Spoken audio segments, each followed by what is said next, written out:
Humans have been taking photos since 1826. Though 200 years isn't very long compared to the history of our planet, you'll soon see it was plenty of time to capture some of the most terrifying moments in human history. These are 10 photos with disturbing backstories. Number 1. This photo shows a haggard, decrepit woman that is barely more than bone. Her skin seems shrink-wrapped to her skeleton, giving her form an angular appearance. The word witch may even come to mind, but this photo's story is a tragic one. The person you see here is Blanche Monnier. She was a woman who fell in love, and the terrible human being known as her mother was not happy with her choice of husband. When Blanche was 25, her mother locked her away, trapping her in a tiny room in her attic, and for 25 more years, Blanche remained a prisoner of her own mother. When she was finally found and rescued, the man she loved had already passed away. It is a true and tragic love story, one that seemed more like a modern-day horror film. Number 2. What may seem to be an innocent surprise photo of a man in the shower is something far more haunting. And once you know the story here, the expression on this man's face will be revealed as one of horror. This man is Travis Alexander, another victim of someone who was supposed to love them. In 2008, Travis was dating a woman by the name of Jodi Arias. In fact, this photo was taken by Jodi only seconds before she took a knife to Travis's throat. As you can see in this picture, Travis may have realized that he was looking into the eyes of the one who would take his life. He is not surprised here as much as he is scared for his life. Number 3. The girl pictured here seems to be in trouble, but the person taking the photo seems so close yet so far. Surely she was saved, right? Well, this is Omaira Sanchez Garzon, a 13-year-old Colombian girl. In this photo, she is seen trapped and pinned by the debris of her own home after it collapsed around her due to a volcanic eruption. This poor girl endured 3 painful days in the water, but passed away due to, as experts believe, either gangrene or hypothermia. As you can see from her shriveled and pruned hands, her passing was not a pleasant one.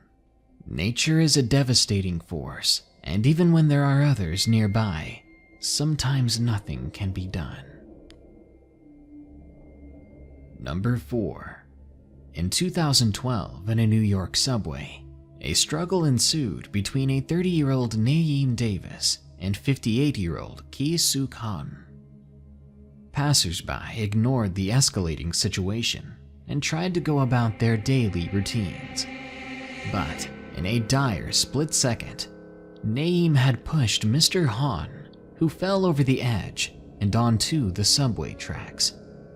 As he desperately tried to climb back up, it was too late. There was an oncoming subway train heading right towards him.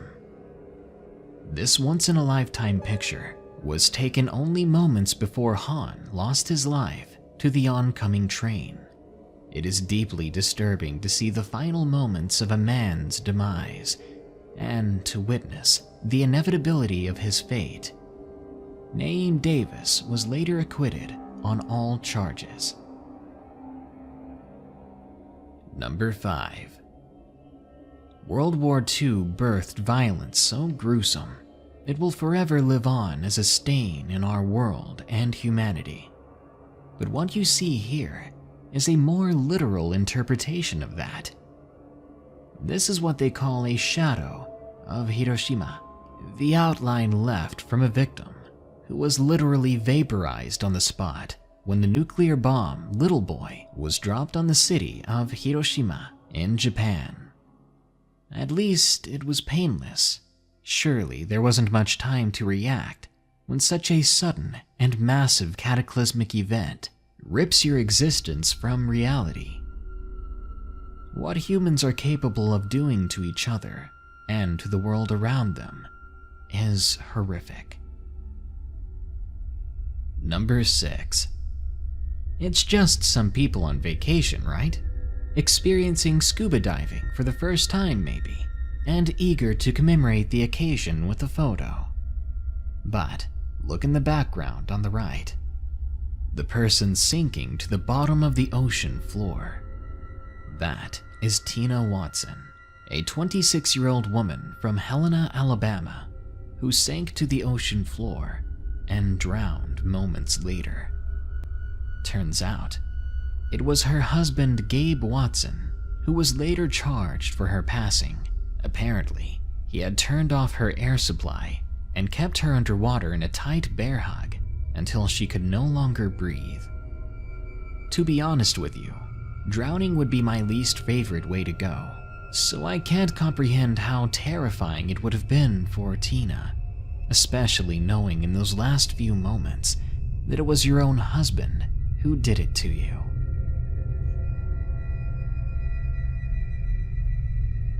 Number 7. The Beatles were a legendary band that dominated their time and several generations after.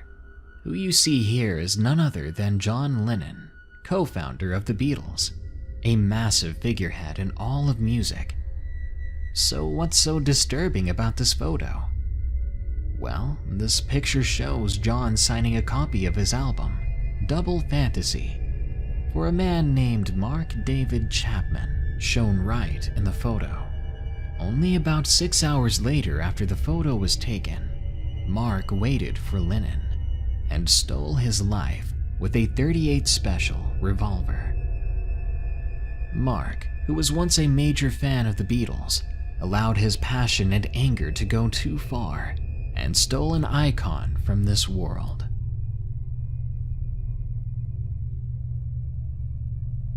Number 8. We're going back to World War II, a moment in history that humanity will never forget. A stain that showed humans at their lowest, but also showed many at their bravest. It was a time some endured and some did not survive. Of those people were millions of Jews who were specifically targeted by the Axis powers.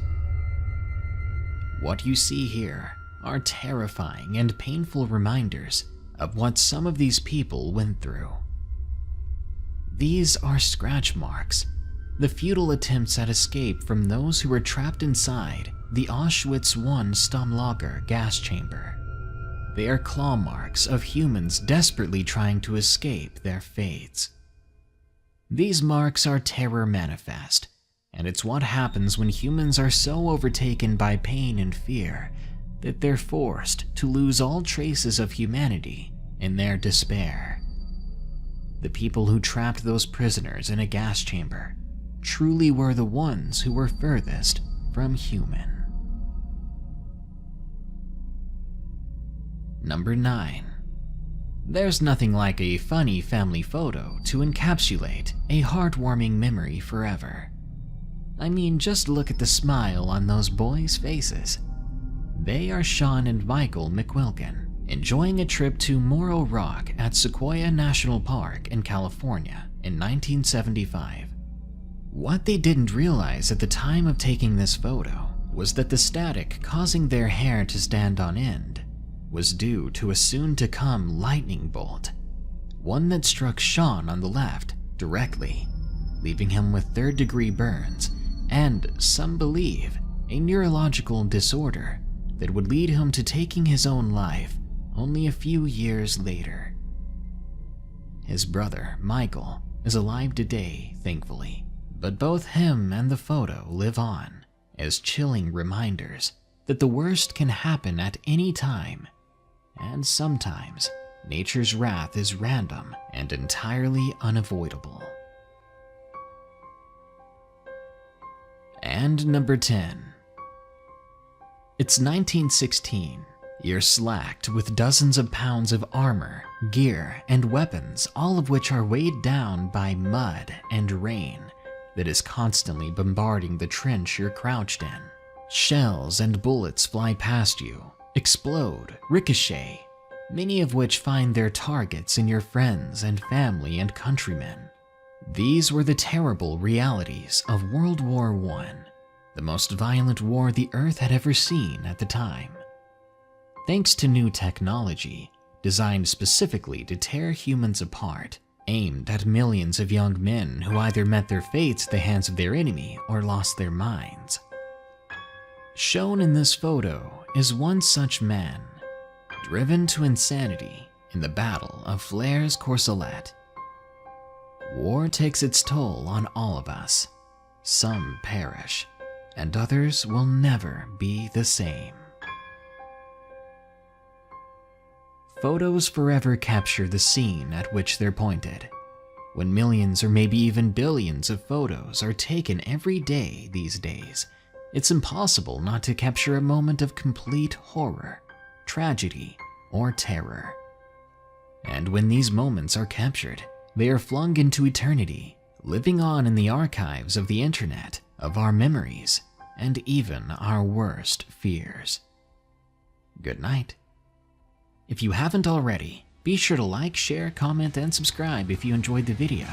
I mean, I wouldn't want you to miss another festival of nightmares. Until next time, stay safe out there and stay creepy, because this world is a strange one. A new species of insect is discovered every 90 minutes. Did you know that? The insect kingdom dwarfs our own. It's impossible to know what might lie underneath one rock or hide within a hollowed-out log, let alone what might awaken only once every several years. I received this creepy and very emotional story from someone named Locus Locale, which he has titled, It Woke Up. In this story, we learned that in Missouri during the summer of 1998, allegedly some very bizarre killings occurred, which aligned perfectly with the awakening of cicadas. But it was not these insects who were behind it. Whatever it was, it wakes up every 17 years. If you're in Missouri in 2032, all I can say is you have been warned.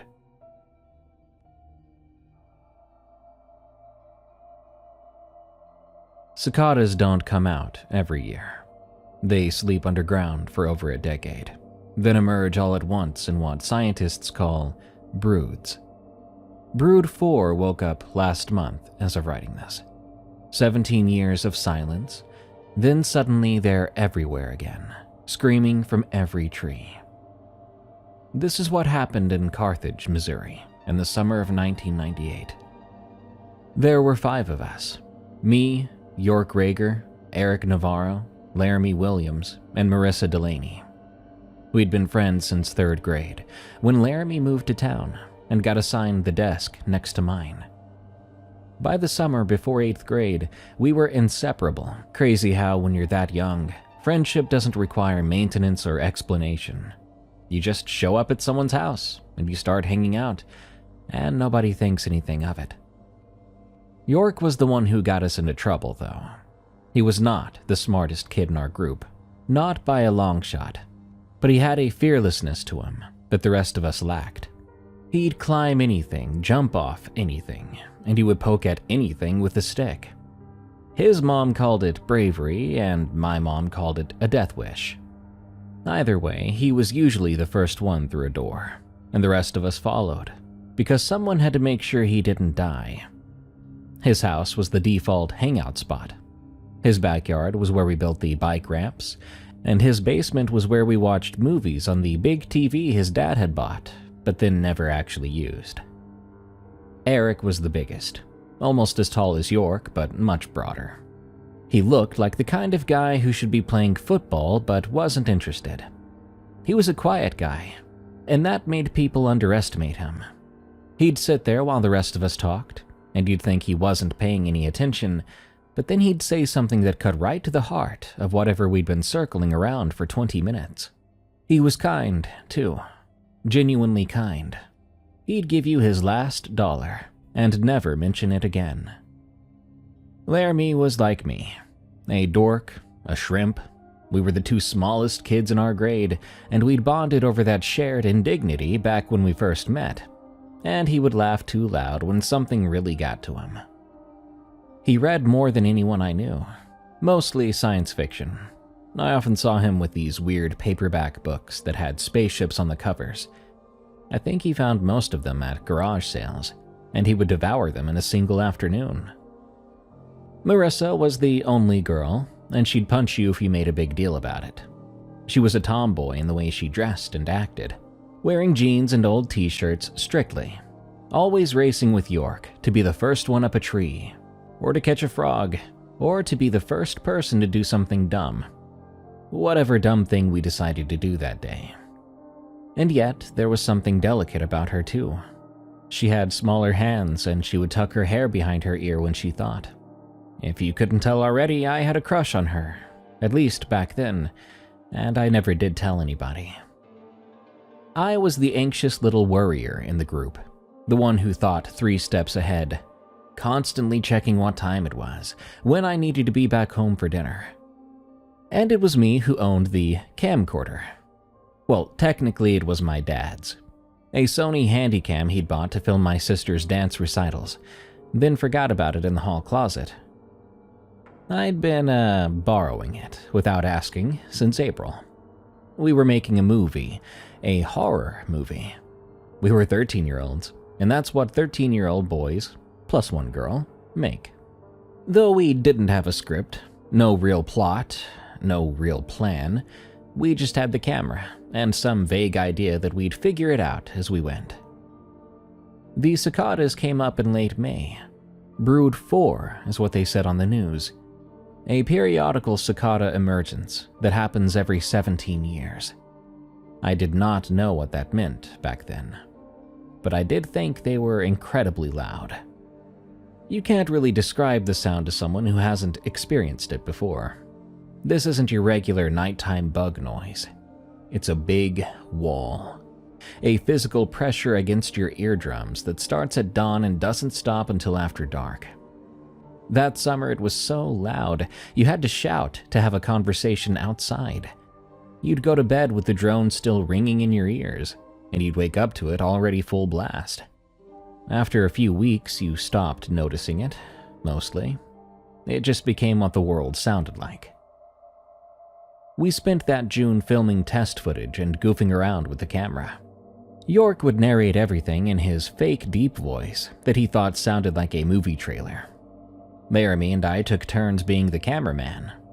We shot at the abandoned gas station on Route 71, or in the woods behind the middle school. A couple times we shot in York's basement with the lights off, trying to make it look all spooky, like a haunted house. None of it was very good, but we didn't care. We were making a movie. It was cool. It ended up being York's idea to find a better location than these. I remember how he explained it. "We need something real," he said. We were sitting in his backyard, passing around a 2-liter of Mountain Dew. "Something that actually looks scary, not my grandma's basement."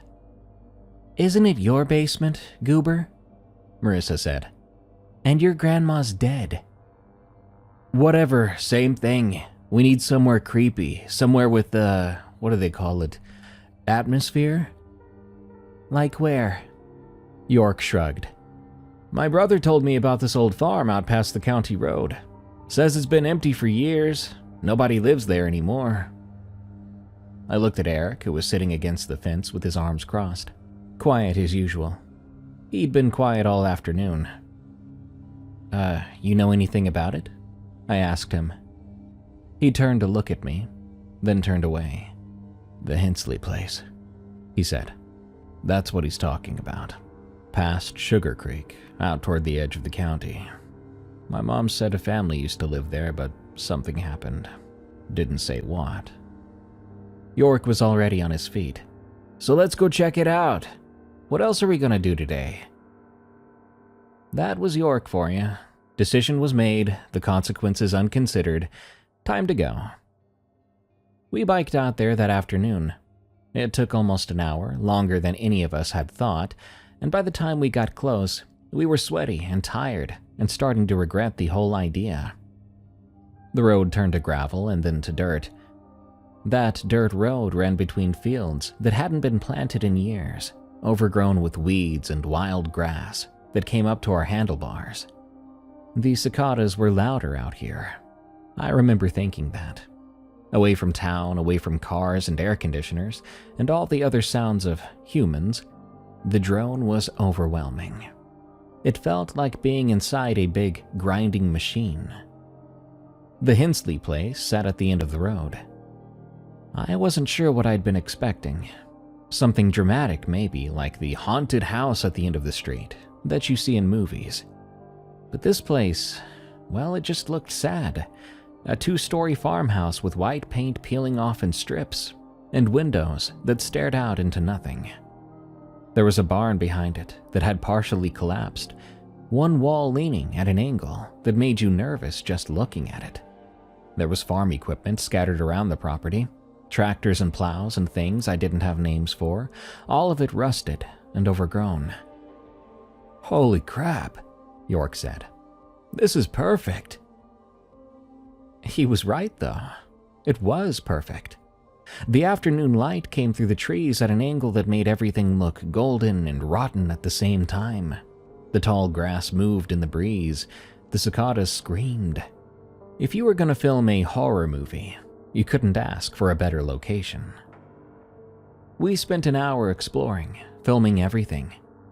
York narrated in that fake deep voice again while I held the camera, describing the abandoned death farm and the ghosts that walked these cursed fields.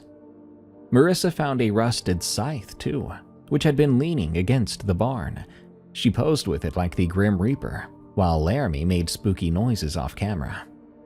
Eric wandered the perimeter real slow, looking at things, of course not saying much.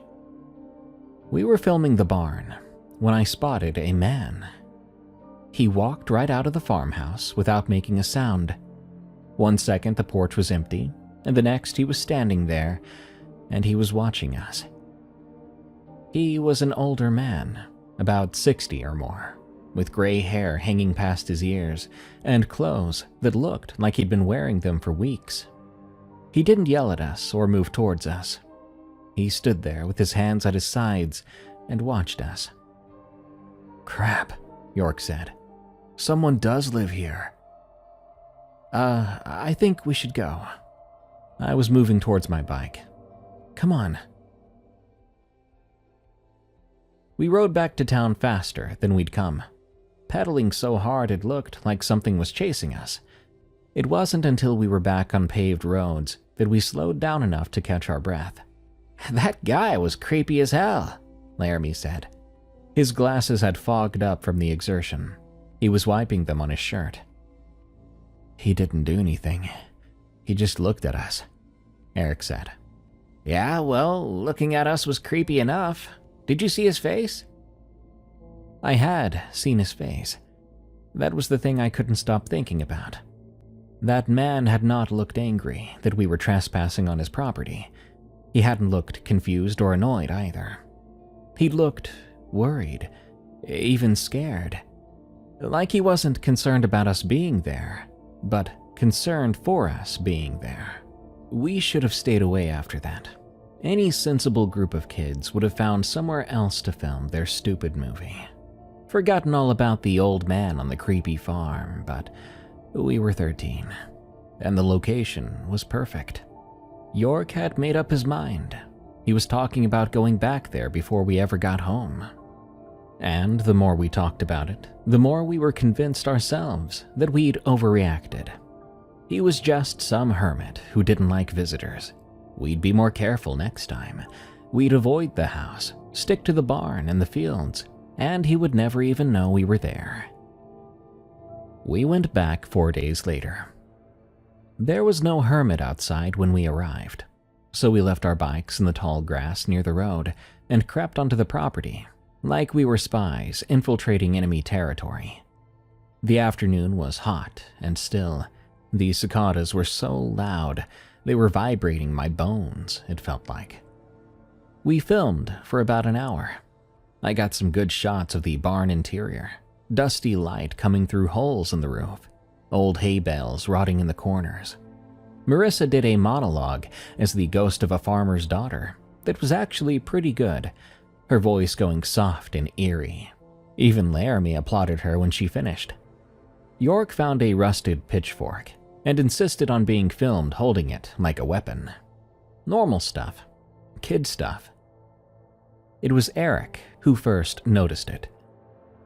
"He's boarding up his windows," he said. We were taking a break in the shade of an old oak tree, passing around a water bottle which had gotten warm in Laramie's backpack. Eric was looking toward the farmhouse, real focused-like. He didn't make that face often, but when he did, it was when something didn't seem quite right to him. I looked too, and he was right. The windows on the first floor of the farmhouse, which had been dark but visible on our first visit, were now covered with boards nailed haphazardly over them from the inside. You could see the fresh yellow of new lumber against the gray weathered siding. "So, maybe he's fixing the place up," York said. "You don't board up windows from the inside if you're just fixing a place up. You replace them, or you board them up from the outside so the boards are flush." Eric paused. "You board them from the inside if you're trying to keep something out." "Keep what out?" Eric didn't answer yet. He kept staring at that farmhouse. Marissa moved closer to me. I could smell her shampoo, and for a second I forgot about the farmhouse entirely. "This place gives me the creeps," she said quietly. "But don't tell York I said that." "I won't." We went back twice more over the next 2 weeks. Each time there were more changes, more boards on the windows, a trench dug behind the house that had not been there before, about 2 feet deep and 20 feet long, the dirt piled up beside it. The grass around the farmhouse had been cut short in a wide circle. It was like the man wanted clear sightlines in every direction, like he wanted to see something or someone coming. We stopped seeing him outside after that. But sometimes while we were filming, I would catch a glimpse of movement behind the gaps in the boarded windows, his shadow passing by, or his eye catching the light for just a second as he watched us. I was sure of it. He was watching and waiting and preparing, and I wasn't sure why. The other thing I noticed, the thing I didn't yet mention to the others, was the sound. You see, the cicadas near the Hensley place were beginning to sound different. There was something underneath the main drone, a lower frequency that you couldn't quite hear but could definitely feel. I guess I was the only one whose teeth ached from hearing it. It gave me a headache, but maybe it wasn't just me. All of us were growing more irritable and short-tempered. It didn't match the excitement we had when we filmed the movie. Sometimes we would snap at each other for no reason, then quickly apologize and forget about it, but then snap again 10 minutes later. And there was something else, a feeling I got when we were on that property, like being watched, but it had nothing to do with the old man in the farmhouse. It was bigger than that, older even. It's really hard to explain, but the feeling would hit me at random moments and I would freeze up with the camera in my hand and start rapidly scanning the tree line, looking for something that I didn't even know.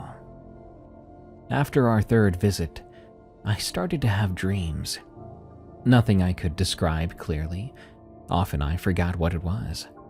But what I do remember were these dreams of darkness.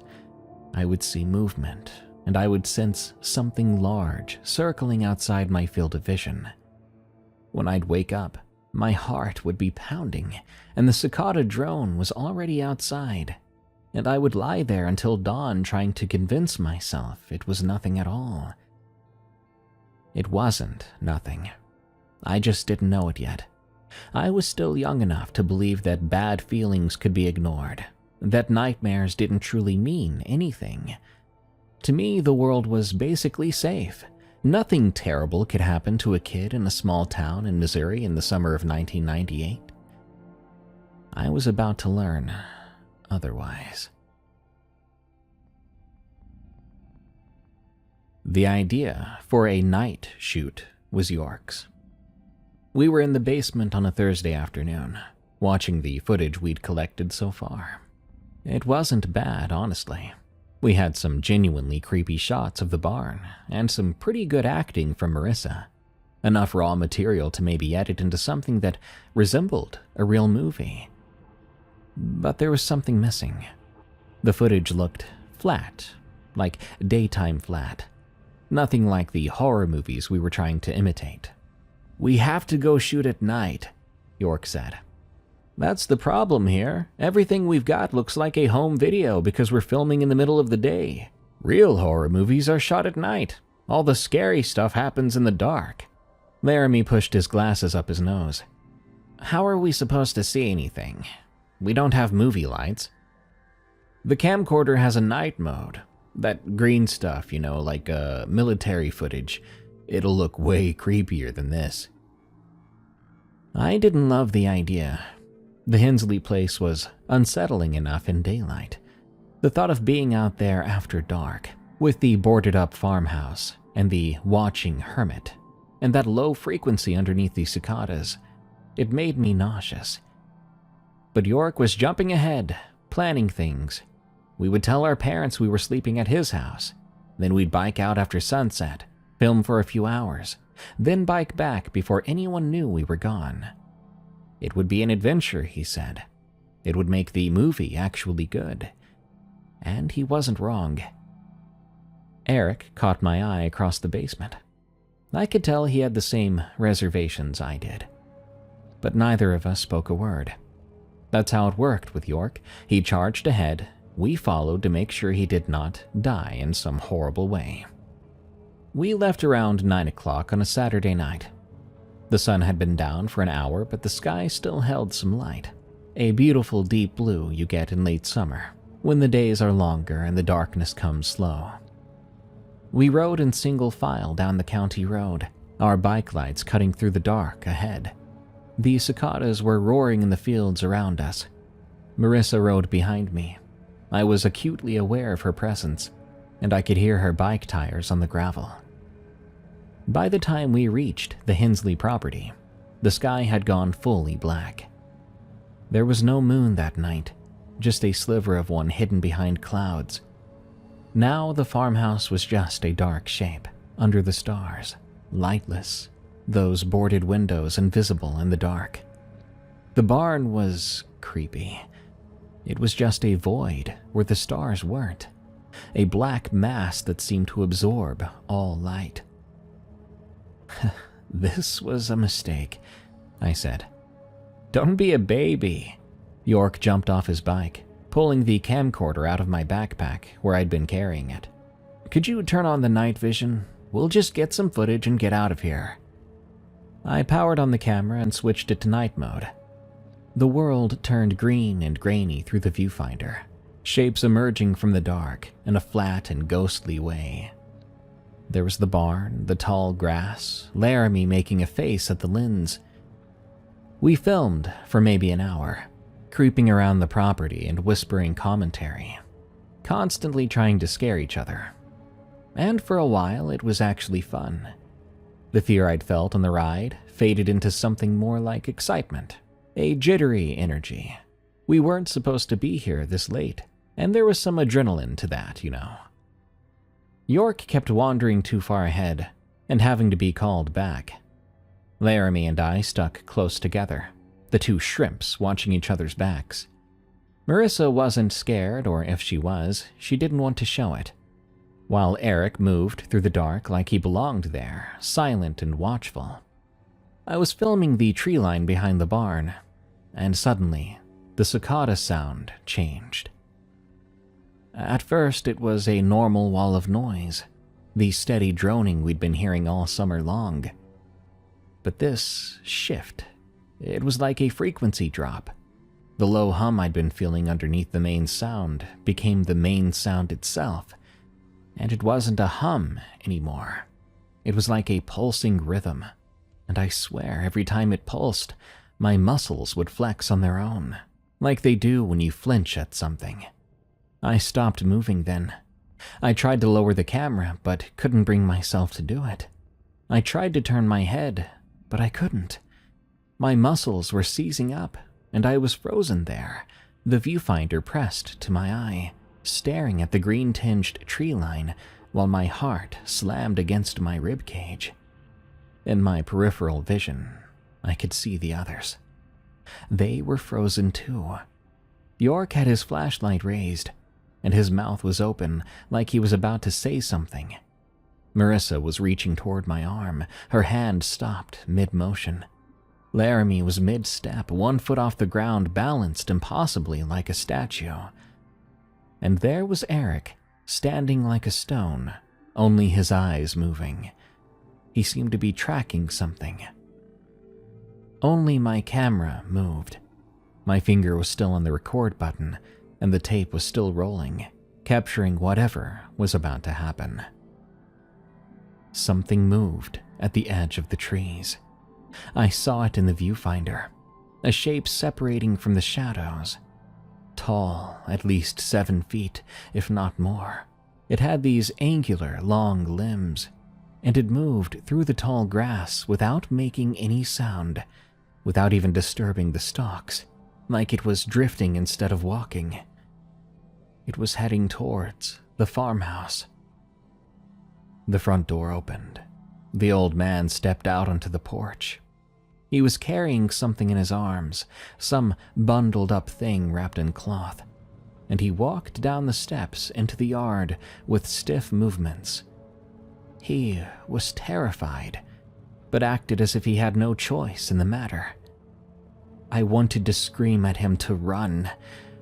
I wanted to close my eyes, but I could do no such things.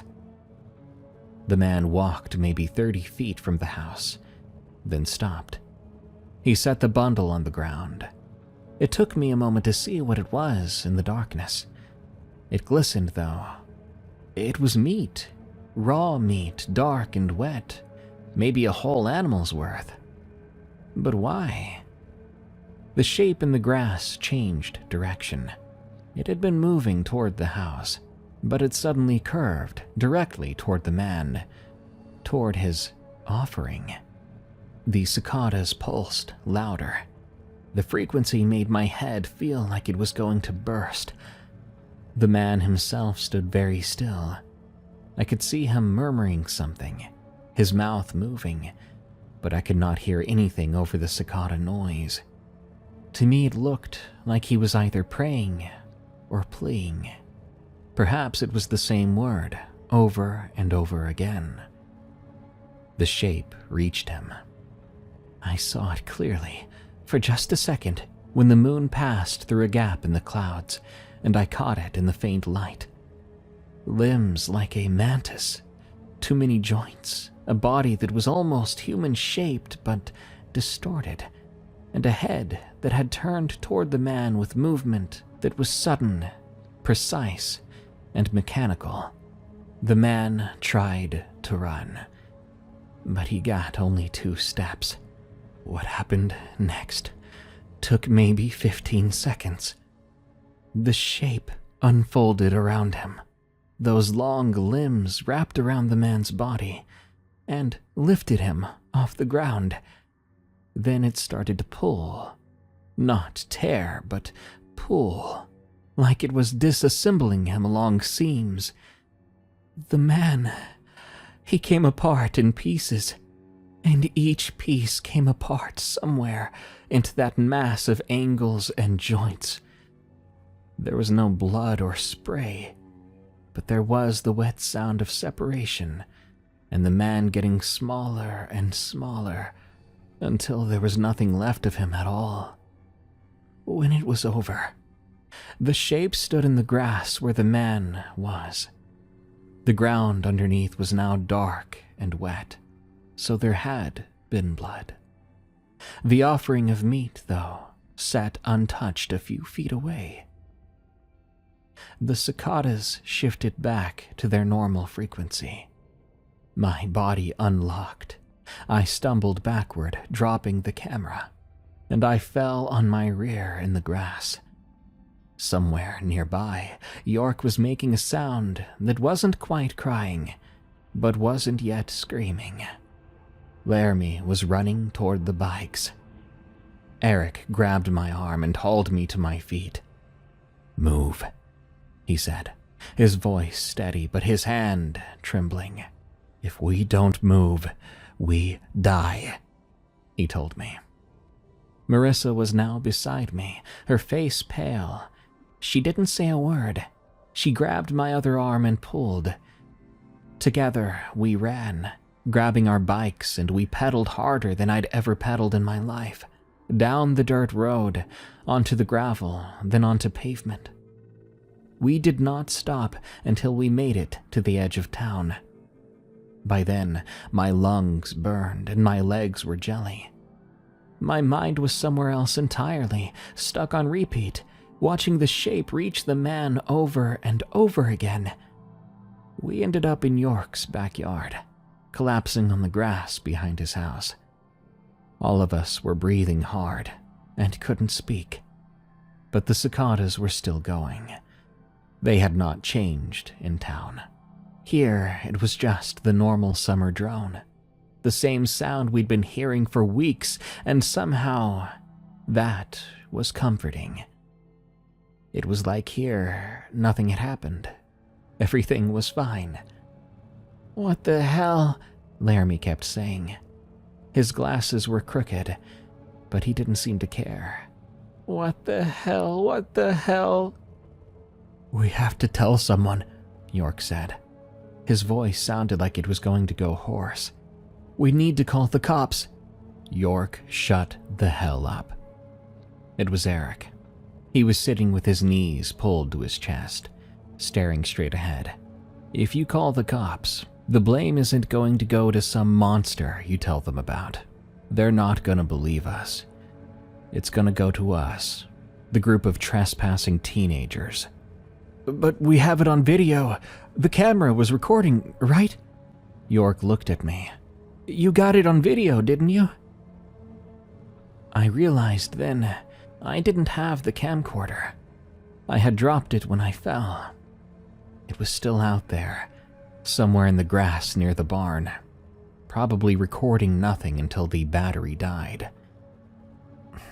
"I dropped it," I said. "I dropped it, and we left it." Marissa put her hand on my shoulder. I don't think she meant anything by it, probably just a gesture of comfort. But I felt it like electricity. Even in that moment, even with everything that had just happened, I noticed her touch. Nobody said anything for a while. We lay there in the dark behind York's house, listening to the cicadas, trying to understand or come to terms with everything. I kept expecting to wake up, that this was a dream, and I'd be in my bed with the morning light coming through the window and none of this would be real. But that moment didn't come. We moved into, then stayed in York's treehouse until dawn. We didn't sleep. We kept watch and listened. When the sun came up, we went inside and told his mom we'd been up late watching movies. She made us pancakes and didn't ask any questions. This could have been a normal, memorable morning. A good day in a normal world. 2 days later, I went back for the camera. I had to. My dad was going to notice it was missing eventually, and I could not think of any way to explain losing it without being severely punished. So I biked out there alone in the middle of the day, my hands a shaky mess the entire time. The Hensley property looked the same.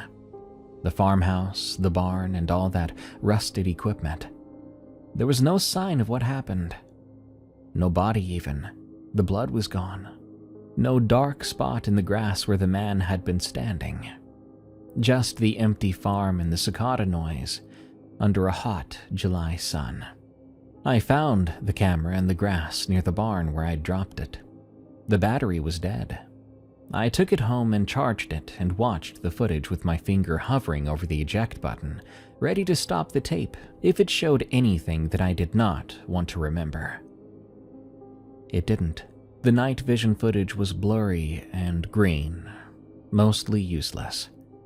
You could make out the shapes of trees or the outline of the barn. There were glimpses of the others moving around. You could see me stumbling backward then fall. Then you could hear us running, our footsteps and our breathing, and Laramie saying "what the hell" over and over as we fled toward the bikes. But the thing itself, anything of importance really, wasn't shown. The movement I thought I caught of that thing emerging, it was all glitchy or blurry appearing now, either the result of dropping it or the device getting covered in morning dew, but probably both. The only evidence that anything had happened was the audio. I captured the pulse underneath the cicada drone, undeniably. Without a word, I put the tape in a box in my closet and tried to forget it existed. We were kids who witnessed something they shouldn't have, so we didn't feel like talking about it. Not directly, not to each other. Whenever we were together, which wasn't often in the week following, we would make eye contact but look away. Were we ashamed of something? Were we the ones in the wrong by witnessing what we'd witnessed? I kept expecting someone to find a body, to raise an alarm. But no one did. That old man had been living alone on that property for years. No family checking on him, no mail carrier wondering why he wasn't picking up his packages. The man was just gone, and the world absorbed his absence without flinching. 2 weeks later, after the night at the Hensley place, York showed up at my house unannounced. The guy looked tired and thinner than I remembered, even though it had only been about 14 days. He stood on my porch with his hands in his pockets and asked if I wanted to ride bikes with him. We ended up at the park near the elementary school, sitting on the swings, not swinging, not even looking at each other. The cicadas droned on. Somewhere nearby, some younger kids were playing on the jungle gym, shouting and laughing. Eventually, York said to me, "Man, I can't stop seeing it. Every time I close my eyes, it's just there." I know what you mean. Eric thinks we should just forget about it and move on. Pretend it never happened or something. Can we even do that? York shook his head slowly. I don't think so, but I don't know what else to do. I didn't either. We sat there on the swings for a while longer, listening to the cicadas and watching those younger kids as they played. Again, such a normal view, a normal moment. But underneath it, always, the knowledge of what we'd seen. What was out there in the dark at the edge of town? Had it been there all along, waiting for something? Maybe it's gone, York said. Maybe it was just there for him, for that family, or I don't know. Maybe that now he's dead, it'll leave. I wanted to believe that, and I told him that I did. But I didn't believe it, and I doubt he did either. Here's the thing about being 13 years old. You can see something that rewrites your entire understanding of the world. Something that could shatter you into pieces. And 3 weeks later, you're eating pizza and arguing about whether the Chicago Bulls could beat the Utah Jazz in a rematch. The human capacity for compartmentalization is strongest when you're young. The brain hasn't fully hardened yet. It can still flex around the impossible and keep functioning. By the first week of August, we were hanging out again. It happened gradually. York called me to see if I wanted to bike to the gas station for slushies. I said sure. We ran into Eric on the way and he tagged along. Laramie was sitting on his porch when we passed by, reading one of his sci-fi paperbacks, and York asked if he wanted to come. After a moment of hesitation, he did. And Marissa caught up with us on her bike near the edge of town, appearing out of nowhere the way she usually did. Just like that, 5 kids on bikes, same as it used to be, riding through the summer heat. But we still didn't talk about the Hensley place. It was forbidden as a topic. Though we didn't declare it, it was an unspoken agreement, a sealed subject, locked away so we didn't have to look or think about it. And that was fine with us. That was what we needed to do to move on, to go back to normal. And that camcorder, it sat in my closet for another week before Marissa asked about it. "Guys, we should finish the movie," she said. We were in York's basement, sprawled across the furniture, watching a rerun of The Simpsons. "We got all that footage. It seems stupid to waste it." The thought of watching that footage, though, put a sort of pain in my stomach. But Marissa wasn't talking about the night shoot. She meant everything else, the daytime stuff, the scenes we'd filmed before everything went wrong. "Honestly, I don't want to do horror anymore," I admitted. "So we do something else, a comedy like a fake TV show or something," Marissa set up, warming to the idea. "We make fun of local access or do stupid commercials, whatever. It'll be funny. It'll be something we can actually show to people." York was nodding along. Eric hadn't spoken yet, but he wasn't objecting either. Laramie was already grinning, his brain clearly spinning with ideas, and I realized, looking at them, that we all needed this. We had to replace what that camcorder had meant to us. We needed to use it for something good, something light, that could overwrite the memories of green-tinged night vision and shapes in the grass. "Okay," I said. "Okay, but I get final cut."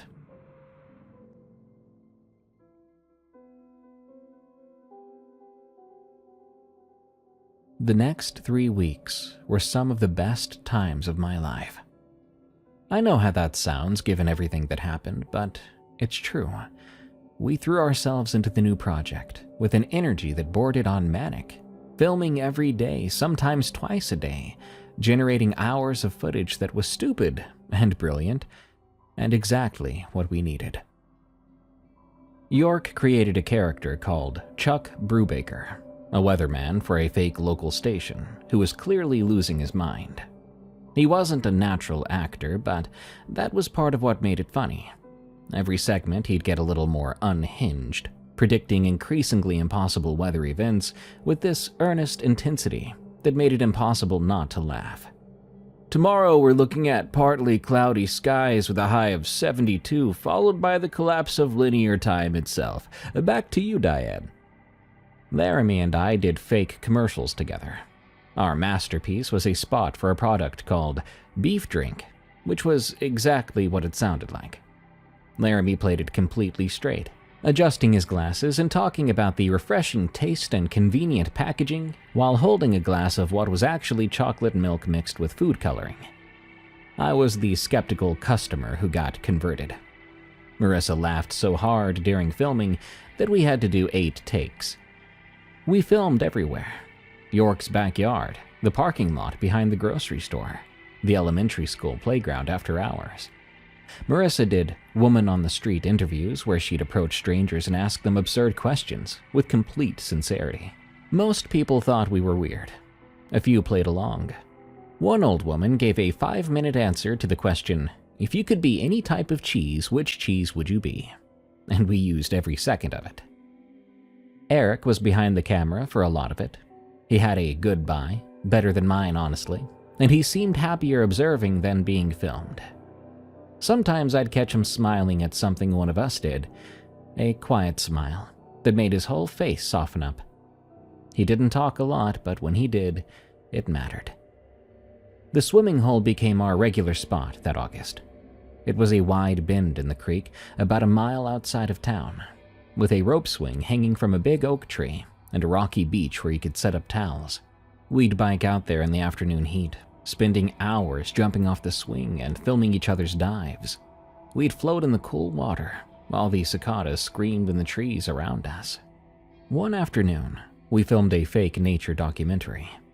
Eric was the narrator, doing his best David Attenborough, while York played a rare species of idiot in his natural habitat. "Here we observe the North American idiot," Eric narrated, as York pretended to drink from the creek like an animal, "engaging in its primary survival behavior."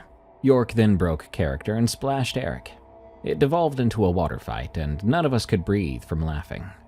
Marissa sat next to me on the rocks during one of those water fights, both of us drying off in the sun while the others wrestled in the shallows.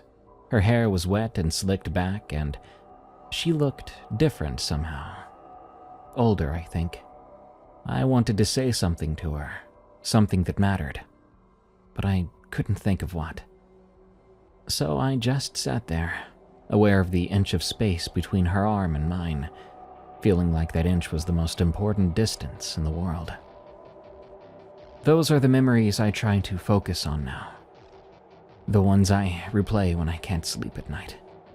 Just 5 kids in the water. The sun on our shoulders. The whole summer stretched out ahead of us, like it would never end.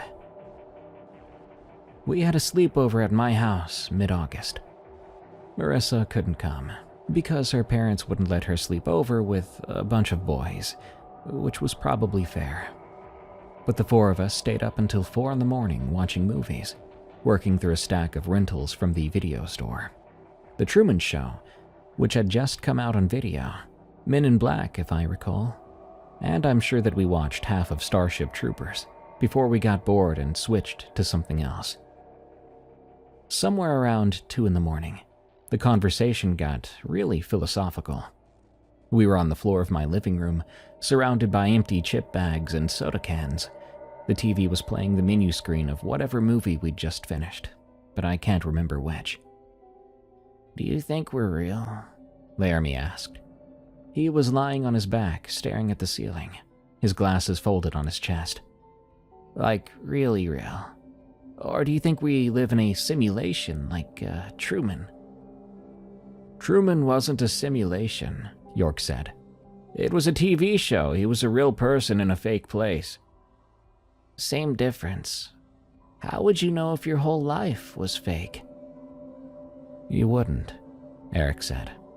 He was sitting by the couch, arms folded, that thoughtful look on his face. "That's the whole point. If the simulation is good enough, there's no way to tell from inside." "That's terrifying, guys," I said. "Is it?" Eric shrugged. "I don't know. If you can't tell the difference, does the difference matter? Your experiences are still your experiences. The people you care about are still real to you. But then they're not actually real. What does actually real mean, even? It's not like you can get outside your own perception to check." We stayed on that topic for almost an hour, going in circles, getting nowhere, but enjoying the conversation for its own sake. That's what being 13 was like for us. You could spend half the night debating questions that philosophers have argued for centuries and feel like you were discovering something new. Every thought felt fresh, every idea worth exploring. I remember looking around the room at some point during that conversation. York gestured while making a point that didn't quite make sense, while Laramie pushed his glasses up and launched into some theory he'd read in one of his books. Eric listened, waiting for his turn to speak. These were my best friends in the world, the people who understood me better than anyone else. I had no idea it was one of the last times we'd all be together like that. We fell asleep on the floor around dawn, and woke up in the early afternoon with stiff necks and bad breath, a vague sense that we'd figured out something important but couldn't even remember it. The last week of August arrived faster than any of us expected. Suddenly, summer was almost over. School started in 10 days, then 8 days, then 5. The air had that late summer quality. It was still hot, but with an edge to it, a hint of the fall waiting just around the corner. The cicadas were still loud, but they'd peaked sometime in mid-August, and now they were starting to thin out, that drone losing some of its intensity. It was, of course, York who proposed the campout on a Tuesday. We were sitting in his backyard, not doing much of anything, and he brought it up. "One last thing before school starts," he said. "A proper send-off. We camp out in the back field and build a fire and stay up all night. Film the final episode of the show." The back field was the big open space behind York's house, about 10 acres of grass and wildflowers that ran down to a creek and a line of trees. His family owned it, but didn't do anything with it. We'd played there hundreds of times over the years. It felt safe. It felt like it was our place. "I'm in," Marissa said immediately. "Yeah, okay, sounds fun," I said. Laramie, though, was quiet for a second, but then he nodded and pushed his glasses up. "Sure, one last adventure." We picked Friday night. We set up tents and built a fire. We roasted hot dogs and marshmallows, filming the big finale of our fake TV show. Our parents all said yes. It was innocent enough. Just kids being kids, squeezing the last drops out of summer before real life started again. None of us talked about why we were staying close to York's house. None of us mentioned that the back field was the opposite direction from the Hensley place, as far from those overgrown fields and that empty farmhouse as we could get without leaving town entirely. We didn't have to say it. We all understood.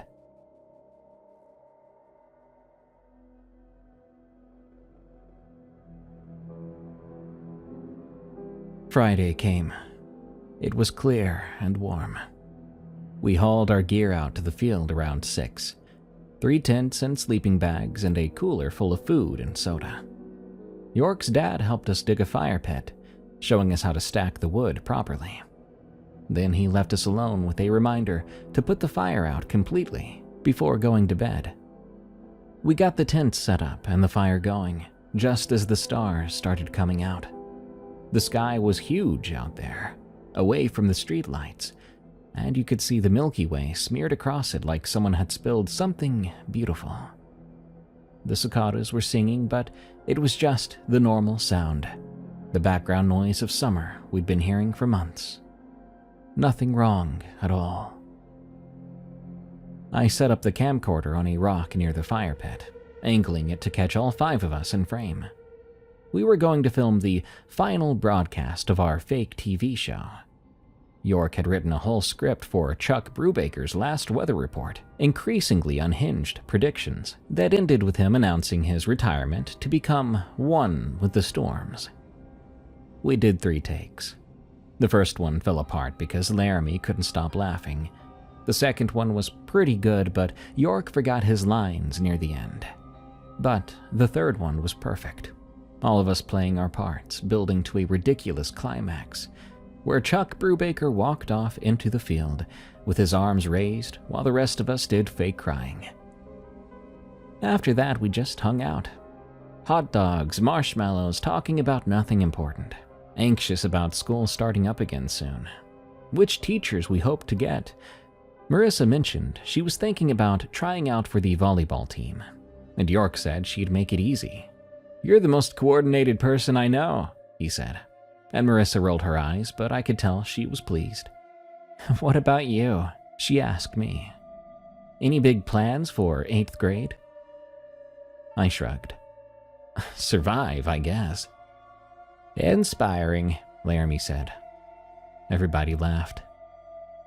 I remember the firelight on their faces, the smell of wood smoke and those beef franks, the sound of Laramie laughing at something York said. A real laugh. Too loud. The kind of laugh that made you laugh just hearing it. Everything felt right, and safe. Marissa was sitting next to me, close enough that our shoulders almost touched. At one point, she leaned over and whispered, "This was a good idea. The campout, I mean. I'm glad we did this." "Yeah, me too," I said. Around midnight, we did ghost stories for the camera. That had been York's idea, a way to get more footage. But we made a rule that nothing could be actually scary. Everything had to be stupid. So Laramie told a story about a ghost who haunted a specific toilet at Denny's, getting way into the details. I did one about a vampire who was allergic to blood and survived on tomato juice. Eric, deadpan and serious, delivered a 5-minute saga about a mummy who wasn't actually undead, just a guy who'd gotten wrapped up in toilet paper and couldn't get out. The laughter went on. The fire was starting to get low, and the night was almost quiet, save for the cicadas.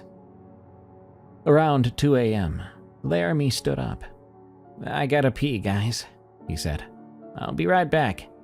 He walked toward the tree line at the edge of the field, about 50 yards from where we sat.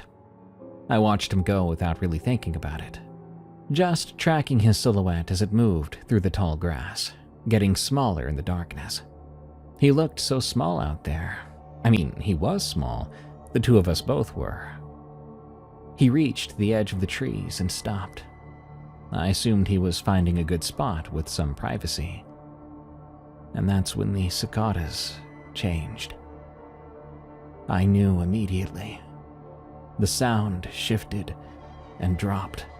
It became that pulse I'd heard at the Hensley place, the frequency that vibrated your skeleton, the one that meant something was coming. My body locked up.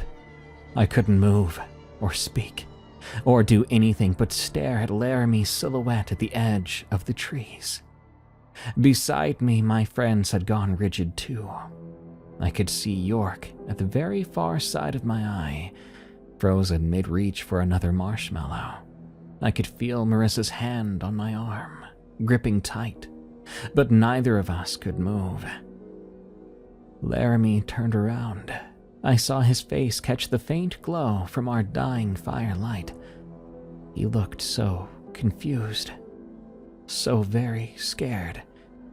His glasses reflected the fire, and he opened his mouth to say something, but I never figured out what it was, because something came out of the trees behind him. I couldn't see it clearly. It was too dark and too fast, and my eyes wouldn't focus on it properly. But there was an impression of height and wrong angles and limbs that bent too much. The same thing we'd seen at the Hensley place. The same shape that had taken the old man apart while we watched. It reached for Laramie. He didn't even scream. I don't really know if that makes it better. There was one quick, surprised sound. Then the shape folded around him and pulled him backward into the trees. There was a rustling, a cracking of branches. Then nothing at all. The cicadas shifted back to normal then. My body unlocked. I was on my feet before I knew I was moving, running toward that tree line and screaming Laramie's name.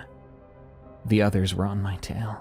We crashed into the trees with flashlights, sweeping the beams everywhere, calling our friend's name over and over. There was nothing there, no sign of him, just dark woods and cicada noise. We searched until dawn, covering every inch of those woods down to the creek and along its banks, through the brush and into the neighboring fields. But we found nothing. York's parents called the police when we came back at sunrise, stumbling and hoarse, unable to explain what happened. We told them Laramie had gone to use the bathroom and never came back, that we had searched desperately all night. But we could not tell them about what we saw. The search went on for weeks. Police, volunteers, dogs, helicopters. They checked the creek for signs of drowning. They checked the roads for signs of abduction. They interviewed everyone we knew and plenty of people we didn't. And they interviewed each of us at least a dozen times. A theory was settled on, that Laramie had wandered off into the dark, gotten disoriented, and fell into the creek. His body had likely swept downstream and would probably never be recovered. A tragic accident. A senseless loss. A memorial service was held at the end of September. The entire town showed up. Laramie's parents sat in the front row and looked like people whose insides had been scooped out of them. His mom kept touching his school picture, the one they'd put on an easel next to the podium, as if she was trying to make sure this was real. I sat in the back with the others. We didn't talk. We didn't even look at each other. We sat there and listened to people say nice things about Laramie, about how he read more than anyone and laughed too loud. I kept the camcorder footage from that night. I'm not sure why I even did. The tape shows the fire and the ghost stories. Laramie doing his bit about the Denny's toilet ghost. You can see him in the background of some shots laughing and pushing his glasses up, looking happy and alive. But the last shot is blurry, and it's of him saying something about needing to pee. He walks out of frame, and the camera keeps recording the fire for another 40 minutes until the battery dies. You can hear us searching on the audio, calling his name, getting more desperate, more panicked. As the minutes pass and he doesn't answer, you can hear York start to cry around the 20-minute mark, and you can hear Marissa saying, "This isn't happening," over and over, like a prayer. But you can't hear what took him. I listened to it hundreds of times probably, trying to find some evidence that what I remember was real. But there's nothing there. Nothing but normal cicada noise. That was enough to destroy our friendships. There was no fight or falling out or anything, but we became objects of our own trauma. Looking at York or Eric or Marissa just reminded me of Laramie and that thing in the woods. York's family moved away the next year. Eric went quiet, and we lost touch entirely before graduation. Marissa and I almost stayed friends. We tried, but every time we were together, there was an absence between us. Probably the space where Laramie should have been. And eventually it was easier to just stop trying. I left Missouri the day after I graduated high school, and I've never been back. I went to college in Oregon and got a job. I'm married now, and I built a life as far from Carthage as I could get. I don't talk about the summer of '98. I left the tapes with my family a long time ago. I've spent 17 years trying to forget what happened. Most days I almost manage it. But I'm writing this in 2015, and Brood 4 emerged again last month. The first time in 17 years. And I can't stop thinking about Laramie. I never got to say goodbye. None of us did. He was there and gone so fast. Wherever he is now. Whatever happened to him after that shape pulled him into the dark. God, I hope it was quick. I hope he didn't suffer. I hope whatever he saw at the end wasn't as terrible as what I've imagined every night for 17 years.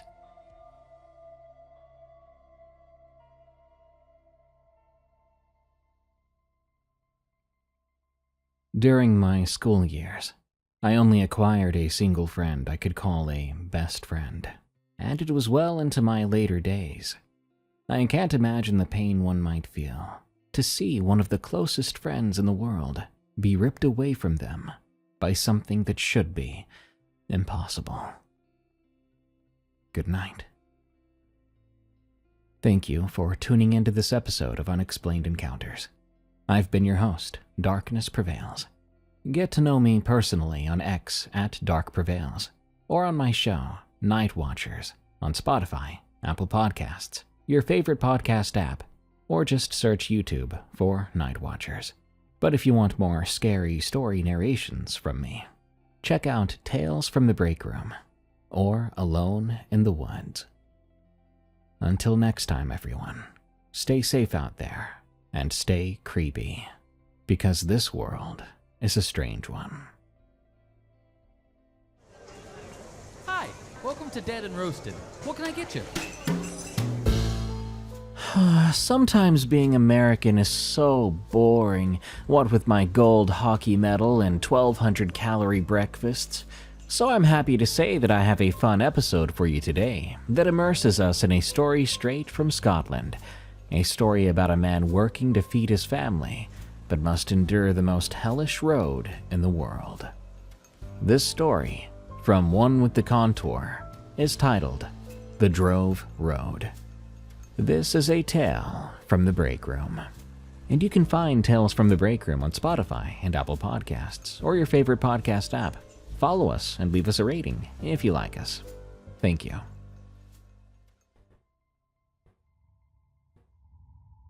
My father was a livestock haulier in the Scottish Highlands for 31 years. He moved sheep and cattle between farms and markets across some of the most remote country in Britain, driving roads that don't appear on most maps, in weather that would keep sensible people indoors. In all that time, he only ever refused one route. If a contract required the B road between Kinloch Moor and Cannock, he passed it to another driver and took the financial hit. And if you asked him why, he would change the subject so fast, you'd find yourself talking about football or the price of diesel before you realized what happened. He did this for 3 decades, and in those 3 decades, he explained himself exactly once.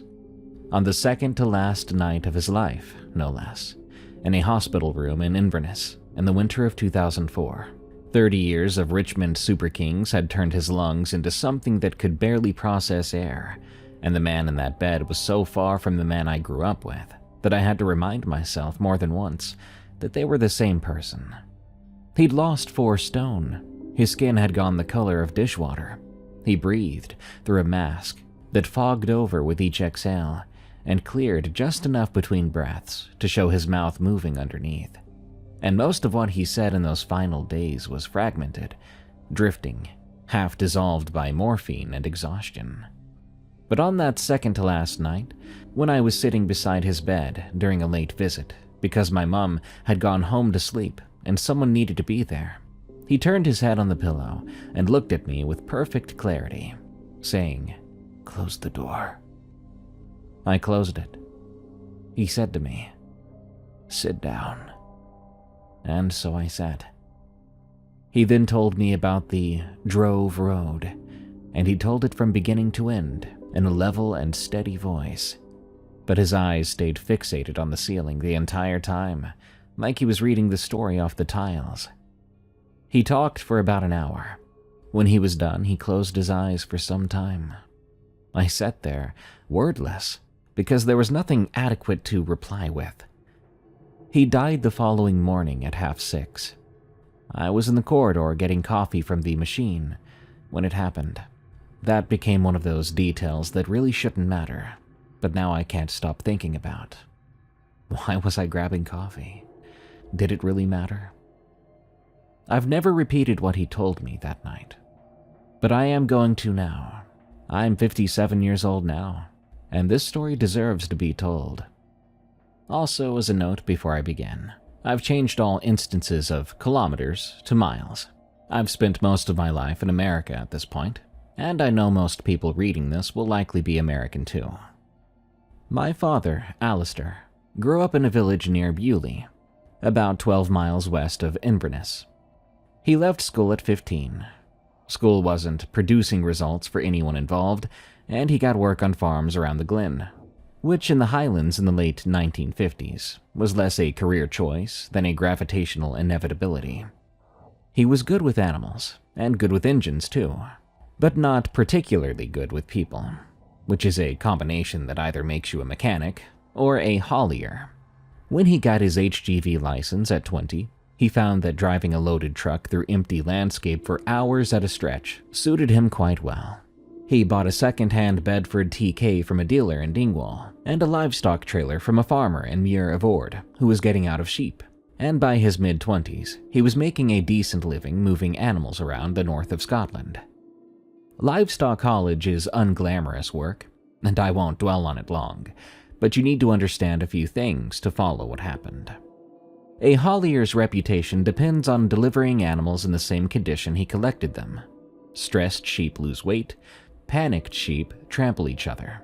A bruise on a ewe's flank or a limp that wasn't there at loading is a mark against the driver, and enough marks mean farmers stop calling. My father was careful. He checked his trailer before every job. The floor, the walls, partition gates, bolts and hinges and welds. You see, a loose fitting or a sharp edge in a livestock trailer is a liability, and because he took a workman's pride in doing the job properly, he checked it thoroughly. I say this to you so you understand that when animals came off his trailer injured, he knew it wasn't the trailer. In the autumn of 1972, my father had said late October or early November, but he wasn't certain on the exact date. But he picked up a contract from a farmer named Drummond. Drummond ran a hill farm in a remote glen west of Cannock, which itself is a remote place, and he needed 60-odd black-face ewes moved to a lowland farm near Bewley for winter grazing. The distance was about 30 miles of road, but the route mattered more than the distance, because the most direct way between the 2 points involved a 12-mile stretch of single-track B road that crossed open moorland between the 2 glens. This road followed the line of what was locally called the Drove Road. Drove roads are old routes, some of them medieval, which were used for centuries to walk livestock to market. Scotland is full of them. Most have been paved over or absorbed into the modern road network, and you would never know you were driving on one unless someone told you. This one, though, was different, at least according to my father, because the locals still called it by a Gaelic name that he said translated to something like the Road of the Carried Dead. It had been a corpse road before it was a drove road, the path along which the dead were carried from the remote communities in the western glens to consecrated ground in the east. My father mentioned this as a background detail, but I could hear something underneath the words even through the morphine and the steady tone, something that suggested he wished he'd paid more attention to it at the time. He had driven the road before without incident, though he noted, and I remember him pausing here briefly as if catching himself, that he had always driven it during daylight. The Drummond contract was different because of the logistics. Drummond's farm was at the end of a 5-mile track that was more suggestion than road, and the loading process with hill sheep is slow. Because the animals are half wild, they don't share the lowland sheep's resignation about being pushed into a trailer. By the time Alistair got the first batch loaded and cleared the farm track and reached the B road, the light would be gone. November in the Scottish Highlands means the sun sets at 4:30, and 4:30 comes faster than you expect when you're wrestling black-face ewes up a ramp. I should describe the road here. It's a single-track tarmac with passing places, no markings, no cat's eyes, no lighting. It crosses open moorland, flat peat bog stretching away on both sides, treeless, featureless, with low hills on the horizon that are more felt than seen after dark. The road sits slightly raised above the bog, like a causeway, which means that in wet weather, the standing water on either side reflects your headlights back at you, and it can feel like driving across a black lake on a narrow bridge. In daylight, it's bleak but manageable. After dark, with nothing ahead of you but the reach of your headlamps and nothing behind but whatever you've already passed, it becomes something else. My father described it as driving through the inside of a closed eye. The first trip was in late October. He loaded 20-odd ewes at Drummond's place in the late afternoon. Drummond was there to help. My father described him as the kind of older Highland farmer who communicates primarily through hand gestures and monosyllabic instructions, delivered at a volume meant for someone standing 50 yards away on a hillside. They got the sheep loaded, Drummond closed the trailer gate, and bolted it. Then my father pulled out. He made it to the moor road at dusk. The last of the daylight was a thin orange band on the western horizon, and the road ahead was already dark enough to need headlights. The sheep in the trailer were settled, which was what you wanted. The ramp and the loading are the stressful parts, and once they're in and moving, they usually calm down. He drove the 12-mile stretch at a steady 40, which is about as fast as you'd want to push a loaded livestock trailer on a single track. About halfway across, he noticed the time. The 12 miles at 40 should take roughly 18 minutes, and he'd been driving for what felt like about that long. But the cattle grid at the far end of the moor, the landmark that meant you were off the open ground and dropping into the next glen, had not yet appeared. He checked his watch. 25 minutes. He wasn't worried yet, just mildly confused. He thought perhaps he had misjudged his start time. Or maybe he had gone slower than he'd thought. Maybe both. So he kept driving. The cattle grid appeared after 47 minutes on this 12-mile road. My father was not a man who made errors about things like speed and distance. He had been driving professionally for the better part of a decade by then, and he could estimate his speed within a mile or two per hour without looking at the dial. He knew how long 12 miles took at 40. It didn't take 47 minutes.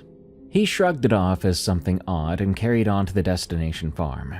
Because practical men like him, well, they archive things away, and they carry on. After all, there's no useful response to a road being longer than it should be.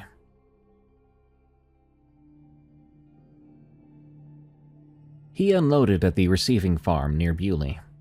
The farmer was a man called Geddes, and Geddes was waiting with the gate open and a torch in his hand, as it was past 7 by then and fully dark.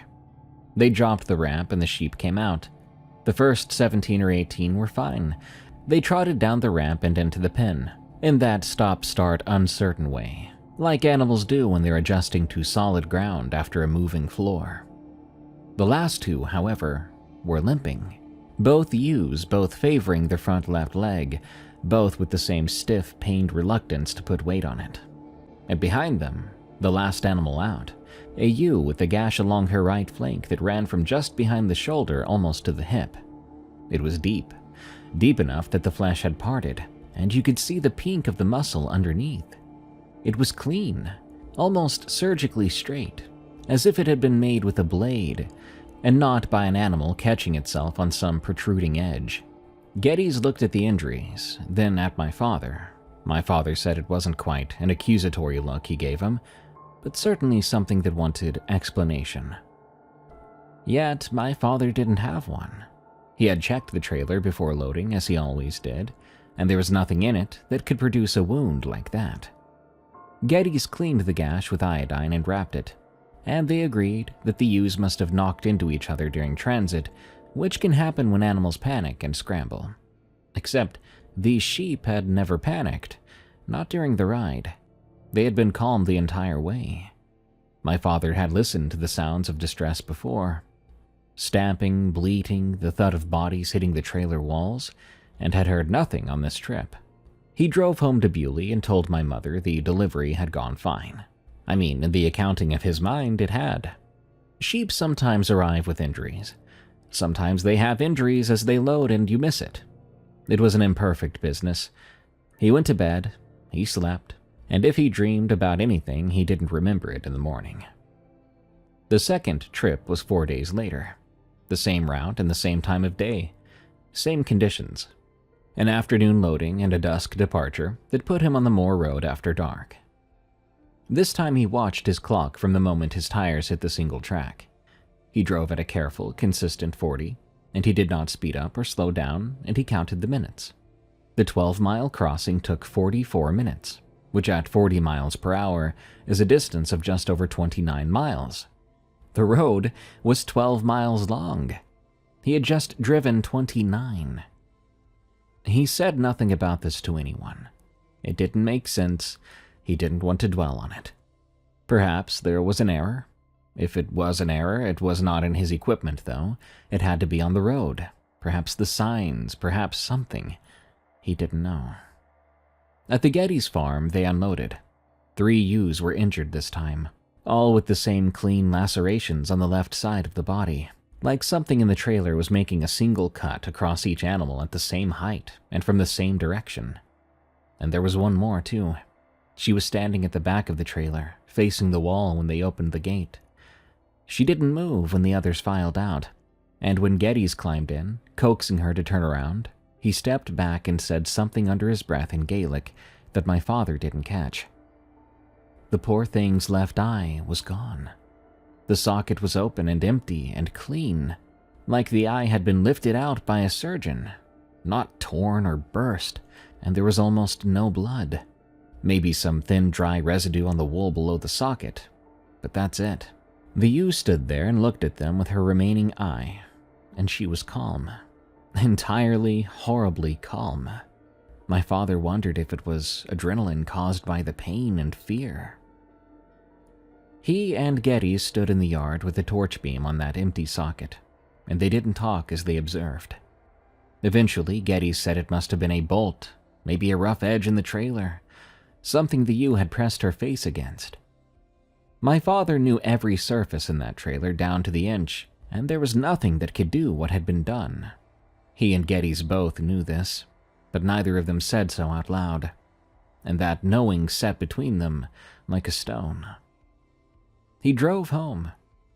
He checked the trailer in the morning with a torch, running his hands over every surface, every join, and every bolt head. But he didn't find anything out of place. The interior walls were smooth, galvanized steel. The floor was clean. He couldn't even find blood anywhere, which itself was messed up. A wound like that eye, especially, should have left blood on the floor, on the walls, or somewhere. The trailer was as clean as the day he had loaded it. That night he dreamed he was walking the moor road in the dark, on foot, alone. There was something behind him matching his pace step for step, with a half-second delay, so that each of his footfalls produced an echo that was not quite an echo, as it came from the wrong direction. He walked for hours, and the road did not end. He woke up in his bed, with his heart going a mile a minute, and my mom asleep beside him. He told himself it was a dream. Then he went downstairs and found his work boots by the front door, with black peat mud on the soles. He stood there in the kitchen in the early light and looked at those boots. You see, he did not own peat land, and he had not gone outside as far as he could remember. My father nearly refused the third run.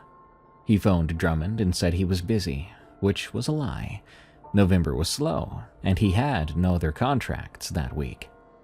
Drummond offered more money, and my father said it wasn't the money. Drummond then cleared his throat and asked, "Your wife's expecting, isn't she?" And my father said yes. My mother was 6 months pregnant with me at the time, a detail I've never been able to sit comfortably with. Drummond then explained how he needed the work, and so offered him double the rate. My father said no, so Drummond said something else. My father repeated it to me in the hospital, exactly as he remembered it. And I'll do that for you as well. Drummond had said, "You've been across 3 times now, Alistair. Twice there, once back empty. That's 3 crossings of a road that wants 4. You think it matters whether you're driving it? You walked it last night in your sleep. It'll have you walking it every night until you finish what you started, or until it finishes for you." My father asked how Drummond knew about the walking, but he didn't answer that. Instead, he said, "Finish the contract. 4 loaded crossings, that's a full drove. That's what the road wants. Leave it at 3, and that there's unfinished business. And that road has been collecting unfinished business since before your grandfather's grandfather was born." My father took the job. I don't know why. He didn't explain his reasoning to me, and I've spent 2 decades considering the possibilities, and I still can't settle on one. The money was part of it. We were not well off, and a baby was coming. Double rate for a day's work was not something he could dismiss easily. But obviously it was more than that. I think Drummond's mention of the sleepwalking frightened him in such a way. It confirmed that what was happening was not contained to the road. It was following him home. The peat on his boots, the dreams, the road reaching into his house while he slept. If Drummond was right, then driving the road again was not adding to the danger. The danger was already present, accumulating, and the only way to discharge it was to complete the crossing, give the road what it wanted.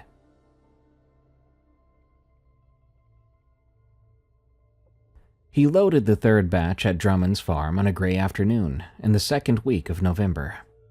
The sky was low and flat. The highland was overcast, making it impossible to tell where the sun was or how much light you had left. And the darkness, when it came, arrived without a transitional period. 1 minute, the moor was visible in washed-out gray, and the next, the headlights were cutting tunnels through solid black. He was on the moor road by 4:45.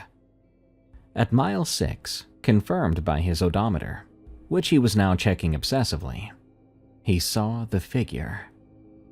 It was on the road ahead of him, walking the left-hand edge in the same direction he was traveling.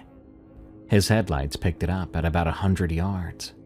The outline of a person, tall, wearing what appeared to be a long coat, hunched forward under the weight of something draped across his shoulders. The posture was that of a man carrying a heavy load, bent at the waist, arms raised to grip whatever was slung behind his neck.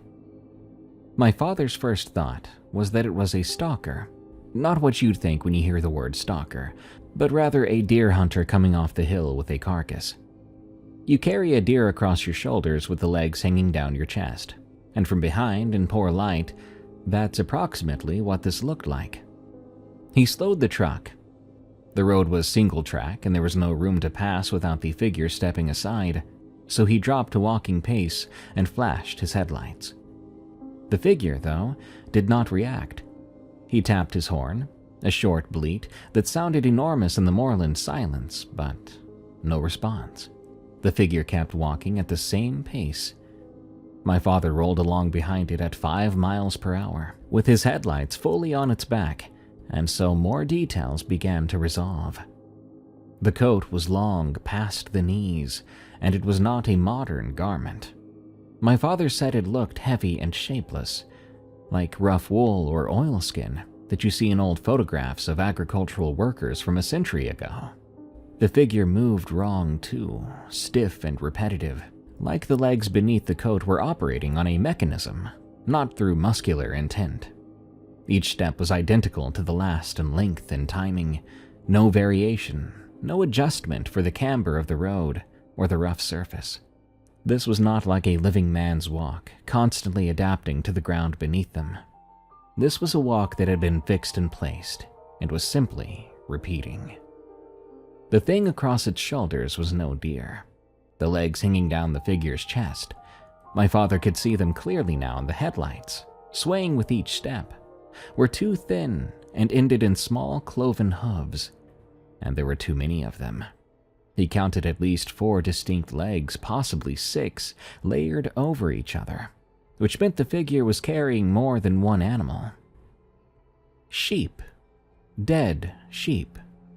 Draped and stacked across its shoulders, and it was walking the drove road at 5 o'clock on a November night, as though this were a task it had been performing for a very long time, and intended to perform for a great deal longer. My father stopped the truck. He told me he didn't know why he did. Every functioning part of his brain was telling him to accelerate and get clear of this, but his foot went to the brake, and his hands went still. He sat in the idling cab with his headlights on the figure 20 yards ahead. He couldn't look away from it, and he couldn't move. He said it was like the road was holding him there, like he was trapped in some unseen current. Some unseen force had interposed itself and had told him to wait. The sheep in the trailer then started screaming. My father used that word specifically, and I'll use it here. He was a man who had spent his adult life around livestock. He knew the full range of sounds they make, and what came out of that trailer was not bleating and was not distress calls. It was a sound he had never heard from sheep before, and he said it was the sound of animals who knew, in whatever limited way that sheep could know anything, that something was present that was fundamentally incompatible with their being alive. The sound broke whatever was holding him. He released the brake, put the truck in second, and floored the accelerator. The Bedford lurched past the figure on the narrow road, doing 50 on a surface that was barely safe at 30. As he passed, he looked to his left through the driver's side window, and the figure was there, close enough that he could have reached out and touched it if the glass hadn't been between them. He saw its face then. My father described this once. Back in that hospital bed with his eyes on the ceiling, his voice perfectly steady, and his free hand gripping the bed rail so hard that the tendons rose up through the skin like cables. When he was done describing it, he closed his eyes and didn't open them for a full minute. I sat there and listened to his breathing apparatus cycle, and I didn't say a word.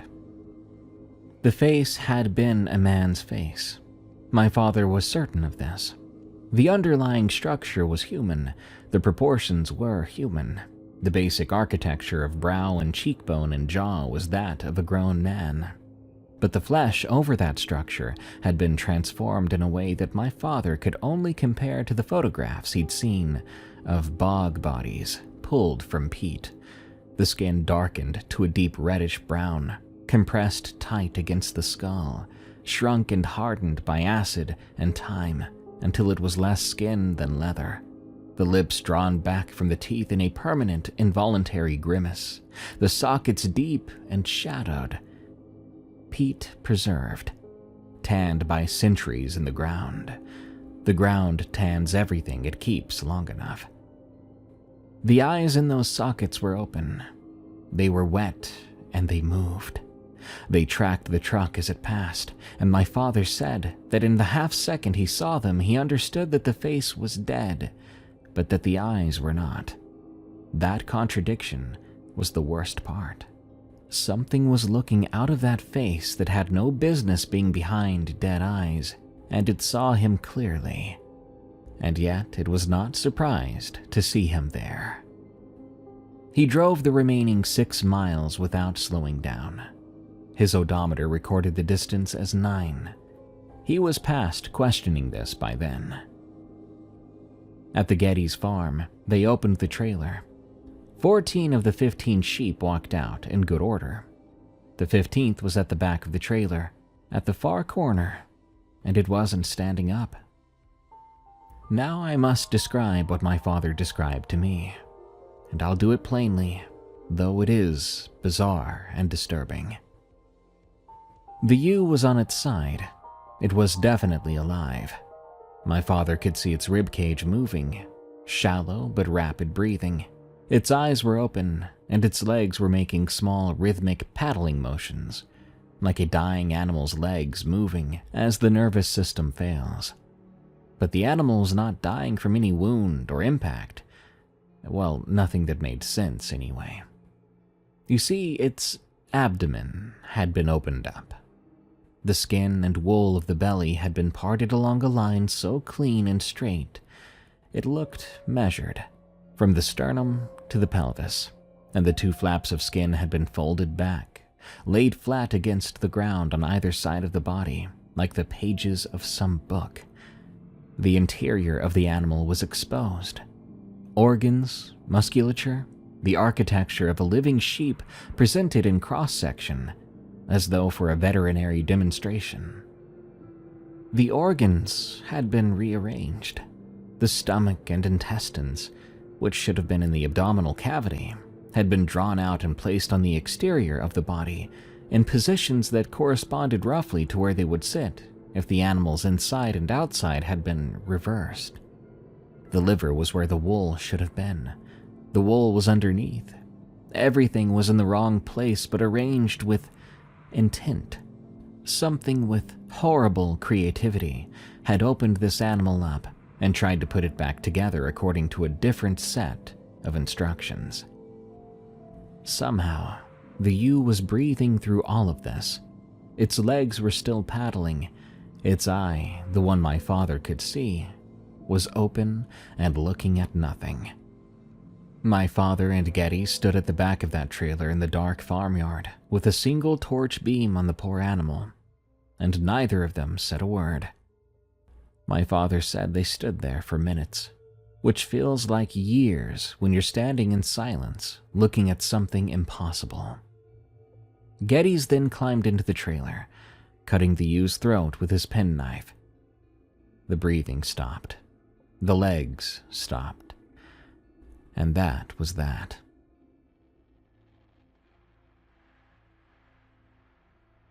They dragged the remains out of the trailer, burying them behind the farm buildings in the dark, working by torchlight.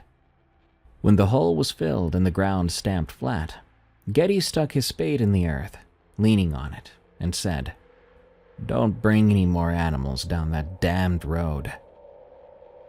My father explained that he still had one more trip. Geddes gave him a look and said, "My father used to haulage sheep before me, and his father before him. Nobody in my family drives after dark on the moor road, and I'd suggest you arrive at the same policy." He picked up his spade and walked away. My father drove home. He didn't sleep well that night. In fact, he first stayed in the kitchen in the dark with a cup of tea, sort of just listening to the house. He tried to find a way to make what he had seen fit into a normal world, but he failed to do so. The days after the third trip were the part of the story my father told with the least detail. I think this was not because nothing happened, but because what happened was personal. And even on his deathbed, there were things he didn't want to hand down to his son. He said he felt different, that food had lost its familiar taste. Even the reflection in the bathroom mirror seemed delayed or lagged by the smallest fraction of a second, but he could feel it. And he had dreams every night. The moor road, footsteps behind him, the walk that didn't end, and every morning, the boots were by the door with fresh peat on the soles. My mother noticed. She was not an easily frightened woman, but my father said she had begun watching him with a quality of attention associated with waiting rooms. Patient, alert, braced for any kind of news. One evening she told him he smelled different. He asked what she meant. She said she could not describe it, except that it wasn't him. The smell of his very skin had changed, and she looked afraid, likely because my father wasn't sick. And if he was, that would be treatable. This wasn't. Drummond eventually called. One more trip, the final batch. 15 ewes, finish the contract, finish the drove, and be done. My father said yes. Drummond's warning was the last thing my father heard before he pulled out of the farm track onto the B road for the final time. They'd loaded the 15 ewes in near silence, working quickly in the afternoon light, and as my father climbed into the cab, Drummond put his hand on the doorframe, and he held it there so that the door couldn't close. He looked my father dead in the eye, and he said, "Don't stop. Whatever you see on that road, don't stop the truck. If it stalls, you stay in the cab. Do not put your feet on that road after dark." My father asked what would happen if he did. Drummond took his hand off the doorframe and said, "Then you'll join the drove." He stepped back, and my father closed the door. That was the last time the two men spoke. It was 3:30 when he reached the B road. Sunset was at 4:30. 12 miles at 45 would take 16 minutes. He would be off the moor and through the cattle grid with daylight to spare. My father said he felt something close to optimism as he turned onto the single track, which tells you how far his calibration had shifted over the preceding weeks. That the prospect of driving a road that had mutilated livestock and put living eyes in a dead man's face could produce anything resembling relief. But he had daylight, and he had speed, and he had an engine that had never let him down. In 16 minutes, it should be over. The moor opened up on either side as the road climbed away from the glen. Brown peat, gray sky, hills on the horizon just visible through a thin haze. He set his speed at 45 and watched the odometer and drove. At mile 3, the sky changed. The overcast, which had been a uniform gray sheet all day, thickened and dropped. This man had driven through highland squalls and hill fog, even through horizontal rain so bad it reduced visibility to the length of the bonnet. But this was strange. The light simply left. No fade whatsoever. The light was simply removed. He checked his watch. 10 to 4. The sunset should not have been for another 40 minutes. The dark had come early, and it came all at once. There was nothing natural about this. He pressed his accelerator. The engine responded, but the truck felt heavy suddenly, sluggish, laboring, like it was having trouble pulling the additional weight of the trailer now. The temperature gauge, which normally sat comfortably in the middle third of its range, began to climb. He was doing 45 by the speedometer, but the sensation of speed was wrong too. The road ahead unspooled in his headlights at a pace that felt closer to 30. Mile 6. The halfway point on a 12-mile road, except by now he had no faith that that road was 12 miles. He drove and he watched the odometer count, and he kept his hands tight on the wheel. The sheep in the trailer stayed silent. He had been listening for them since the start of the drive, but he'd heard nothing. Over a dozen animals standing in a metal box in a moving vehicle eventually produced some sound, but these were producing nothing. It had been so completely quiet behind him that if he hadn't loaded them himself an hour earlier, he could have believed that the trailer was empty. Mile 9. No cattle grid. The moor road continued ahead of him, straight and featureless, the headlights reaching maybe 80 yards before the dark swallowed them. The temperature gauge was nudging the red. The engine note had changed from the steady diesel thrum that he knew as well as his heartbeat to something strained and arrhythmic, a machine working against a resistance which it was not designed for. He checked the wing mirror on the driver's side. A habit of his. A haulier does this every few minutes without thinking about it. There, in the red wash of the taillights, at the furthest edge of what the glow could reach, there were shapes on the road behind him. They were low and pale, moving in a loose formation that spread across the width of the road and the verges on either side. Sheep. There were sheep on the road behind his trailer, following him across the moor, and there were far more of them than the 15 he was carrying. He could see dozens. They filled the road from edge to edge and extended back beyond the reach of his taillights into a darkness that could have contained any number more. They were walking at the same pace as his truck, keeping a steady distance, and even in the dim red light and the small shaking rectangle of the wing mirror, he could see that they were not normal. Like that figure from before, they moved stiffly and uniformly, every animal moving in the same rhythm, legs working in lockstep that normal sheep would never do. Some of them were even walking on legs that were bent oddly, which would make it impossible for a living animal to stand on, let alone move with. One near the front of the flock, where the tail light was strongest, had its head hanging sideways from a clearly broken neck. The skull was resting against its own shoulder, and it walked the same steady pace as the rest. Their wool was dark and matted, with something that looked like mud but wasn't, and the ones closest to the light had a quality to their bodies that my father struggled to articulate that I will try to convey as precisely as I can. They looked compressed, flattened, as though they had been subject to enormous pressure that had pushed them into a denser version of themselves, the way peat pushes everything into a tighter, darker, more preserved form. My father faced forward and put his foot down. The engine screamed, the speedometer read 50, but that road was not meant for 50. The truck shuddered and swayed, and he held the wheel with both hands, determined to keep driving, due to what Drummond had told him, and because looking in that mirror again was something that he could not bring himself to do.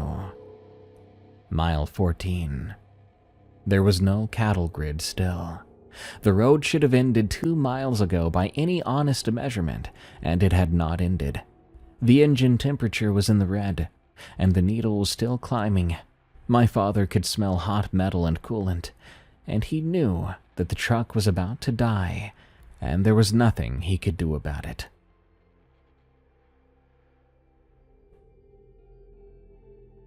It died at mile 15.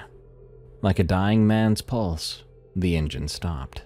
Mid-beat, total, without the courtesy of a gradual failure. The truck rolled forward on its remaining momentum, slowing, and came to a rest on the empty road, with the headlights dimming to amber on battery power, and the dark closing in from every direction, like water filling a hole. He sat in the cab. He did not try the ignition. He knew the engine was gone, and he understood that turning the key would drain the battery faster, and the headlights were the only thing between him and absolute darkness. He wanted them for as long as they would last. The cab was cooling rapidly. The heater had died with the engine, and the November cold came in through the glass and the floor and the doors. Yet underneath that cold was the other cold, the one he'd felt on the moor road from the first trip. Wet and organic, carrying the smell of deep peat, the smell of ground full of dead things. In the wing mirror, the flock had stopped. They stood on the road behind the trailer in a dense, still mass, and in the fading taillight, they almost looked like ordinary sheep if you kept your focus soft and did not look too closely. My father did not examine them closely either. He glanced once, then he faced forward, placing his hands on the wheel as he waited. The flock parted. He heard that part rather than saw it. The sound of hooves on tarmac shifting to either side, pressing to the verges to open a path through their center. And through that center, at a pace that matched the mechanical rhythm of the flock's walking, came the sound of footsteps. Heavy steps, accompanied by a wet, dragging sound underneath, as though this new figure was leaving a trail on the road's surface. The footsteps passed along the left side of the trailer, close enough that my father could hear the brush of the long coat against the metal sidewall. And then they were alongside the truck. Then they were alongside the cab, and then they stopped outside the driver's door. My father didn't look. He stared through the windshield at the last pale cone of his failing headlights on the empty road ahead. He kept his hands on the wheel, and he didn't turn his head. He could hear it, though. Hear it standing there inches from the glass, the sound of its breathing thin and papery. Beneath the breathing, he could hear other smaller sounds. The faint creak of the weight across its shoulders shifting, the slow drip of something landing on the tarmac below, the soft, wet contact of the dead sheep's hooves swaying against the figure's chest. And it stood there for so long. But my father didn't count. He said that time lost its structure, because when you're in a situation like that, time loses its meaning. The only way he knew time was truly passing was the fact that the headlights were still getting dimmer, and that the cold was getting deeper. He gripped the wheel, and he did not look at it. He did not speak to it. He refused to move. Suddenly, the glass made a sound, a high and thin sound, like something hard being drawn down a smooth surface. My father kept his eyes forward, but he could see it in his peripheral vision. The movement on the driver's side window, the dark shape at the glass. The sound continued, a slow, downward stroke, from the top of the window to the bottom, then another, parallel to the first, and another. 4 strokes altogether, 4 lines or grooves being inscribed into the exterior of the glass by something that was not a fingernail, and was not a tool, and was, as far as my father's peripheral vision could tell, the tip of a bare, dark, and hardened finger. The sound stopped. The breathing continued for a few more seconds, but then the footsteps resumed, moving past the cab, past the bonnet, and now onto the road ahead. The dragging sound went with it, and the flock on the verges began to move, falling in line behind the figure. The whole procession, the shepherd and his dead drove, walked north along the moor road until the sound of their passage faded and the night was silent. My father was alone.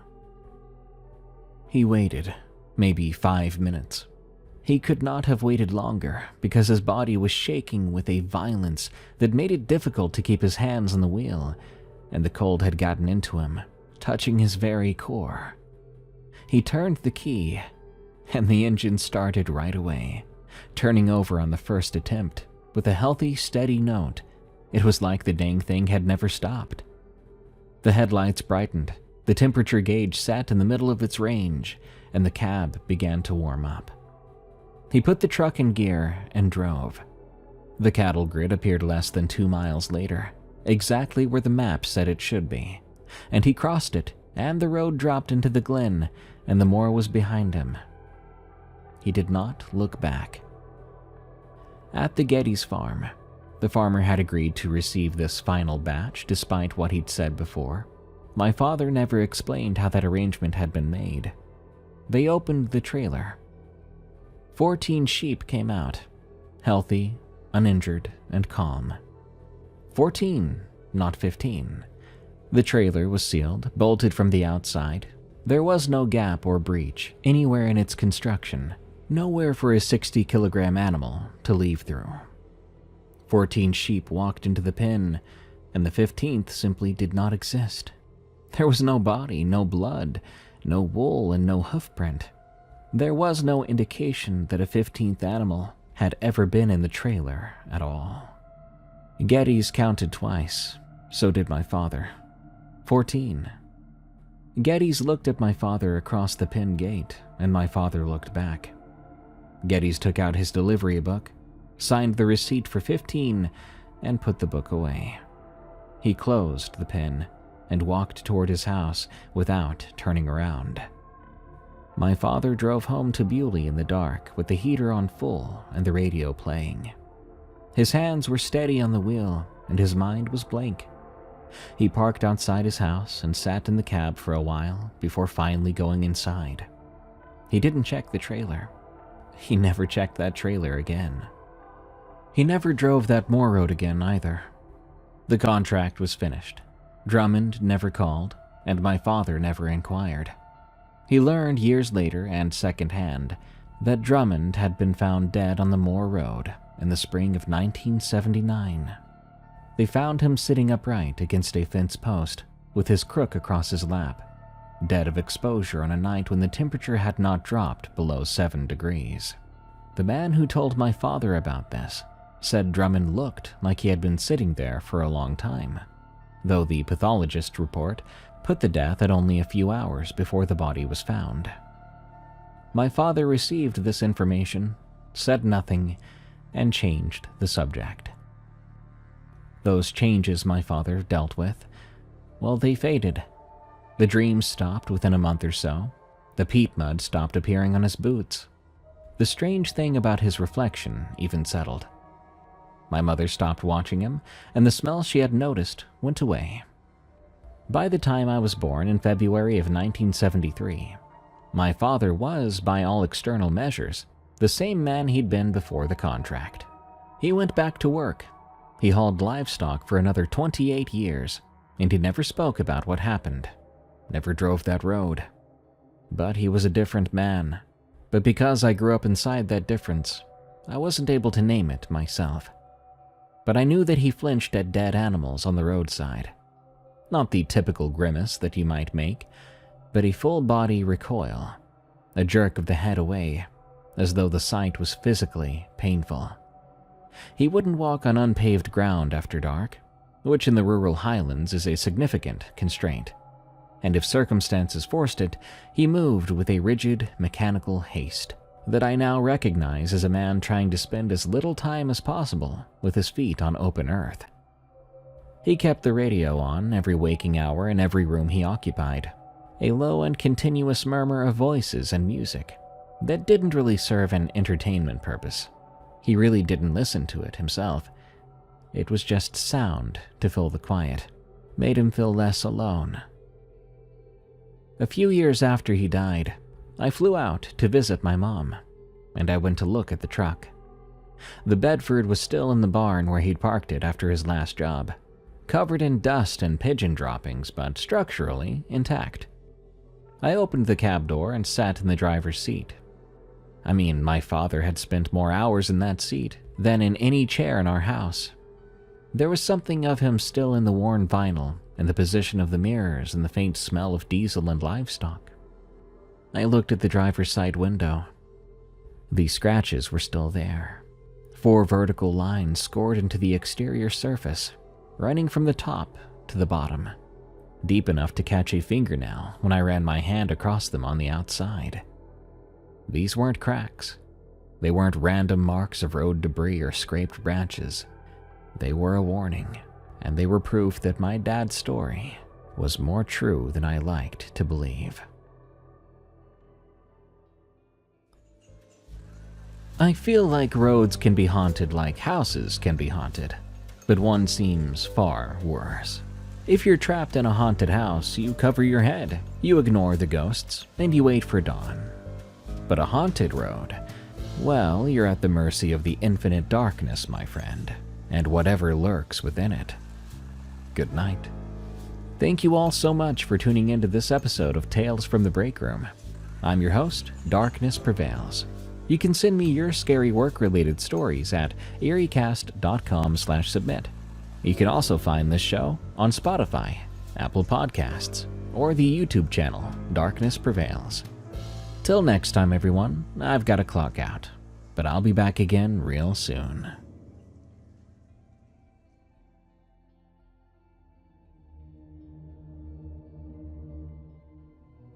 If you know me, you know I'm always on the lookout for stories with new, terrifying monster encounters. Skinwalkers and Wendigos are nice and all that, but I crave something new. That's why today I'm excited to share with you a story I got from a user named Dinsif called The Tree God of Alaska. And if there's any truth to this story, then I should warn anyone living in or visiting Alaska that there might be something extremely dark and ancient lurking in the woods and around cabins, looking for its next target.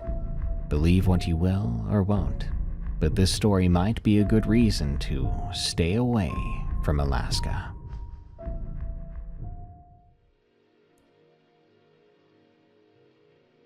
Lee died last spring. Pancreatic cancer, which is about as unfair as it sounds. But he went at home with his wife and kids around him, and I don't think he was scared. I drove up for the funeral, even though my back doesn't do well with long trips anymore, and afterward his daughter Jenna pulled me aside and asked about the scar on her father's left hand. "He never told me how he got it," she said. "Every time I asked, he would say it was from a camping trip, but it always looked like someone bit him." I told her it was a long time ago, and I didn't remember the details. But she knew I was lying. Jenna was as sharp as her dad, but she let it go anyway. I'm an old man now. Lee was the best friend I ever had, and he's gone. And I think that means I can finally talk about what happened on the Dalton Highway in October of 1989. It's been decades. That's long enough. So, I met Lee sophomore year in the weight room at Central High. Neither of us belonged there. The weight room was for football players and wrestlers, guys who moved through the hallways like they owned the place. And Lee and I were the kind of kids who ate lunch in the library and hoped nobody would talk to us. But we'd both gotten it into our heads that lifting weights might make us less invisible, and make us want to be less invisible. So there we were, trying to figure out the bench press while a bunch of juniors snickered at us from the squat rack. Lee dropped a 25-pound plate on his foot the first day. Didn't even flinch. Just picked it up and racked it like nothing happened. And when I asked if he was okay, he said, "I've had worse." We started lifting together after that, spotting each other mostly, though neither of us ever put up enough weight to really need it. Lee was funny in a way that snuck up on you. He had a deadpan, dark kind of humor. Could always find something absurd in anything. I learned about his home life in pieces over the next 2 years. His dad was a drinker who thought belts were for more than holding up pants, and his mom was a substitute who was somehow always busy, so she wasn't home to see the bruises. Or maybe she saw them and didn't know what to do. Lee never talked about it directly. He would say things like, "I'm staying at my grandma's for the weekend," when his dad was on a bender. Or he'd show up at school moving real stiff and say he had slept wrong. Junior year, his parents finally divorced. His mom moved them to a 2-bedroom apartment on the east side of town, and Lee seemed lighter for a while. But something had already settled into him by then, a sort of weight he had to deal with. He apologized all the time for things that were never his fault, or weren't even things at all. Sorry for being in the way, or sorry for talking too much. Sorry for existing, basically. I didn't know how to help him with any of that. I was 19 and stupid, and my own parents were fine. Distant, at worst, but fine.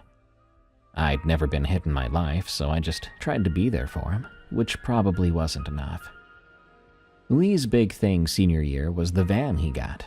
He bought it off a guy named DJ, a '78 Dodge tradesman with rust along the wheel wells and an engine that sounded like it was coughing up a lung. The cool part? Well, DJ had started converting the back into a camper before his wife got pregnant, and he had to sell it. Lee finished the job over the winter. In the back was a plywood platform for a mattress, curtains his mom sewed from old bed sheets, a 2-burner camp stove that he mounted to a piece of plywood that was definitely not up to code. "We're going to Alaska," he told me in February of senior year, showing me the completed interior like it was the Sistine Chapel. "After graduation, the Dalton Highway, you and me." I asked him why Alaska, and he got this look on his face. He was serious. He kinda looked hungry too, but "because it's the emptiest place I can think of," he said. "I want to go somewhere so big and quiet that everything sort of just falls away." At the time, I wasn't really sure what he meant. I thought he was being dramatic, the way people are at that age. But I said sure, because Lee was my best friend, and because I didn't have any better plans.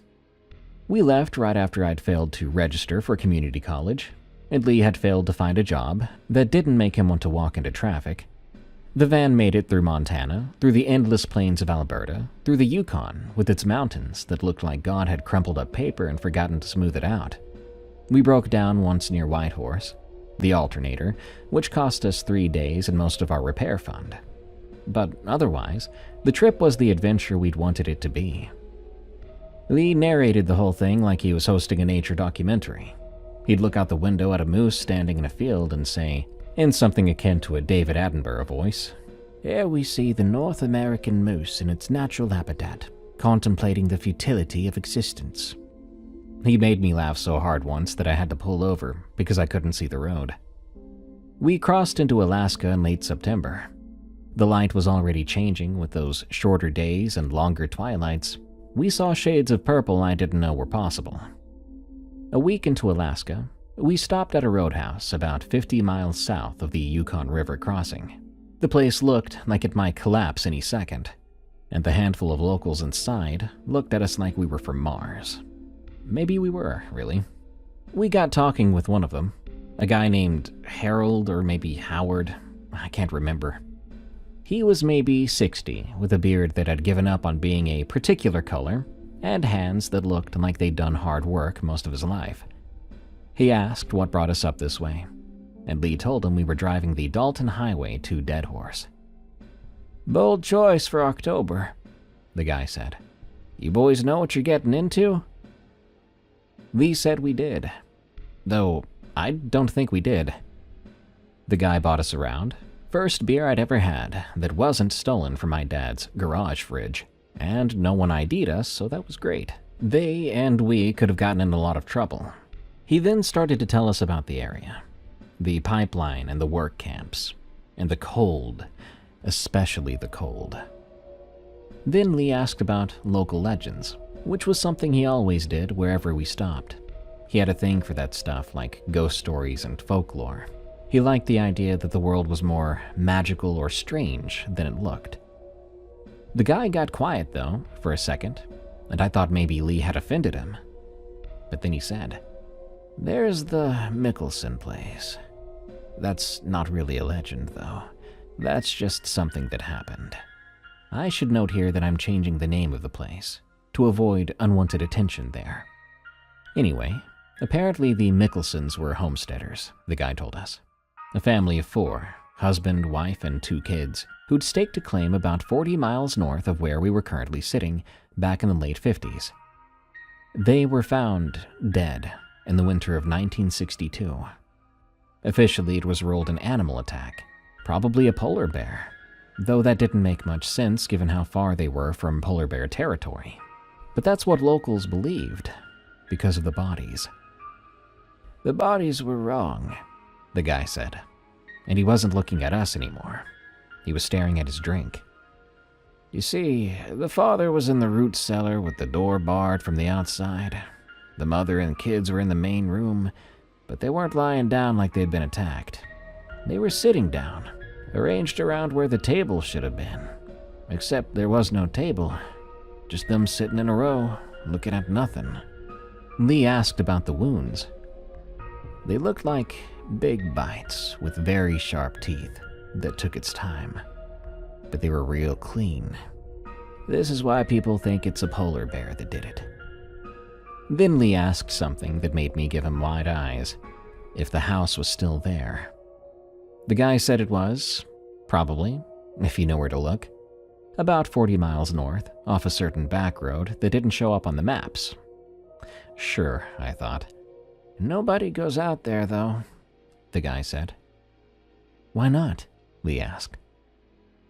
That's when the guy stood up to leave, but he told us, "Place feels wrong. Even the animals stay away from there." I was hoping Lee would forget about the story. I mean, people in bars aren't exactly the most trustworthy. But 2 days later, we made camp in a pullout about 30 miles north of the roadhouse, and Lee woke me up before dawn saying he wanted to go for a walk. It was insanely cold. Cold enough that my breath looked like dragon's flames, and my fingers were numb within minutes. The sun wasn't completely up yet. We followed what looked like an old trail leading away from the road. I wasn't sure why just yet. Lee hadn't explained much if there was something to explain. He was in front, looking like he was leading me somewhere. It didn't look like a casual morning walk to me. But I followed, because I always followed Lee. The landscape was tundra giving way to sparse black spruce, bunch of skinny half-dead trees all over the place, spaced far enough apart that you could see pretty far in every direction. There was no wind, though. Not really any sound, just our footsteps and breathing. I've been in quiet places before, but this gave me some weird vibes. We'd been walking for about 20 minutes when Lee stopped. "Holy crap," he said.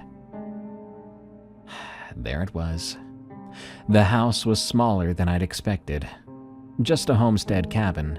Little thing, could have been built in a summer or 2 by hand. Half of it had collapsed where the roof caved in, and the remaining walls did not look stable. But there was a section that was still standing, intact enough you could probably go inside, if you really wanted to, and I didn't want to. Lee was frozen, not cold frozen, excited frozen. He stared at that house like he was expecting it to come alive and give him a hug. "This is it," he said. "This is the place the guy was talking about." I said it could have been any old cabin. There were probably dozens of these cabins out here, abandoned homesteads from people who'd come north looking for something and found out the hard way that Alaska does not give anything for free. But Lee shook his head at me. No, man. Look, I dreamed about this place. I raised an eyebrow. No, listen. 2 nights ago, I didn't tell you because it seemed stupid, but I dreamed about a house that looked exactly like this. The roof caved in, the door hanging open like that, all of it. I rolled my eyes.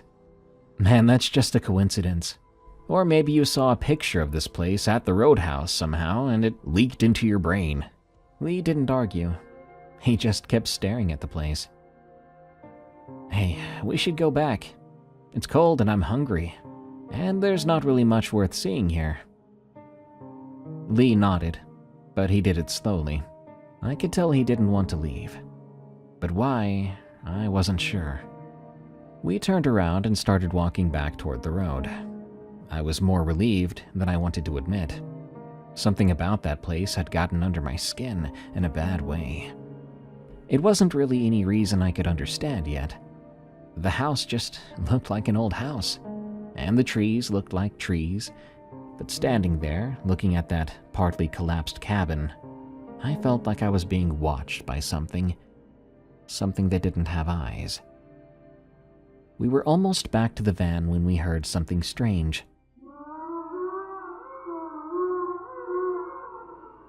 It came from the direction of the house, a sound that I thought at first was wind moving through the collapsed structure. But as I said before, there was no wind.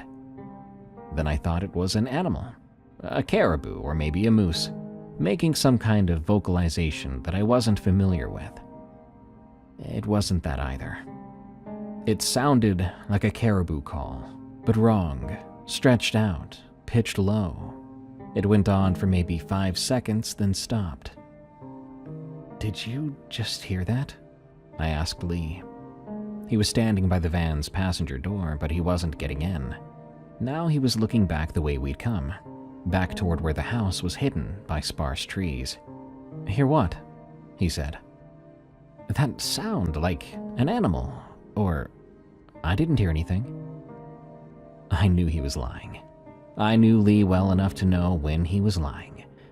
But his face was blank, and his eyes were fixed on that tree line, and he wasn't blinking. We should move the van closer to the house, Lee said. Man, why in the world would you want to do that? So we don't have to walk as far when we go back. Go back.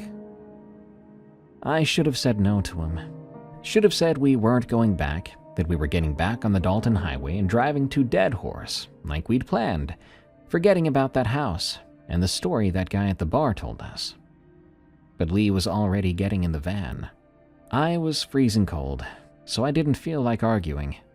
I told myself it didn't really matter. It was just a house. We'd look at the house, creep ourselves out, then leave, and that would be that. I got in and started the engine. The thing coughed to life, and I pulled back onto the road, driving until we found a spot where I could pull off closer to where the house was, because that's what Lee wanted. We parked about 200 yards away, close enough we could see the roofline of the house through the trees, more like what remained of it. Lee was quiet now. When I looked over at him, he was still staring at the house. He looked weirdly satisfied, almost like he was getting off to the fact that we were so close to the place. I was so confused by him at the time. Like, what are we even doing, dude? But I didn't say anything. I didn't want to be whiny on the trip. I often go back to that moment a lot, now that Lee has passed, thinking about how easy it would have been to just keep driving from that point. To have put my foot down, telling him that we were leaving. End of story. But I didn't do that. And 200 yards away through the thin black spruce, the house waited for us. And so did something else. That night, the first night, Lee seemed fine. Better than fine, actually. He was animated, in a way that I hadn't seen him since we'd crossed into Alaska, telling stories about people from high school and laughing about his own jokes before he even finished them. We made dinner on the camp stove, canned chili, which we'd been eating so much of that I still can't look at it without feeling slightly sick. We played a few hands of rummy by the light of the battery-powered lantern Lee had bought at a gas station in Whitehorse, and talked about nothing important. I kept glancing out the back windows. That house was out there, of course. Invisible in this darkness, sure, but I kept thinking about it. Lee wasn't as focused on it as he was before. Now he was shuffling the cards and talking about a girl named Marcy, who'd sat behind us in junior year in English. How he'd always wanted to ask her out, but never worked up the nerve. "You should have done it," I told him. "I think she liked you. I mean, she always laughed at your worst jokes." "Whatever. She was laughing at Mr. Petey's toupee anyway," Lee said. "I just happened to be in the way." He grinned. "Besides, what would the plan have been? Take her back to my apartment so she could meet my mom's cat and see the water stain on the ceiling that looks like Nixon?" We turned in around 11. Lee took the mattress platform in the back. I'd gotten used to sleeping in the passenger seat, reclined as far as it would go, which wasn't far enough, but was better than sleeping on the floor. I fell asleep pretty quick. But I woke up because the van was moving. It wasn't being driven, but it was slightly rocking, like something or someone shifting their weight around. I opened my eyes and saw Lee sitting up in the back, his silhouette outlined against the window by the faint light of stars. He was staring at the house. I couldn't see his face, just the shape of him, motionless, except for his breathing. "Hey, Lee." He didn't answer for a few seconds. Eventually, though, he did answer. "Just looking." His voice was flat. Not like sleepy flat, but like he was emotionless. "At what, dude?" "The house." "It's pitch black out there, man. You can't see a thing." "I know." He lay back down. I heard him pull the sleeping bag up around himself, and I heard his heavy, slow breathing. I told myself it was just a waking dream. The guy was just half asleep, disoriented, maybe had a nightmare or dream of some kind of the Mickelson story, and he woke up confused. But then I heard that sound again.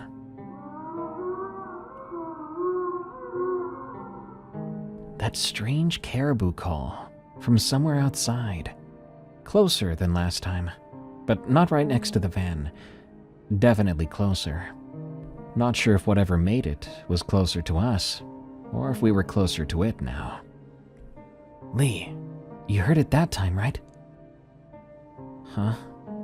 he said. He didn't seem impressed or worried. "Oh, yeah." "What do you think it is?" "I don't know." I waited for him to say something else. Maybe sit up and investigate it with me or make a joke about it. But he didn't do that. He just lay there, and a few minutes later his breathing changed. He was asleep. But I didn't sleep the rest of the night.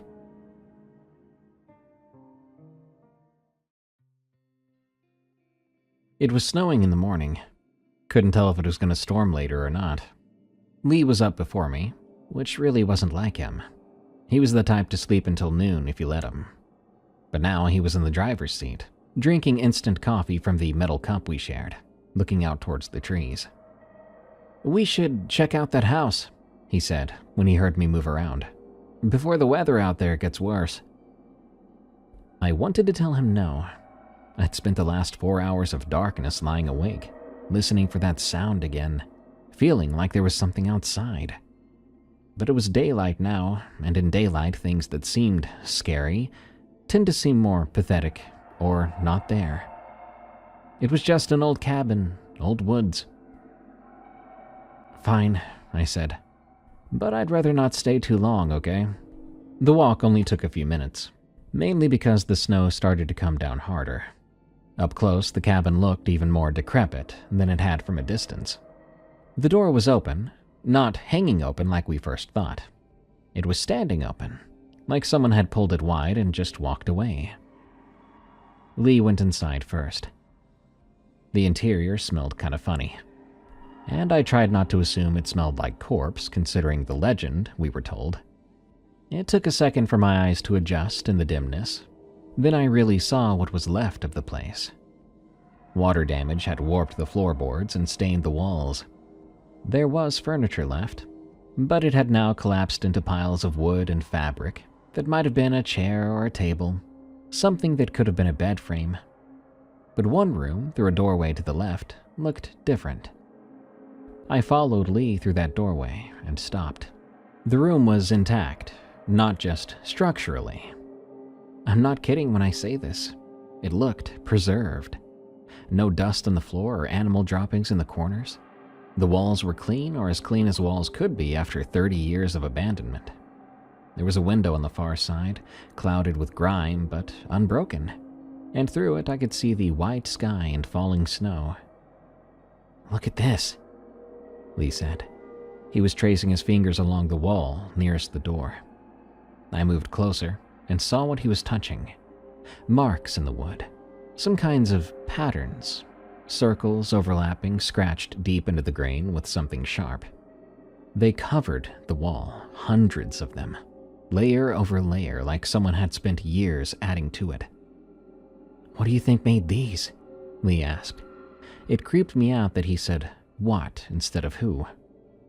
I don't know, man. Someone crazy, probably. "These aren't random." He was still feeling them with his fingers, moving from one circle to the next. "There's a pattern. See how they overlap? It's like I don't know, man, like a language." I told him we should go. The smell was getting to me and the room felt really weird, especially with those patterns.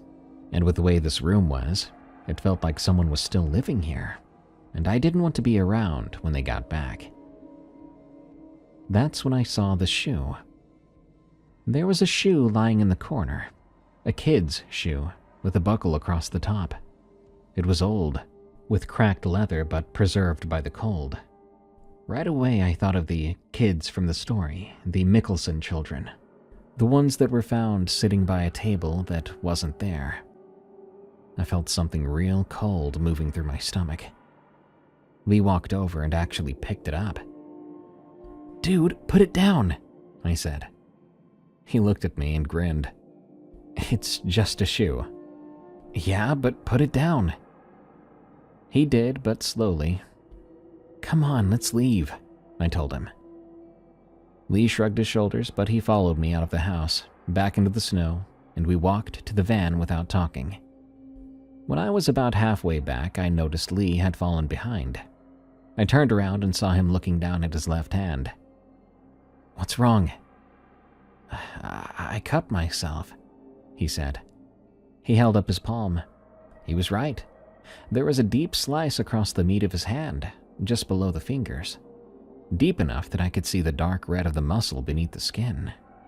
Red was running down his wrist and dripping onto the snow. "Oh my God, when did you do that?" I don't know." He was looking at the wound. I could tell he was confused and concerned. I didn't feel it." Back at the van, I dug out our first aid kit, wrapping his hand with gauze while he stood there. The cut was bad. He was probably going to need stitches, but Lee didn't seem bothered by the injury itself. He thanked me when I finished, flexing his fingers to test the fix, and he said we should probably head out. I agreed. I wanted to put as much distance between us and the house, what with all the strangeness piling up like this. When I suggested we drive south, back toward the roadhouse and then Fairbanks, Lee said he wanted to stay one more night. "But you just said you wanted to head out." He shook his head. "I meant after another night. I just remembered." He pulled his pack up to his chest, then pulled out a camera. "We should go get some photos of the house, in better light." "Your hand is gonna need stitches," I told him. "It's whatever, it doesn't even hurt." "Lee, one more night, then we'll go." I should have pushed him harder, or even threatened to walk away. But Lee was stubborn when he wanted to be, and I told myself at the time The cut wasn't that bad if that's how he was acting. So, one more night wouldn't make a difference. One more night. Lee didn't take any photos. The next morning, he said the light wasn't right. The morning after that, he said he didn't feel like it. And by day 3, he'd stopped mentioning the camera at all. By then, he wasn't even eating. When I made breakfast, he'd take a few bites, then set his plate aside, saying he wasn't hungry. He was sleeping all the time, 10, 12, 14 hours at a stretch. But he woke up looking more exhausted than when he'd gone to bed. He had dark circles under his eyes, and his skin was looking more and more pale by the day. He was saying things too, these utterances across conversations. "Do you think people deserve what happens to them?" He asked one day. "What do you mean?" "Like if someone's already broken, maybe the world's just finishing the job, you know?" I told him that was a messed up way to think about things. He shrugged, then changed the subject. On day 3, he said, "My dad said there was something wrong with me when I was born. Like there was something inside me that didn't work right." He hadn't mentioned his father in months, maybe longer than that. "Your dad was a jerk," I said. "He didn't know what he was talking about." "Maybe." Lee was looking out the window again. He was doing that a lot now. But what if he did? What if some people are just made for bad things to happen to them? I found him outside the van that night, standing in the cold without a jacket. It was 2 a.m. I'd woke up from a dream I couldn't remember, and I noticed the back door was open, snow blowing in onto the mattress. He was facing the house, standing there, arms at his sides, head tilted slightly, like he was listening to something. "Lee, what the heck are you doing?" He didn't turn around, but he said, "Listening." "To what?" "I don't know. It's hard to explain. It's like there's someone out there saying my name. Not quite, but almost like they're right on the edge of saying it." I grabbed his arm and pulled him back toward the van. His skin was ice cold. He'd been out there long enough that his lips were starting to turn blue. He came with me without resistance, climbing back into the van, letting me wrap a blanket around him. "We're leaving tomorrow," I said. "Okay." "I mean it, Lee. We are done out here." "Okay." He lay down and closed his eyes. In moments, he was asleep. The next morning, he was still sleeping when I got up. I found his sketchbook. Lee had always been a decent artist. Nothing professional, but he could draw a face that looked like a face, a tree that looked like a tree. He'd brought the sketchbook to document the trip, he said, to draw landscapes and capture something a camera simply couldn't. But the pages were filled with the same image, each and every one. And I had no idea what I was looking at. I'll describe it to you as best I can remember it. It was a very tall and a very thin figure, with an extremely long neck, longer than the body, rising from the shoulders and curving slightly before ending in a head tilted to one side, with a face that was blank, but not entirely featureless. The eyes were 2 slits, and he'd drawn this thing, whatever it was, over and over, page after page. Some versions were rough sketches and just a few lines. Others were detailed and shaded, clearly worked on for hours. In some of them, the figure was standing at the edge of a tree line. In others, it was closer, much closer, filling most of the page. In the last drawing, it was reaching out. I closed the sketchbook and put it back where I found it. I didn't say anything to Lee about it when he woke up.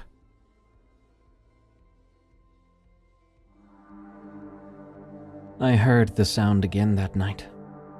closer than it had ever been, right outside the van, at most 20 feet away from us. That stretched, horrible vocalization. I went outside. I don't know why. It was the middle of the night and freezing cold, and I knew that whatever was making that sound was something I did not want to meet. But I went anyway. There I saw a shape at the edge of the tree line. In the dark, I could have told myself it was a dead spruce.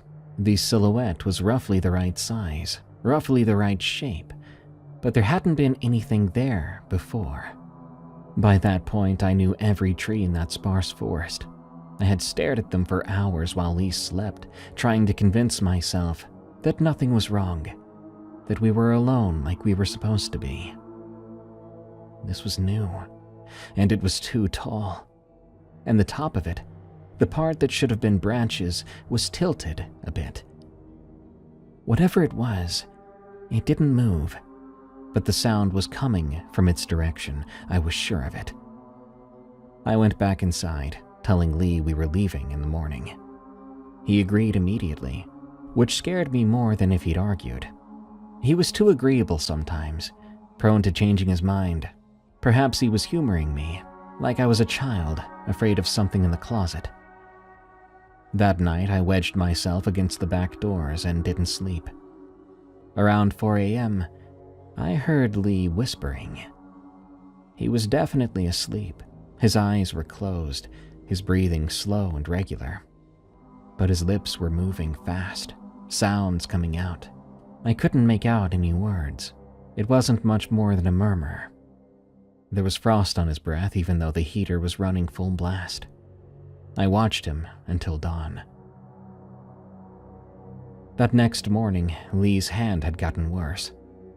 The wound was sort of gray-pale at the edges now. Dark lines were creeping up from the wrist, which meant infection, and that meant hospital, fast. "We have to get you to a doctor, man," I said. "It's fine." "It's not fine, Lee. Look at this." I pulled up his hand to show him. He flexed his fingers. I could tell it was hurting him, but beyond that, there was nothing else to his face. No worry, no concern. "It'll be okay," he said. "Lee, these lines mean the infection is spreading. If we don't get you antibiotics..." I said, "It's fine." His voice was different, harder than I'd heard it before. He looked up at me, and for a second I didn't recognize my best friend. He looked cold and hostile, like he was talking to a stranger now, or perhaps I was a threat to him. Then it passed. Suddenly, Lee's expression softened, and he rubbed his eyes with his good hand. I'm sorry," he said. "I'm just tired. You're right, we need to go back." That flip-floppiness again. I started packing up while Lee was in the passenger seat, staring out the window. He didn't offer to help. He sat there watching the tree line, his wrapped hand resting on his knee. When I got behind the wheel and started the engine, Lee spoke again. "I don't think I'm supposed to leave." "What?" "I don't know." He was still looking out the window, his voice distant and confused, like he was trying to describe a dream that was already fading. I just don't think I'm allowed." I put the van in gear and pulled onto the road anyway. We made it about 5 miles when Lee started to hyperventilate. He was gasping, clutching his chest, tears streaming down his face. I pulled over and he bolted out of the van before I could stop him. Just threw open the door and started back the way we'd come. I caught up to him on the shoulder of the road. He was trembling, mumbling things that didn't make sense. "He knows me. I was already his. I have to go back. I can't leave." "Lee, look at me, man. Look at me." His eyes were horrible. His pupils were massive, like he was in the midst of the world's worst trip. He looked at me, or perhaps through me, then said, "I was always going to end up here. Don't you get that? Some people aren't just made for this." I grabbed him and began to drag him back to the van, practically. But he didn't put up a fight. Instead, he went limp, all the resistance draining out of him like water. I got him into the back and told him to stay there. Just stay there while I figured out what to do. I heard the sound again as I climbed into the driver's seat. The caribou call coming from somewhere behind us. Much, much closer. In the rearview mirror, I could see the tree line. And past that tree line, I could see... No, I couldn't have seen that. We were 5 miles from the house now. There was no way to see the house from here. But I saw it. I swear for a second, I saw it. Like the distance we drove never happened. I started to drive, and I didn't look back. We drove for 2 hours before I felt safe enough to stop. By then, we'd passed a work camp and a cluster of vehicles that might have been a surveying team, and the road felt like a road again instead of a thread stretched across something that wanted to swallow it. I pulled into an actual campground, one with marked spaces and a pit toilet, and most importantly, other people. A pickup truck with Oregon plates was parked 2 spaces over, and I could see a man and a woman setting up a tent in the fading afternoon light. Other people. Normal people doing normal things. I nearly cried with relief. Lee slept for 14 hours. I stayed awake for most of it, watching him breathe and waiting for him to start whispering again, or for his eyes to open with that wrong and empty look. But he just slept, deep and seemingly peaceful. The guy was exhausted.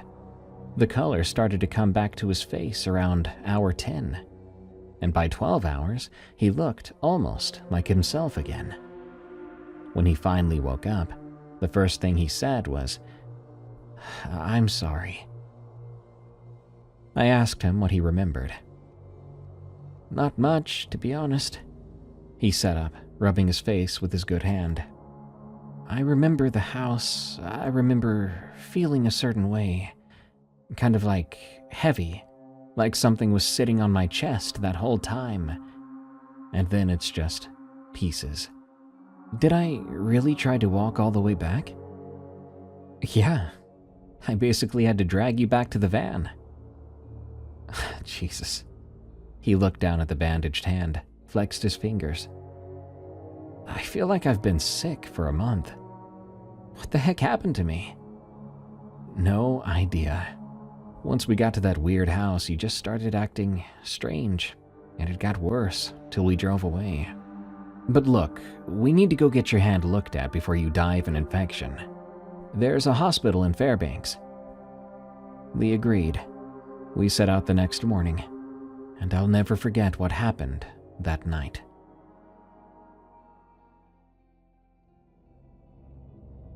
The van's radiator had been threatening to overheat since Whitehorse. At about 4 hours south of the campground, it finally made good on that threat. The temperature gauge climbed into the red, and I pulled over before something expensive happened. We were in the middle of nowhere now.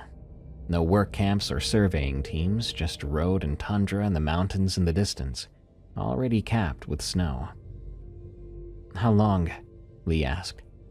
"It'll probably take a couple hours," I replied. "We need to let it cool down completely before we add more fluid." He nodded. He'd been pretty quiet compared to his usual self during the drive, but it was a different kind of quiet, like thoughtful instead of being vacant. My best friend was back, though he did look a bit worried now, which was good. He had been looking out at the landscape, really looking at it, like he was seeing it for the first time. "God, it's beautiful up here," he said. "I didn't notice it before." "Well, you were pretty out of it." "Yeah. Do you think there's something wrong with me, like fundamentally wrong. I thought about his father, the years of belts and bruises and being told he was born broken. I looked at him. No, Lee. I think some bad things happened to you, and you're still dealing with them. That's not the same as being wrong. Lee didn't reply, but I could tell some of the tension left his shoulders, and he smiled at me. We waited. The sun set. I'll tell you, there's nothing quite like the Alaskan sunset. It might be freezing cold out, but if you can endure it, you may just see the most beautiful sights in the world. We wrapped ourselves in sleeping bags and talked about what we would do when we got home, and whether Lee should see a doctor about more than just his hand, or places we would want to visit someday, places that weren't trying to kill us. Around 9 p.m., I fell asleep. I didn't mean to. I was exhausted. I'd barely slept in days, and the sleeping bag was warm. Lee's voice was familiar again and comforting, and at some point, my eyes closed and just wouldn't open again. I woke up suddenly because of the cold. This didn't feel like the cold of a heater that had been off for some time. It was sudden and sharp, like a door open. I opened my eyes, and I saw that the passenger side was empty. The door was hanging open. Outside, the stars were bright and hard, and the temperature had dropped to something that hurt to breathe. Lee was gone. I grabbed the flashlight from the glove compartment and went after him. His footprints were easy enough to follow in the thin layer of snow that had fallen while we slept, a trail of boot prints leading away from the van toward the tree line about 100 yards to the east. I followed them quickly. The footprints ended at a pile of clothes. Lee's jacket, his shirt, his jeans, boots, socks, underwear, everything he'd been wearing was now folded neatly in the snow, like he'd taken them off with care and set them aside. Beyond the pile, a new set of prints continued toward the trees. Bare feet, Lee's. I ran after them. I found him about 100 yards past his clothes, still walking. The guy was naked now, his skin already turning colors I didn't want to think about, and he was moving with a steady stride, like someone going to meet a friend. His feet were leaving blood in the snow. The cold was already damaging the tissue, and he was walking on wounds that he apparently wasn't feeling. "Lee!" He didn't stop, and he didn't turn to me. He showed no sign that he had heard me at all. I caught up to him and grabbed him by the arm. His skin was ice, so cold it burned my palm. I pulled him around to face me, and what I saw made my stomach drop. His face was slack, peaceful. His eyes were open, but they weren't looking at me. They were focused on something past my shoulder, in the direction he'd been walking. There was this small smile on his lips, so satisfied, so comfortable. "It's better this way," he said. His voice sounded dreamy. "I was always going to end up somewhere cold." "Lee, we have to go back. You're gonna die out here." "I know, and that's okay. I was already his. I've been his the whole time. Probably always." I tried to reply, but my breath became a choking gasp, because I saw something then. Something at the tree line. I saw what was waiting for Lee. It was so tall, and so very thin, emaciated. Limbs so long and thin, they looked like tree branches. And the skin across the entirety of it was charred, dark and cracked like something had been burned, but was still somehow alive. There was nothing between its legs, just smooth, dark skin where anatomy should have been. Its neck, though, it rose from the shoulders and kept rising longer than the torso, longer than the arms, curving slightly as it went up, like the stem of a wilting flower. and at the top of that impossible neck was a head that lolled to one side, heavy, dangling at an angle that would have broken a human spine. The face had no mouth, no nose, and instead of eyes, I saw instead these long horizontal slits, like wounds that had never properly healed. And those slits were fixed on Lee with something I can only describe as patience. Whatever that freaking thing was, it wasn't moving or beckoning him. It was standing there at the edge of the trees waiting, and if you were too far away from it, you would think it was just a tree. But I was close enough now, and there was a reason Lee was staring at it. It was the someone who had always been coming, or so he thought. The one who was walking towards you one step at a time. And here was Lee, approaching it, or at least trying to. "Lee," my voice cracked. "Lee, please." He looked at me, and I saw that flicker again in his eyes, the real him coming out for a moment. He panicked and said, "I can't stop. I don't know how." I hate to admit this next part, because I never would have done it, not in any other situation ever. But I punched him then, square in the jaw. I'd never punched anyone before. I didn't even know how to make a fist properly. For some reason I thought you kept your thumb inside your fingers. I swung and my knuckles connected with his jaw. It was sloppy and it hurt me, but he dropped like someone had cut his strings. I then grabbed him under the arms and started dragging him back toward the van. He was heavy, 180 pounds of dead weight, and my feet kept slipping in the snow. My hands were cramping from the cold and the weight, and behind me, I could hear something. A dragging sound. Something heavy moving across the frozen ground, coming much, much closer every second. I didn't dare look back. I'd learned enough in the past week to know that some things you shouldn't give a second look. You just run. I made it to Lee's pile of clothes and didn't even stop to grab them. I made it to the van and somehow got the back doors open and somehow hauled Lee inside and somehow got the doors closed behind us. I blame adrenaline. The engine wouldn't start on the first try. Either the cold had thickened the oil, or the universe just wanted me and Lee to suffer a bit more. But it caught on the third attempt, and I threw it into gear and floored the accelerator. The temperature gauge climbed into the red immediately, but I didn't care. I couldn't afford to. I drove with the warning light screaming at me until the tree line was a mile behind us, 5 miles, 10 miles. Thank God we got that far. I drove until the sky started to lighten up. Soon I could make out a work camp ahead, lights and vehicles and people. I pulled over and finally looked over at Lee. He was unconscious, his breathing shallow. His skin was mottled with the red and white of severe frostbite in places. But he was alive, and when I checked his face, the slack, peaceful expression was gone. He looked like a hurt and confused and very, very cold Lee. The hospital in Fairbanks saved his life, though they couldn't save all of him. Frostbite had destroyed tissue in both feet, 2 toes on the left and 1 on the right.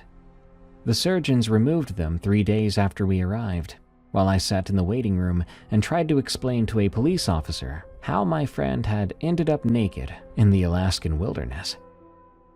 I explained that he'd been sleepwalking, that the stress of the trip had gotten to him and I'd found him just in time. Sort of. I could tell they didn't believe my story, but didn't have anything else to go off of. Lee backed up everything I said when he woke up. We were good at playing off of each other like that.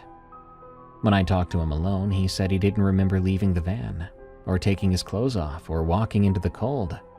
He said the last thing he remembered was falling asleep in the passenger seat, that I had been telling him about a trip my parents had taken to Yellowstone when I was 8. The cut on his hand healed cleanly. The infection that had been spreading up his arm, the dark lines that terrified me, were gone. The doctors were puzzled. They said it looked like it had never been infected at all. Just a clean wound, already starting to close, which now suspiciously looked more like a bite mark. Lee spent 2 weeks in the hospital. I stayed in Fairbanks the whole time, sleeping in the waiting room or in the van in the parking lot, living off of vending machine food and the kindness of nurses who brought me some food on occasion. When they finally discharged him, we drove south together, slowly, carefully, stopping every few hours so Lee could elevate his feet and I could check on the healing. Lee went on to have a decent life. Not perfect. He always struggled with depression on and off, and he spent some time in therapy. He had a rough patch in his 30s when his marriage almost fell apart, but he came through that. He raised 2 kids who loved him, and he held down a job that didn't make him miserable. He grew old with a woman who understood his dark moods and loved him anyway. He walked with a slight limp from the missing toes, but he walked. In fact, I'd say he walked better than most of us ever run. We stayed friends all those years. We would see each other at least once a year, talking on the phone every few weeks. We would send each other stupid articles we found online. He was the best man at my wedding, and I was there when his daughter was born. But through all that, we rarely talked about Alaska. But it was always there between us. This thing we survived together. But then came the pancreatic cancer. Lee passed. He went fast, thankfully. Probably a mercy when you're dealing with that particular disease. And that circles us back around to where I started. His daughter was asking about the scar on his hand, and I lied to her face, telling her I didn't remember how he got it. I told her it was just a long time ago. But here's the truth. I don't know what happened to us back in 1989 in Alaska. I'm not a religious man. I don't believe in ghosts or demons. I've spent 35 years trying to find a rational explanation for what I saw, and I've never found one that satisfied me. I'll try to explain what I think I believe, to at least give you people some satisfaction. I think there are places where something went horribly, terribly wrong a long time ago. Old, dark places. And those places remember things. And sometimes those things reach out, looking for the kind of person they can use. People who are already hurt. People who are already carrying something dark inside them that they can make use of. People like Lee. And the thing I saw in those trees, the tall burned figure with the insane neck, I don't think it was hunting Lee. I think it was cultivating him.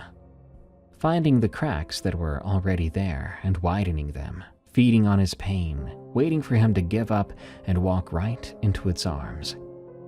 And if he had, I don't know what would have happened. I'm just glad I was there to bring him back before he could do that. If you're out there and you're listening or reading this, I'd really love to know what you think it was. Is there a demon or something that matches the description? An entity that feeds on people's sadness or depression? Before I go, let me just say this.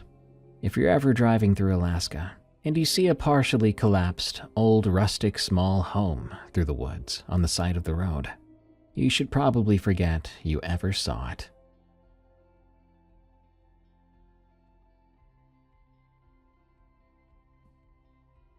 That was a touching story. And by touching, I mean it reached into my soul and touched me with its abyssal tendrils. What is this entity? Does it match any known monsters or folklore creatures in North America? Whatever it might be, just make sure to take your next hike or camping trip with a smile. No sad thoughts, got it? Because there could be something out there hungry for your inner darkness. Good night. Thanks for tuning in to this episode of Unexplained Encounters. I've been your host, Darkness Prevails. You can follow this podcast every week on Wednesday on Spotify, Apple Podcasts, or your favorite podcast app, or catch it on YouTube at Darkness Prevails. If you have a scary true story of the unexplained, send it to me at darkstories.org. Until next time, everyone, stay safe out there and stay creepy, because this world is a strange one. Hi, welcome to Dead and Roasted. What can I get you?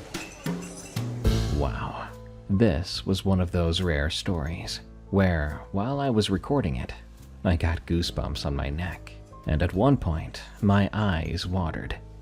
Do you know that feeling? That fear that begs you to look behind you, but to such a great extent that you can't even bring yourself to look. Keep that idea in mind. You'll understand soon. This story, titled The Standing Tree, from an Australian gentleman named E.G. Scott, is an extremely disturbing story about a school and a nearby tree. Something in the 90s was taking children. Be warned, this story will sit with you long after you're done listening.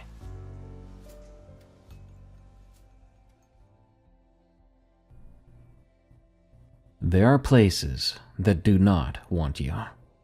I know this now with the certainty of a man who has felt it, though it took me years to understand what that feeling meant.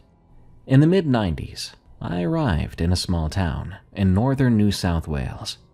I will not name it specifically, and I beg of you not to try to find it. I moved to take up my first teaching position. I was 24 years old, recently qualified, and possessed of that peculiar optimism that comes from never having been tested by the world. The school sat at the end of a road that the locals called Boundary Road, but that was not its official name. It was a building of weatherboard and corrugated iron that had been standing since the 1920s, its paint peeling in the fierce summer sun, its windows foggy with age. Behind it, beyond a rusted wire fence that marked the official edge of the school grounds, lay the bush. I use that word deliberately. Not forest or woodland, those tame English words that conjure images of managed copses and walking paths. This was true bush in the Australian sense. Dense, ancient, indifferent. Scribbly gums and ironbarks grew in thickets so tight that sunlight barely reached the forest floor.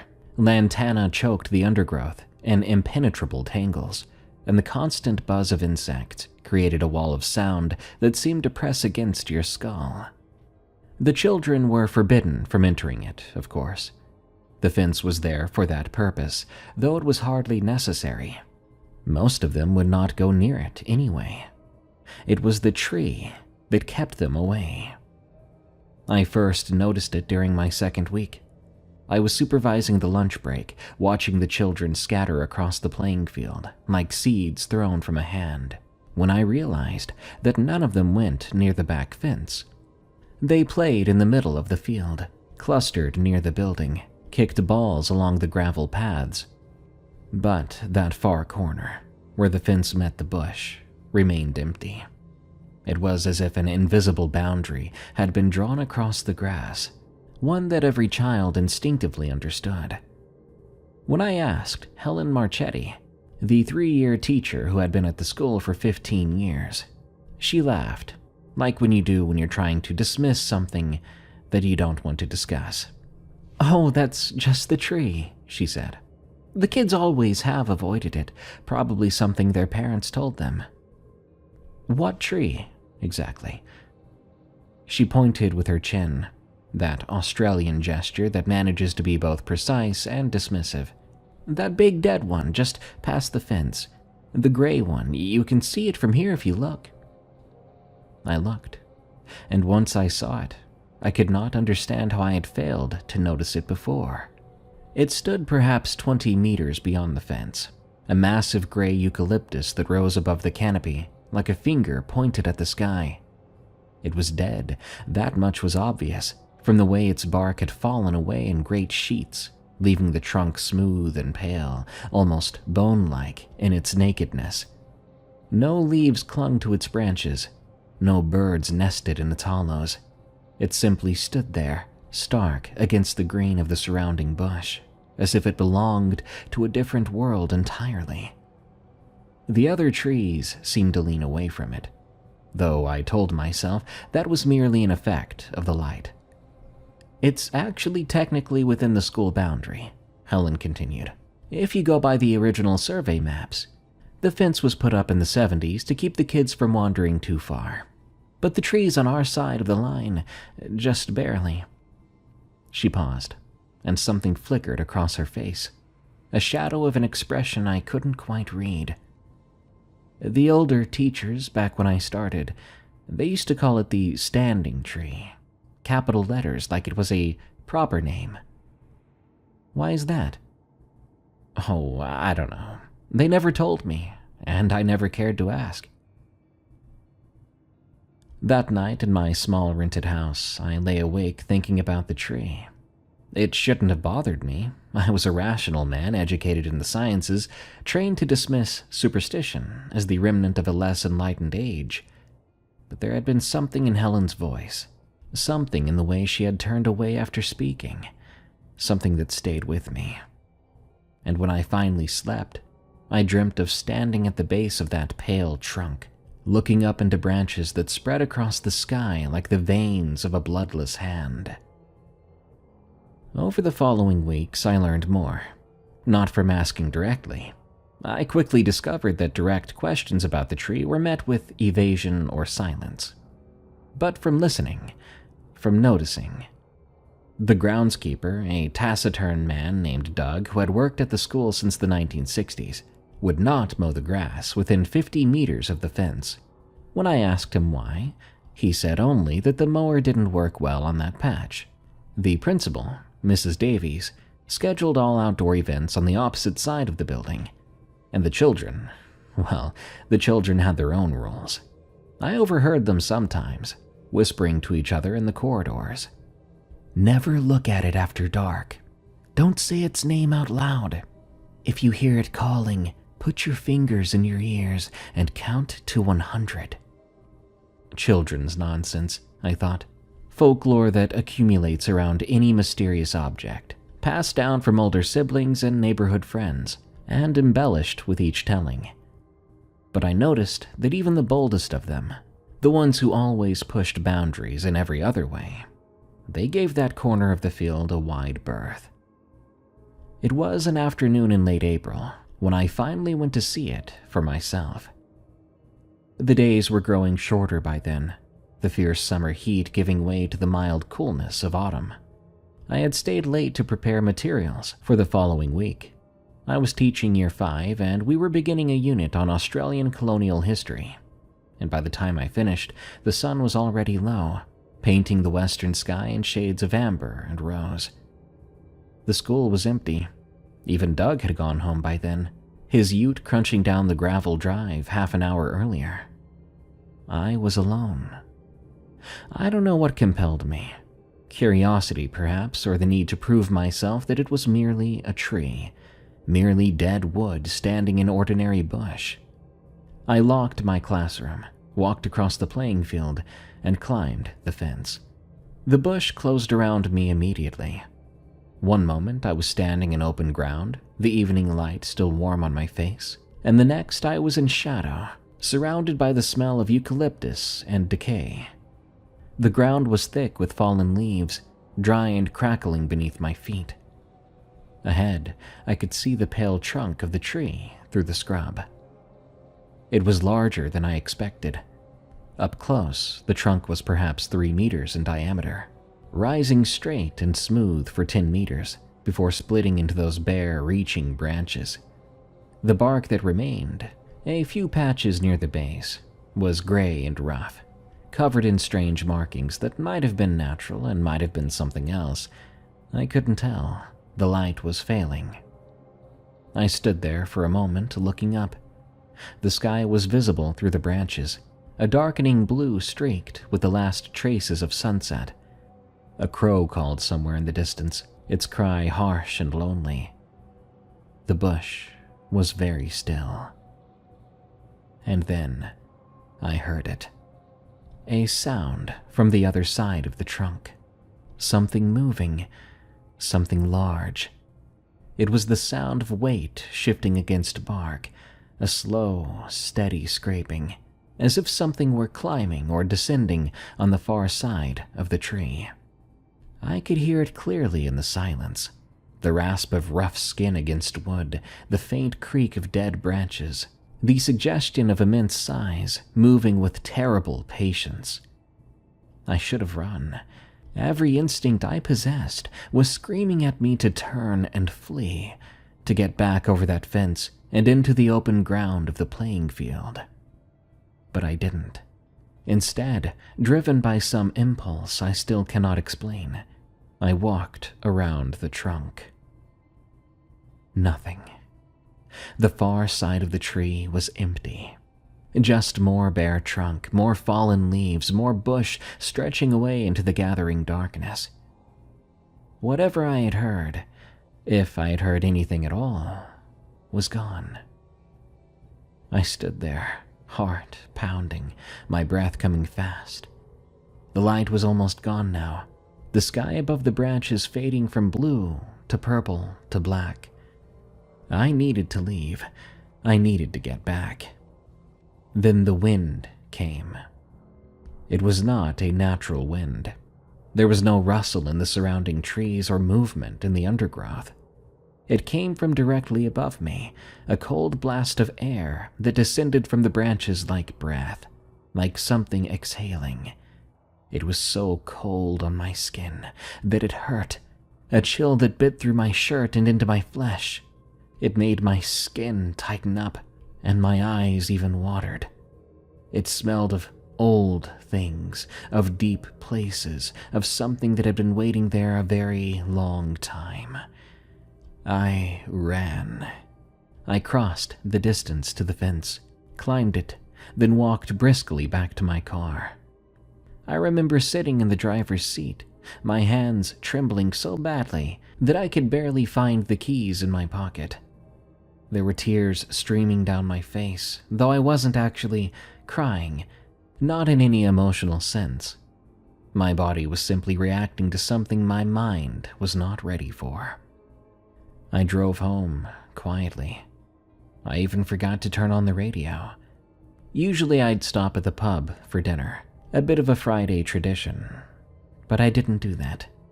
I went straight to my house, locked the door behind me, and lay in the dark until morning.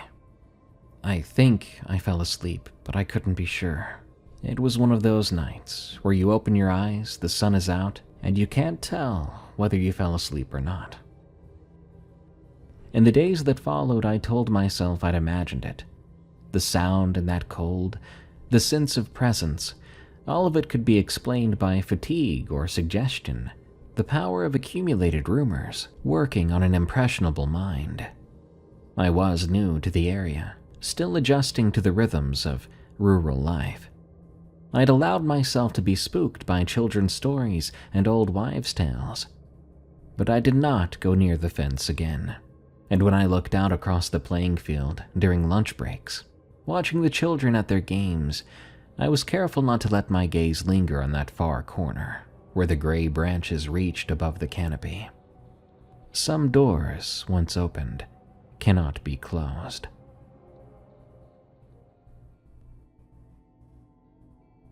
I learned more about the tree that winter, not by seeking the knowledge out. I wanted nothing to do with it, but because knowledge has a way of finding you when you've attracted its attention.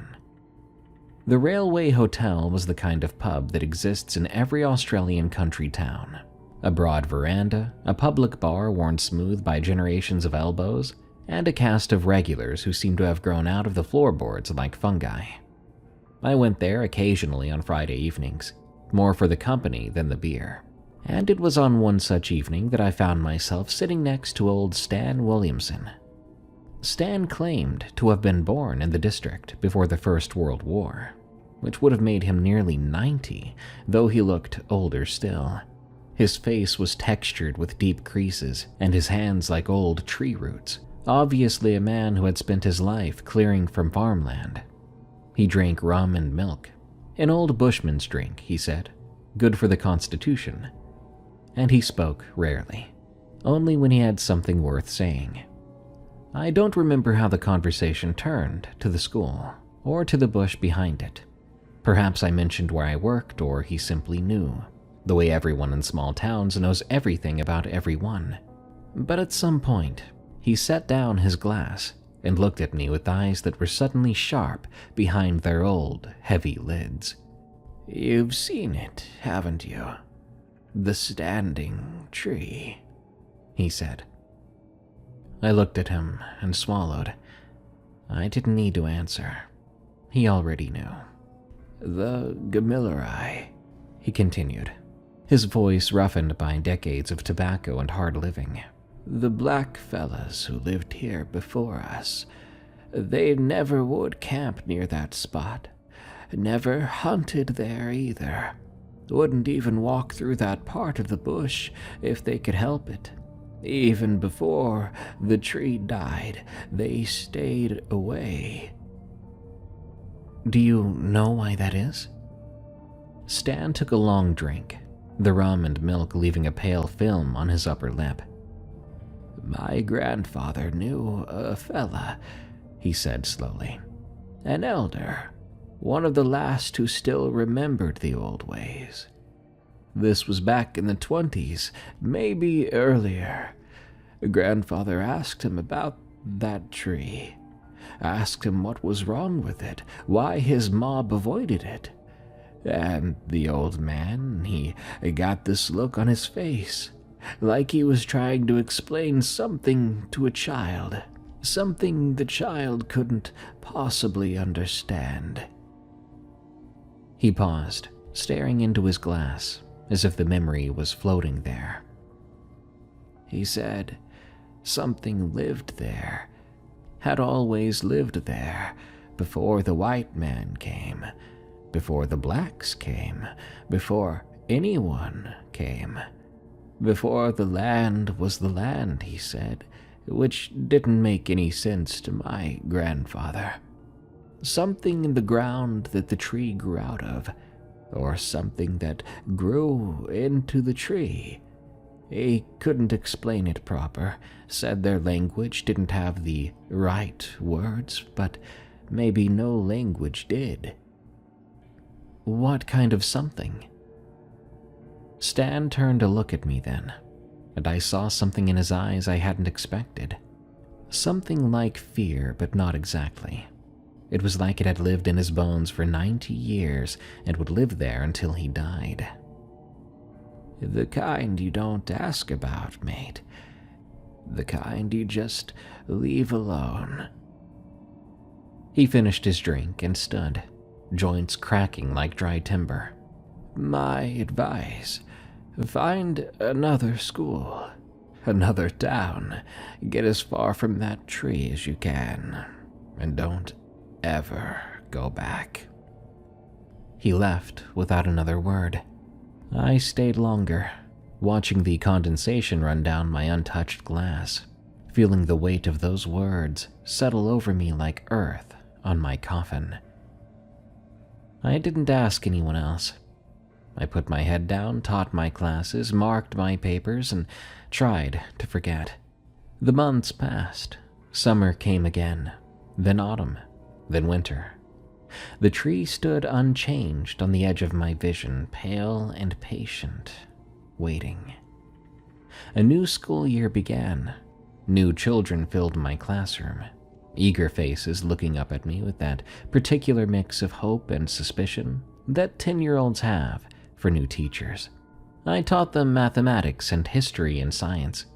I watched them play in the field during lunch, their games following the same invisible boundaries that their predecessors had observed. Life went on, but beneath its surface, something was shifting. Something was coming. And when it finally arrived in 1995, it came for a child named Thomas Bennett. The morning Tommy disappeared was unremarkable in every way. It was a Thursday. I know because Thursdays were when I taught Year 5 the fundamentals of written expression, and I had prepared a lesson on descriptive language that I was rather proud of. The sky was overcast, a heavy, dark day with the clouds sitting low, and the air smelled of coming rain. The children were restless. They always seemed to be before a storm, and I had to speak sharply twice to settle them down. Tommy Bennett was not in my class.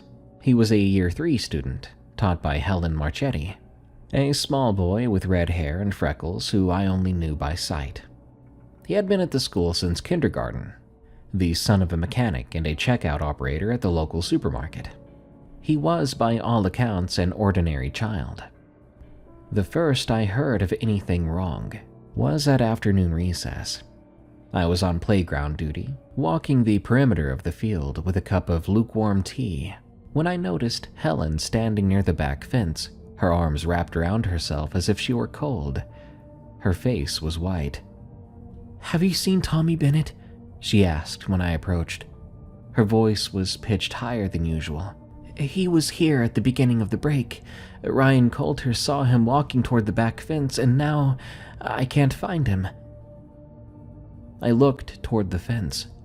The bush beyond was dark beneath the overcast sky, the gray shape of the tree barely visible through the scrub. I gulped. "He can't have gone over," I said. "The children don't go near." "I know they don't. I know they don't." Helen's eyes were fixed on the fence. "But Ryan said he saw Tommy walking that way. Said he called out to him. But Tommy didn't turn around. He just kept walking." We searched the school first. Every classroom and storeroom, every corner of the building. Then the grounds, the equipment shed, the outdoor toilets, the bins behind the canteen. Mrs. Davies called an emergency assembly, lined the children up in the hall and counted them twice. Tommy Bennett was not among them. The police arrived at 2:30. By then, the threatened rain had begun to fall, a light drizzle that would continue through the afternoon and into the evening. I watched from my classroom window as officers in blue uniforms walked the fence line, spoke into their radios, formed a search party, and entered the bush. They were out there for hours. When they emerged just before dark, their faces told us everything. They had found nothing. Not a single footprint, nor a trace of torn clothes. No tell that a child had ever passed that way. The undergrowth was undisturbed. The fence showed no marks of climbing. Thomas Bennett had simply ceased to exist. That night, the town gathered at the community hall. Parents held their children close. Volunteers organized themselves into search parties. Someone put up a large-scale map of the area, marking possible routes a lost child might have taken. Torches were distributed, whistles handed out, phone numbers exchanged. The police established a command post and set up a hotline.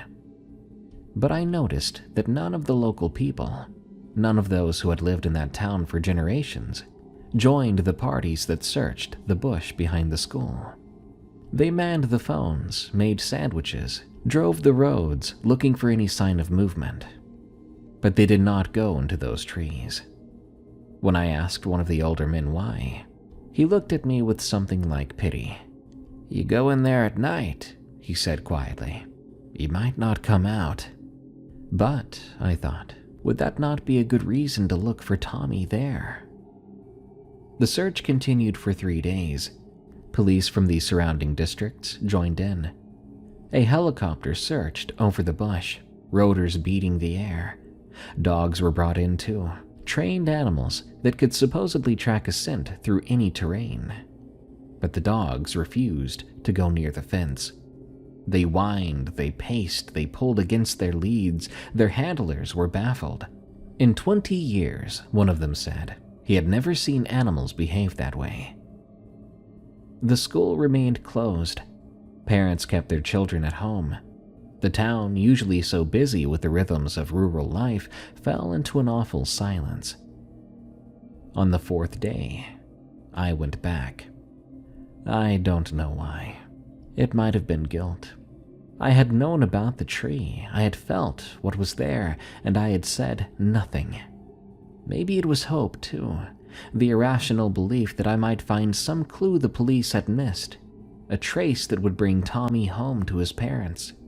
But now I wonder if it was simply that the tree had called to me, had planted something in my mind during that cold encounter in April, and I was finally answering. The afternoon was mild. The sky was clear after days of rain. The school grounds were deserted, sealed off by police tape that fluttered in the breeze. I parked on the road, climbed the boundary fence at the rear of the property, and made my way across the empty playing field. The tree was waiting for me. That's how it felt, at least, as I climbed the back fence and pushed into the bush. As the shadows closed around me and the silence deepened, I had the overwhelming sense of approaching something that had been expecting me, that had always been expecting me. The undergrowth parted before my feet as if guiding me forward. The branches overhead formed a tunnel through which the pale trunk glowed like a beacon. I stopped at the base of the tree. The marks I'd noticed before, the strange patterns in the remaining bark, were more visible now, clearer in the afternoon light. They may have been carvings, I thought. Maybe they were scars of some ancient rituals. Or maybe it was nothing, merely the random workings of weather and time on dead wood. I looked up. The branches spread above me like a web, but nothing moved in them. Nothing waited there that I could see. I began to walk around the trunk, and I heard a sound. It was coming from above me, from high in the branches, from the place where the trunk split and the dead limbs reached for the sky. It was a wet sound, a thick, deliberate sound. The sound of something feeding. I have tried in the years since to describe what I heard in that moment, but the words fail me. The closest I can come is this. Imagine meat being pulled from a bone. Imagine the slow separation of sinew from muscle, the stretch and snap of tissue giving away. And imagine it amplified, extended, savored.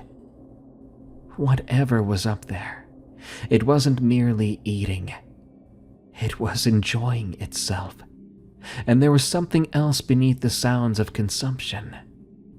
A sound like breathing, slow, deep, and wet. A sound that vibrated in my chest and made my teeth chatter. I could not bring myself to look up. My body simply refused. Every muscle was locked in place, every joint frozen. I stood at the base of that dead tree with tears streaming down my face. These tears were of pure animalistic terror. And I listened to something eat what I knew in my heart was left of Tommy Bennett. I don't know how long I stood there. It could have been minutes, maybe hours. Time had ceased to have meaning. All that existed to me in that moment was the sound. The endless wet, crunching and tearing of flesh. And the cold certainty that if I looked up, if I saw what was up in that tree, I would never be able to unsee it. That knowing would destroy me. When I finally moved, it was not a conscious decision. My legs, fueled by instinct, simply began to carry me backward, step by shuffling step, my eyes fixed on the ground before me. I did not run. I was too afraid that running would attract its attention, would draw its gaze down from the branches to the small figure retreating through the undergrowth. I walked, slowly and steadily, and I did not look back.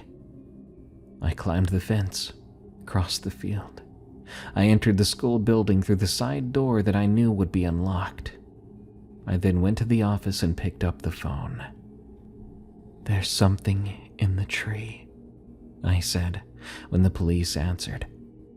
My voice was calm but detached, as if someone else were speaking through me. "The big dead tree behind the school. You need to look in the tree." They found him the next morning.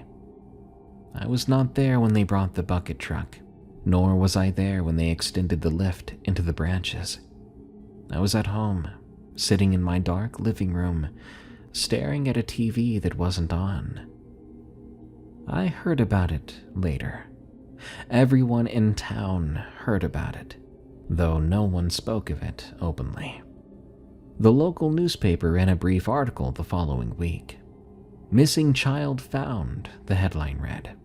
"Body of Thomas Bennett, 8, recovered in bushland behind local school."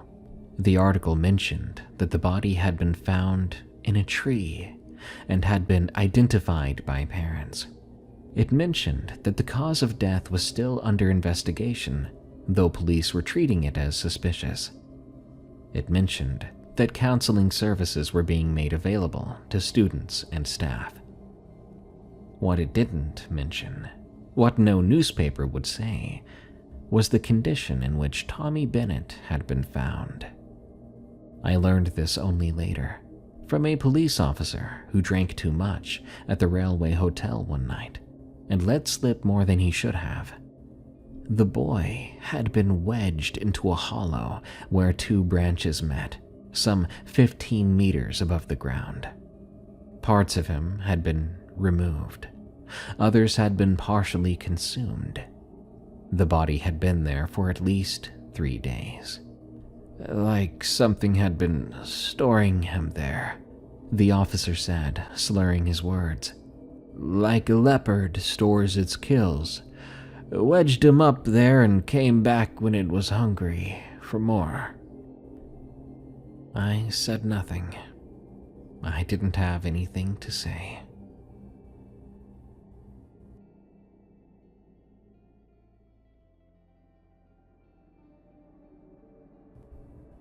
The school reopened the following week. A new fence was erected, taller and stronger than the old one, topped with barbed wire.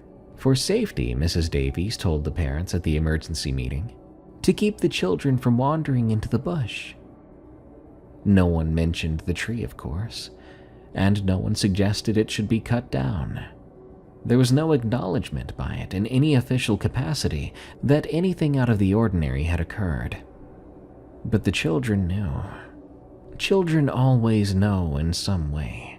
The whispers in the corridors grew more urgent, more specific, and the invisible boundary around that far corner of the field grew wider still. Life again went on. It had to. There were lessons to teach and papers to mark, schedules to keep. The routines of the school year continued, each day following the last in the same familiar pattern. Tommy Bennett's desk was removed from Helen's classroom. His parents moved away, to Sydney, some said, or maybe Brisbane.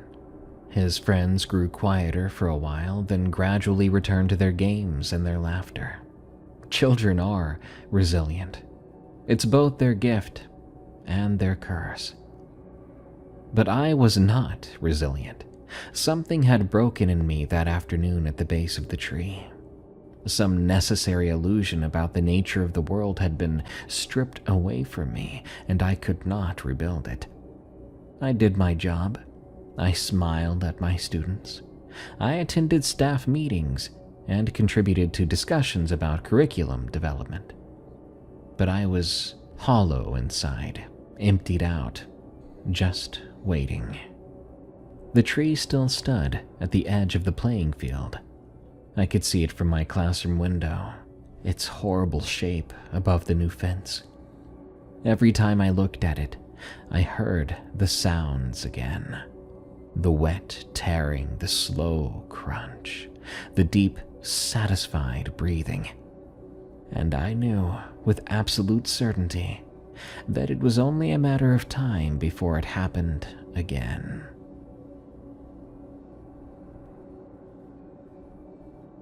2 years passed. I should have left. Every rational part of my mind told me to request a transfer, find a position in another district. But I didn't. I couldn't.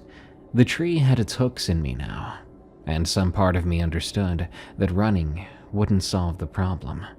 Whatever had taken root in that dead trunk, could it follow me? Would it be waiting at every fence line and forest edge until I dealt with it here, at its source? So I stayed. I taught. I watched the children carefully, taking note of any who strayed too close to the boundary, ready to intervene at the slightest hint of danger. I became known as strict, perhaps even harsh, the teacher who would not tolerate any deviation from the rules, the one who spoke sharply to anyone who approached the back fence. The other staff thought I was still processing what had happened to Tommy, and they weren't entirely wrong. In 1997, I was assigned a new class, Year 6, the oldest students in the school, on the cusp of high school and independence.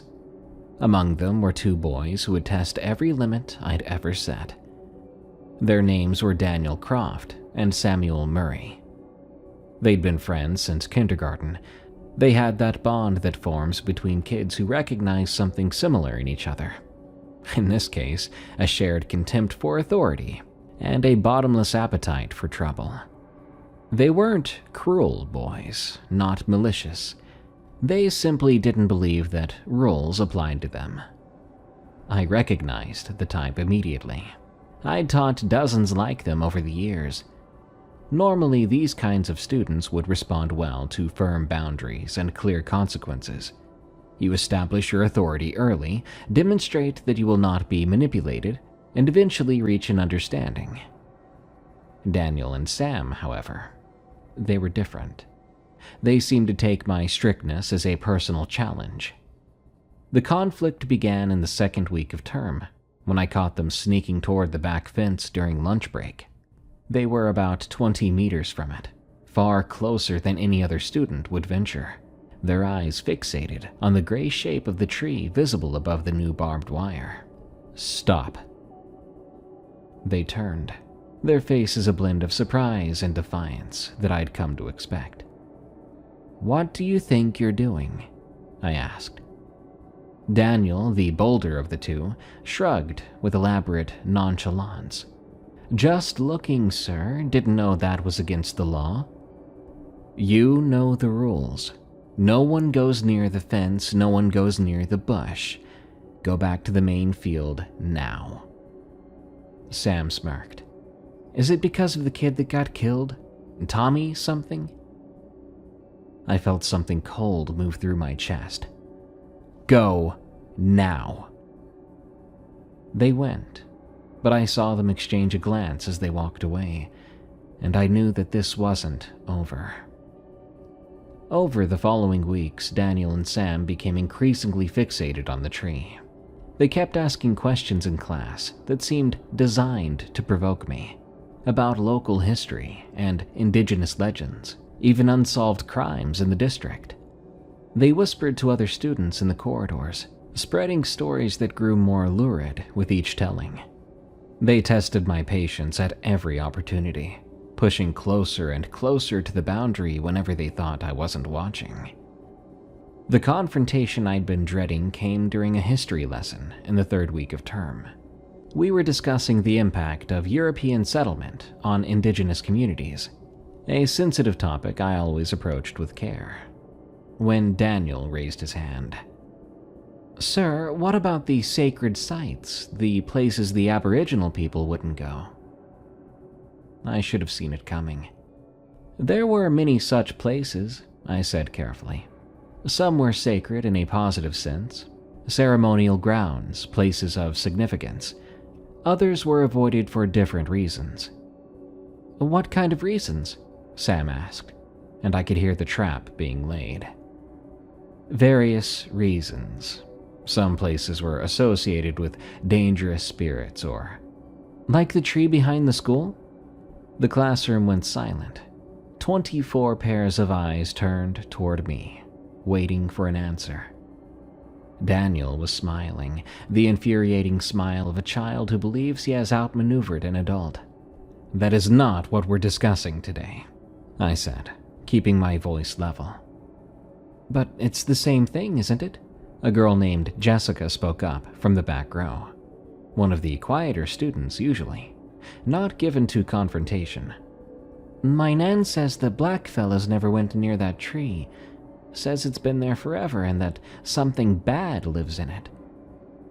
"My dad reckons it's haunted," another boy added. "Reckons that's why Tommy Bennett died there.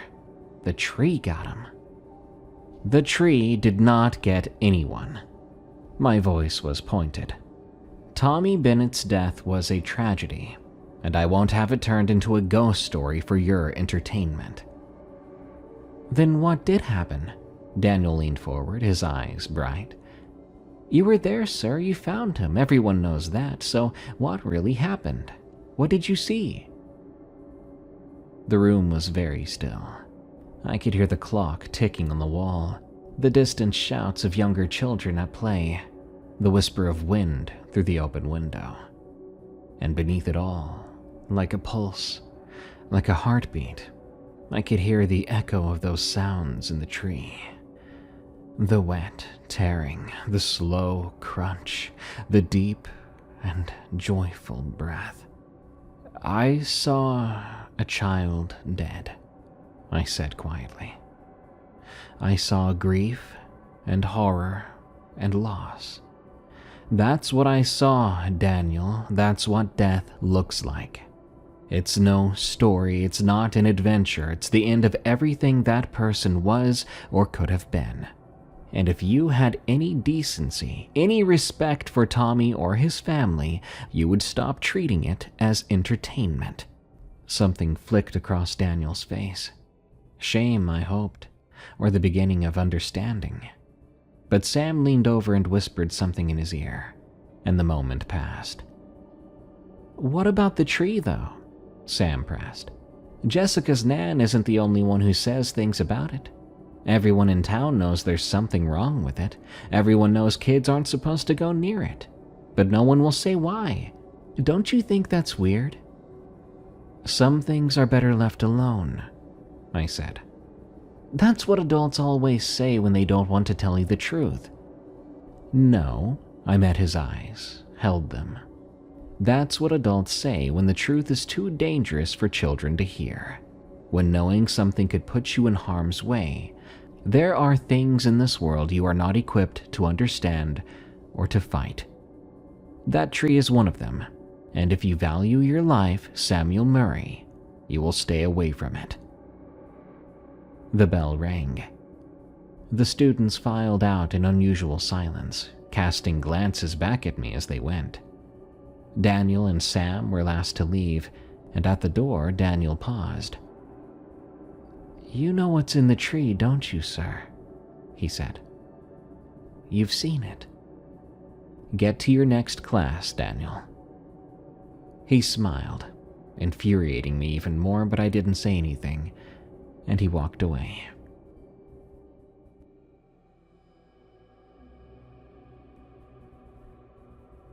One afternoon, I overheard them talking to a group of younger children near the water fountain. "My brother told me what really happened," Daniel was saying. "The kid didn't just die. Something took him in the tree. It grabbed him and pulled him up into the branches and—" "That's enough," my voice cut through. The younger children scattered like startled birds, but Daniel and Sam stayed where they were. "We weren't doing anything wrong, sir," Sam said. "Just talking." "You were scaring the younger students with ghost stories. That stops now." Daniel leaned against the wall, arms crossed. "They're not ghost stories, though. Something really did happen. We talked about Tommy Bennett before. That was real. Everyone knows it." What everyone knows and what is true are not always the same thing. They rolled their eyes, almost at the same time. Those kids were in sync. I should have told someone about this. Should have gone to Mrs. Davies or spoken to their parents. Let someone know how obsessed they'd become with that tree. But I shook it off, and I told myself that they would lose interest eventually. They're kids. Their attention would move on to other forbidden things. I was wrong. The discovery came by accident. It was a Thursday afternoon, and I'd assigned the class a writing exercise, a personal narrative about a place that held significance to them. Most students wrote about their homes or their grandparents' farms, their favorite swimming hole. But when I collected Daniel's paper at the end of the lesson, I noticed that it was not the assignment he had handed in. It was a note, written in Sam's handwriting, folded into a tight square. Clearly it had been passed between them during class. He had not meant to give this to me. It read, "Friday night, after everyone's gone, we cut the fence and climb. Whoever chickens out first has to do the other's homework for a month. I bet there's nothing there anyway. Just some dead tree and old stories. We'll prove everyone wrong." Below it, Daniel's messier scrawl. "Deal. But I want to actually climb in it. Touch the top. That's the real test. Anyone can just walk up to it. But if we climb it, we're legends." I stood at my desk, the note shaking in my hand. I felt the world tilt. Friday night was tomorrow. They were going to climb the tree tomorrow night, after the staff left, after the grounds were empty, after there was no one to stop them. By then, school had ended. Both Daniel and Sam had disappeared into the crowd of departing students, and I could not find them. I went to Mrs. Davies, but she had already left for a meeting in town. I called the numbers listed in the school records, but no one answered at the Croft house, and the Murray line was engaged. I told myself I would catch them first thing Friday morning. I would pull them aside, show them the note, and make them understand the danger they were trying to court. I could not let them go near that tree. I wouldn't let it happen again. But Friday morning came, and Daniel was absent.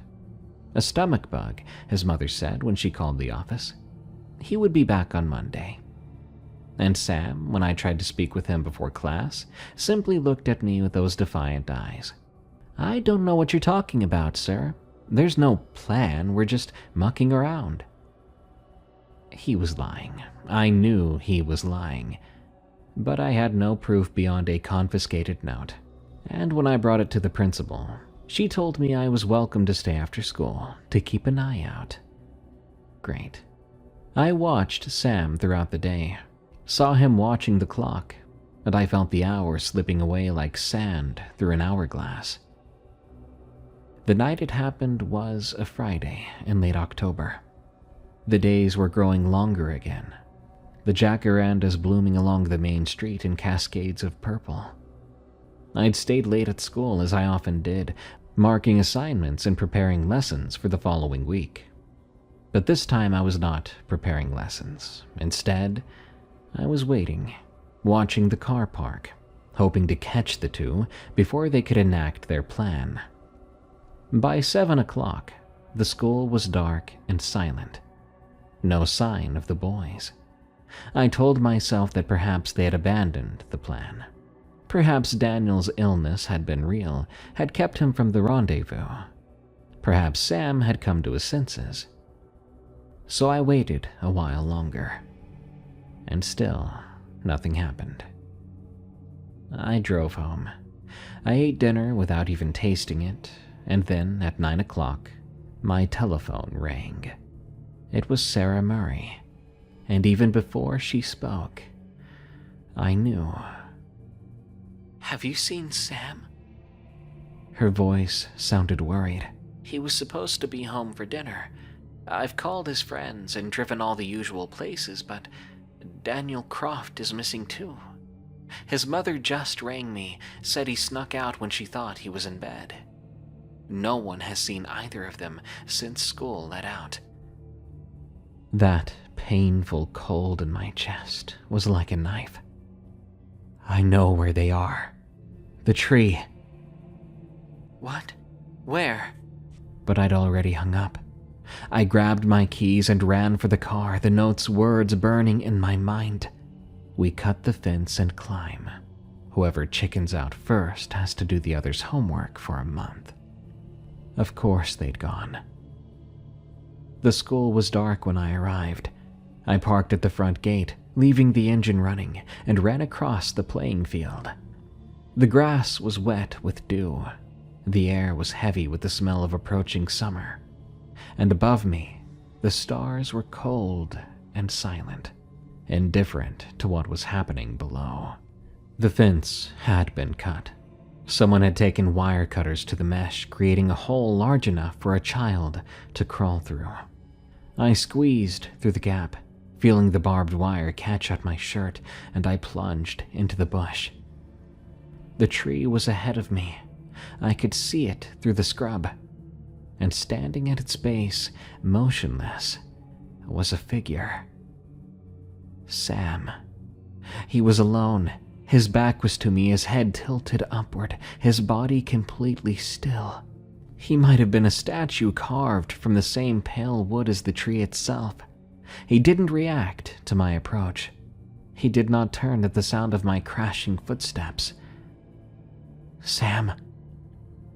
No response. I moved closer, my heart going mad, and I reached out to touch his shoulder. His skin was ice cold. Then I heard it. That sound from above. The wet, rhythmic crunching. The slow tearing of meat from bones. That deep breathing that seemed so happy. It vibrated my entire skeleton. I didn't look up. I kept my eyes on poor Sam's face. His blank, staring face, his eyes fixed on something that I could not see, and I wrapped my arms around his rigid body, lifting him from the ground. He was heavier than I expected, stiff and unyielding as if his muscles had locked up in terror and refused to release. I held him against my chest and walked. Again, I did not run. Running would make noise. It would attract predators, or a predator.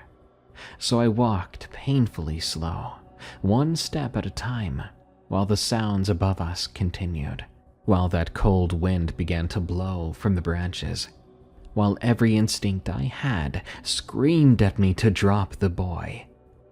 The bush parted before me, and the fence appeared, the hole in its mesh a dark wound in the silver wire. I pushed through, carrying Sam still somehow, feeling the barbed wire tear at my skin. Then I stumbled out onto the playing field. Behind me, something moved in the tree.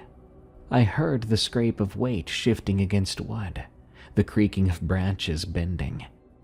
And then, carrying across the empty field like the voice of a nightmare, I heard a sound that might have been a word.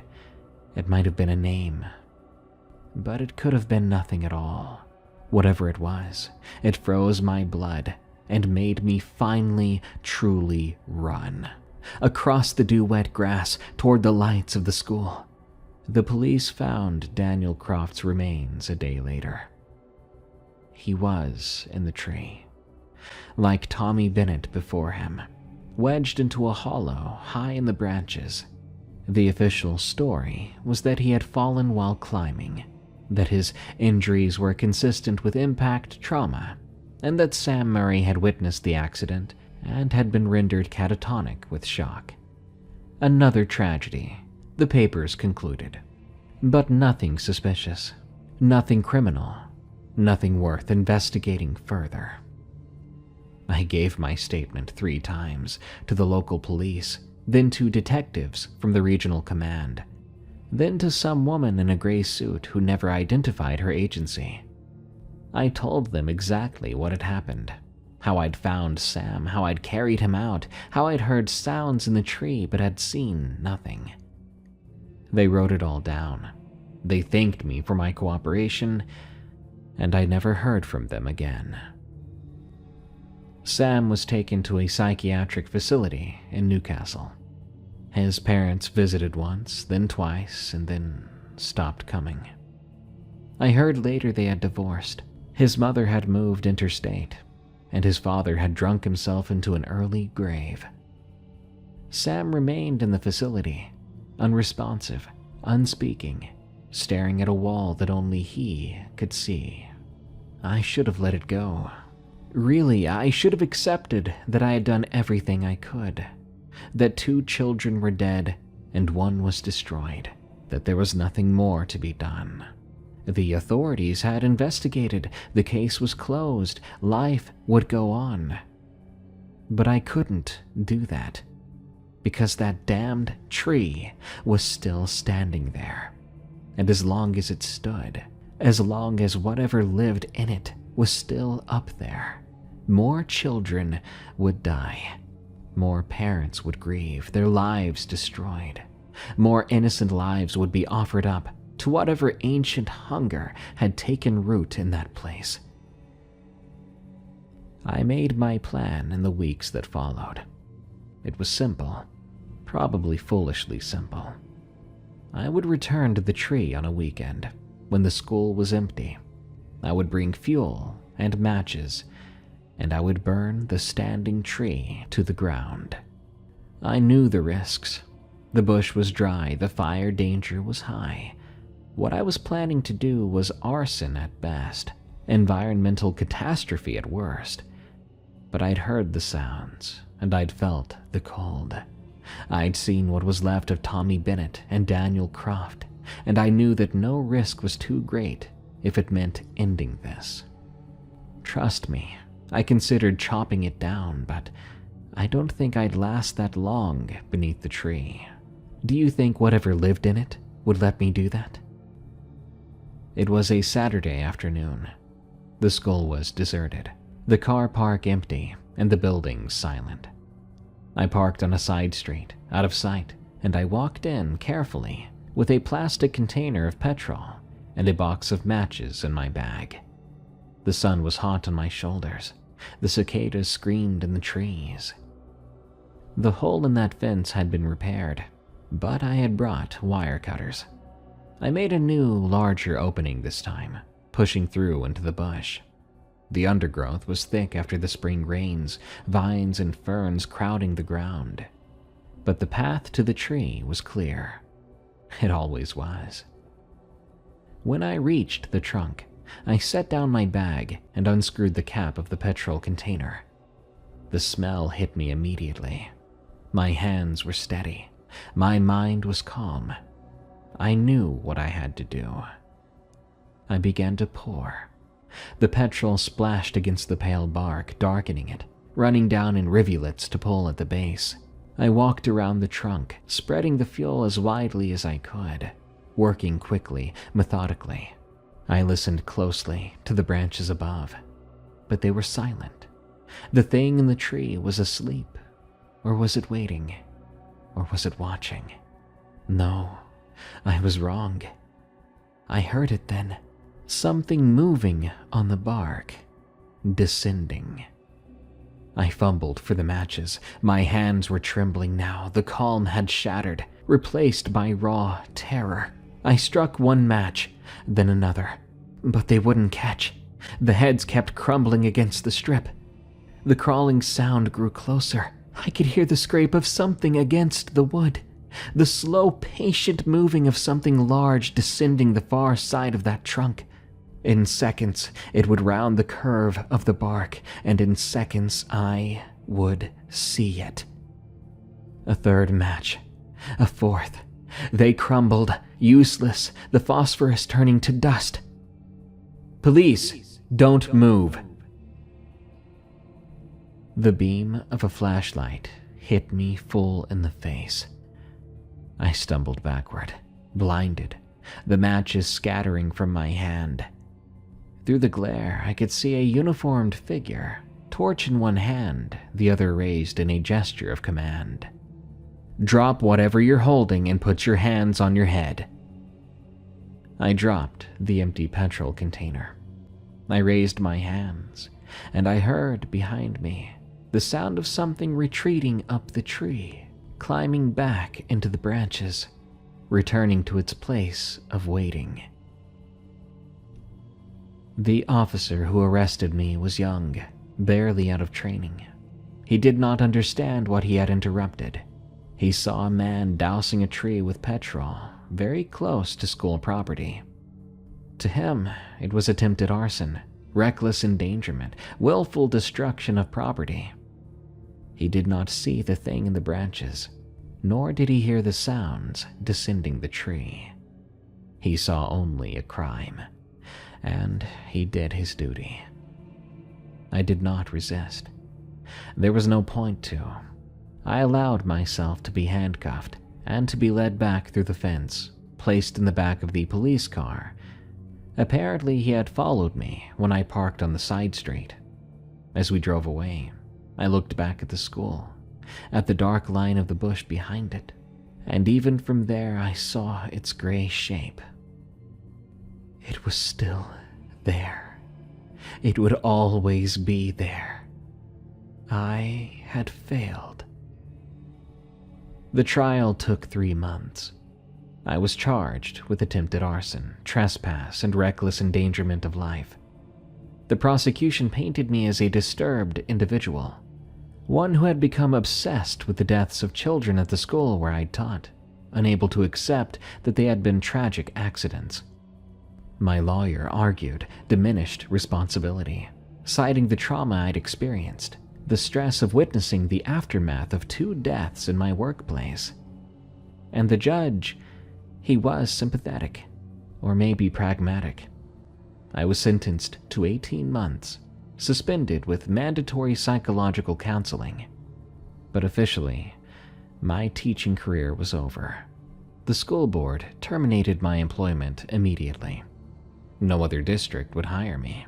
I was a liability, a potential lawsuit waiting to happen. A man who had tried to burn down a tree near a school where children had died. It didn't matter that I'd been trying to protect those children. It didn't matter that I knew the truth. What mattered was the official record, and the official record said I was unstable. I left that town in the spring of 1998. I drove south, and eventually I settled in a coastal town where no one knew my name or my history. I took a job as an assistant manager at a restaurant chain, a job that asks nothing of you except punctuality and a willingness to follow instructions. More years passed, I grew older, and I never went back. But I never did forget. I never stopped wondering what had become of the boy I'd carried out of the bush that night. That boy who had seen what I had only heard. Unexpectedly, the answer came on an ordinary Tuesday in 2003. I was working the lunch shift, seating customers and managing reservations, when a woman approached the host stand. She was middle-aged, unremarkable, and had tired eyes. She asked for a table for one. As I led her to her seat, something about her face triggered a memory. I think it was the shape of her jaw and those brown eyes. I couldn't place why she was familiar at first. It was only when she ordered, when I saw her name on her card, that I understood. Murray. By then she had finished her meal, and against every instinct of self-preservation, I approached her table. "I'm sorry to bother you," I said, "but before you leave, are you by any chance related to a boy named Samuel Murray? He would be about 18 now." She looked up at me, and I saw the recognition dawning in her eyes. Not of me specifically, we had never met, but the question. She knew what I was asking, and she knew why. "Oh, he is my cousin's son," she said. "I've actually just been to visit him, in Newcastle." "Oh, how's he doing these days?" Her fingers traced the rim of her coffee cup, round and round as she thought. Then she said, "He's not the same. He'll never be the same, but he's improving, slowly. He started talking last year. After 6 years of silence, he finally started to speak. I swallowed. That's good. That's very good. The strange thing is, she hesitated, probably reconsidering how much she should be sharing with a stranger. The strange thing is what he said. His first words since after all those years of silence. I waited. He said, "It's in the tree." She looked up at me, her eyes searching my face. "Does that mean anything to you?" The doctors couldn't make sense of it, but he kept saying it over and over. "It's in the tree."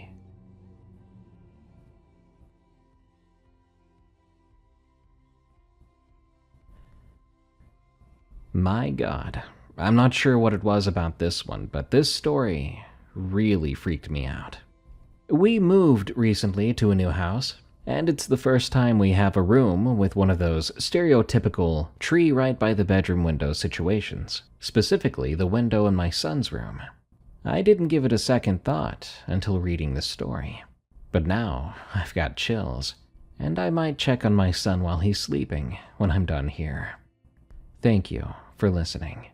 This has been Tales from the Break Room, the podcast where I share work-related scary stories. For more, go to Spotify or Apple Podcasts and search for Tales from the Break Room, or simply search Eerie Cast. If you need a relief from the terror, join me over at my channel, Night Watchers, where me and my friends, including Niall from Oni Plays, chat about nonsense. It's good fun before you dive back into something terrifying. Till next time, everyone. It's time for me to clock out, but I'll be clocking back in real soon. The Appalachian Trail, 2,197.4 miles of wilderness, stretching from Springer Mountain, Georgia, to Mount Katahdin, Maine. For decades, it has called to adventurers, dreamers, and those seeking something beyond the noise of modern life. Each year, more than 3 million people walk portions of its ancient paths. Some are seeking solitude and others, transformation. But the trail holds secrets in its shadows. Dark stories that hikers whisper around campfires, warnings passed from one wanderer to the next. Welcome back to Unexplained Encounters. I'm your host, Darkness Prevails, and today's episode is a bit different than usual, but not too unfamiliar. Remember the episodes I did about Yellowstone mysteries and that one about missing person cases? Yeah, this is something like that. Today we're talking about actual, real-life cases of unexplained murders and disappearances on the Appalachian Trail. What makes them unexplained? Well, some of these cases involve extremely strange deaths, with no killer ever found. And for those cases where the killer is found, their motive is never understood or explained. And for those disappearances, well, we'll just never know, because the following disappearances in today's episode are unsolved. Which of these do you think is scarier? If you like this style of episode, let me know about cases you'd love me to cover. And if you have scary unexplained stories of your own, send them to me at darkstories.org. As always, like and subscribe if you're on YouTube. Follow and rate Unexplained Encounters if you're on Spotify, Apple, or your favorite podcast app. Now, let's begin. Case 1. The Appalachian Trail Killer. The Curse of Dismal Creek. They called it the Wapiti Shelter, a simple 3-sided structure along Dismal Creek in the mountains of Giles County, Virginia. For thru hikers on the Appalachian Trail, it was supposed to be a refuge, a place to rest weary legs. But in the spring of 1981, this shelter became the scene of the first double homicide in the Appalachian Trail's history. And even more disturbing, it would not be the last time blood was spilled at this exact location. Robert Mountford Jr. and Laura Susan Ramsey were both 27-year-old social workers from Maine with their whole lives ahead of them. Friends called Laura Susu, and those who knew them described the pair as kind, compassionate, and eager to make a difference in the world. They weren't just hiking for recreation or personal challenge. Robert and Laura were hiking the Appalachian Trail to raise money for a school for mentally challenged children in Maine. a school run by Robert's mother. On May 19, 1981, Robert and Laura arrived at the Wapiti shelter after a long day of hiking. The evening air was cool, and the forest around them was alive with the sounds of spring. However, they weren't alone at the shelter that night. Another man was there, a local named Randall Lee Smith. Smith was 27 years old, the same age as his victims. He lived in nearby Parisburg, Virginia, a small mountain town of only a few thousand people. Those who knew him described Randall as a loner, a man who spent most of his time hunting and fishing in the woods. He had no friends in high school, no girlfriend, and no real connections to speak of. He was known for telling outlandish lies, stories so transparent that no one believed them. His neighbors had given him a cruel but fitting nickname, Lying Randall, sometimes shortened to just LR. Earlier that day, Robert and Laura had stopped at a grocery store near the trail, and that's where they first encountered Smith. He struck up a conversation with them, and later that evening, he appeared at the Wapiti shelter, where they decided to camp for the night. What happened next would haunt the Appalachian Trail community for decades. According to evidence gathered by investigators, Smith shared a meal with Robert and Laura that evening. They likely had no reason to suspect danger. The culture of the trail is built on camaraderie and trust. Hikers often share food and stories and shelter space with strangers. But as soon as the meal ended, Smith revealed his true intentions. He attacked both of them brutally. Robert Mountford Jr. was shot in the head with a .22 caliber pistol while he slept. Laura Ramsey fought for her life. She was struck in the head with a piece of iron, then stabbed repeatedly with a knife and a long nail.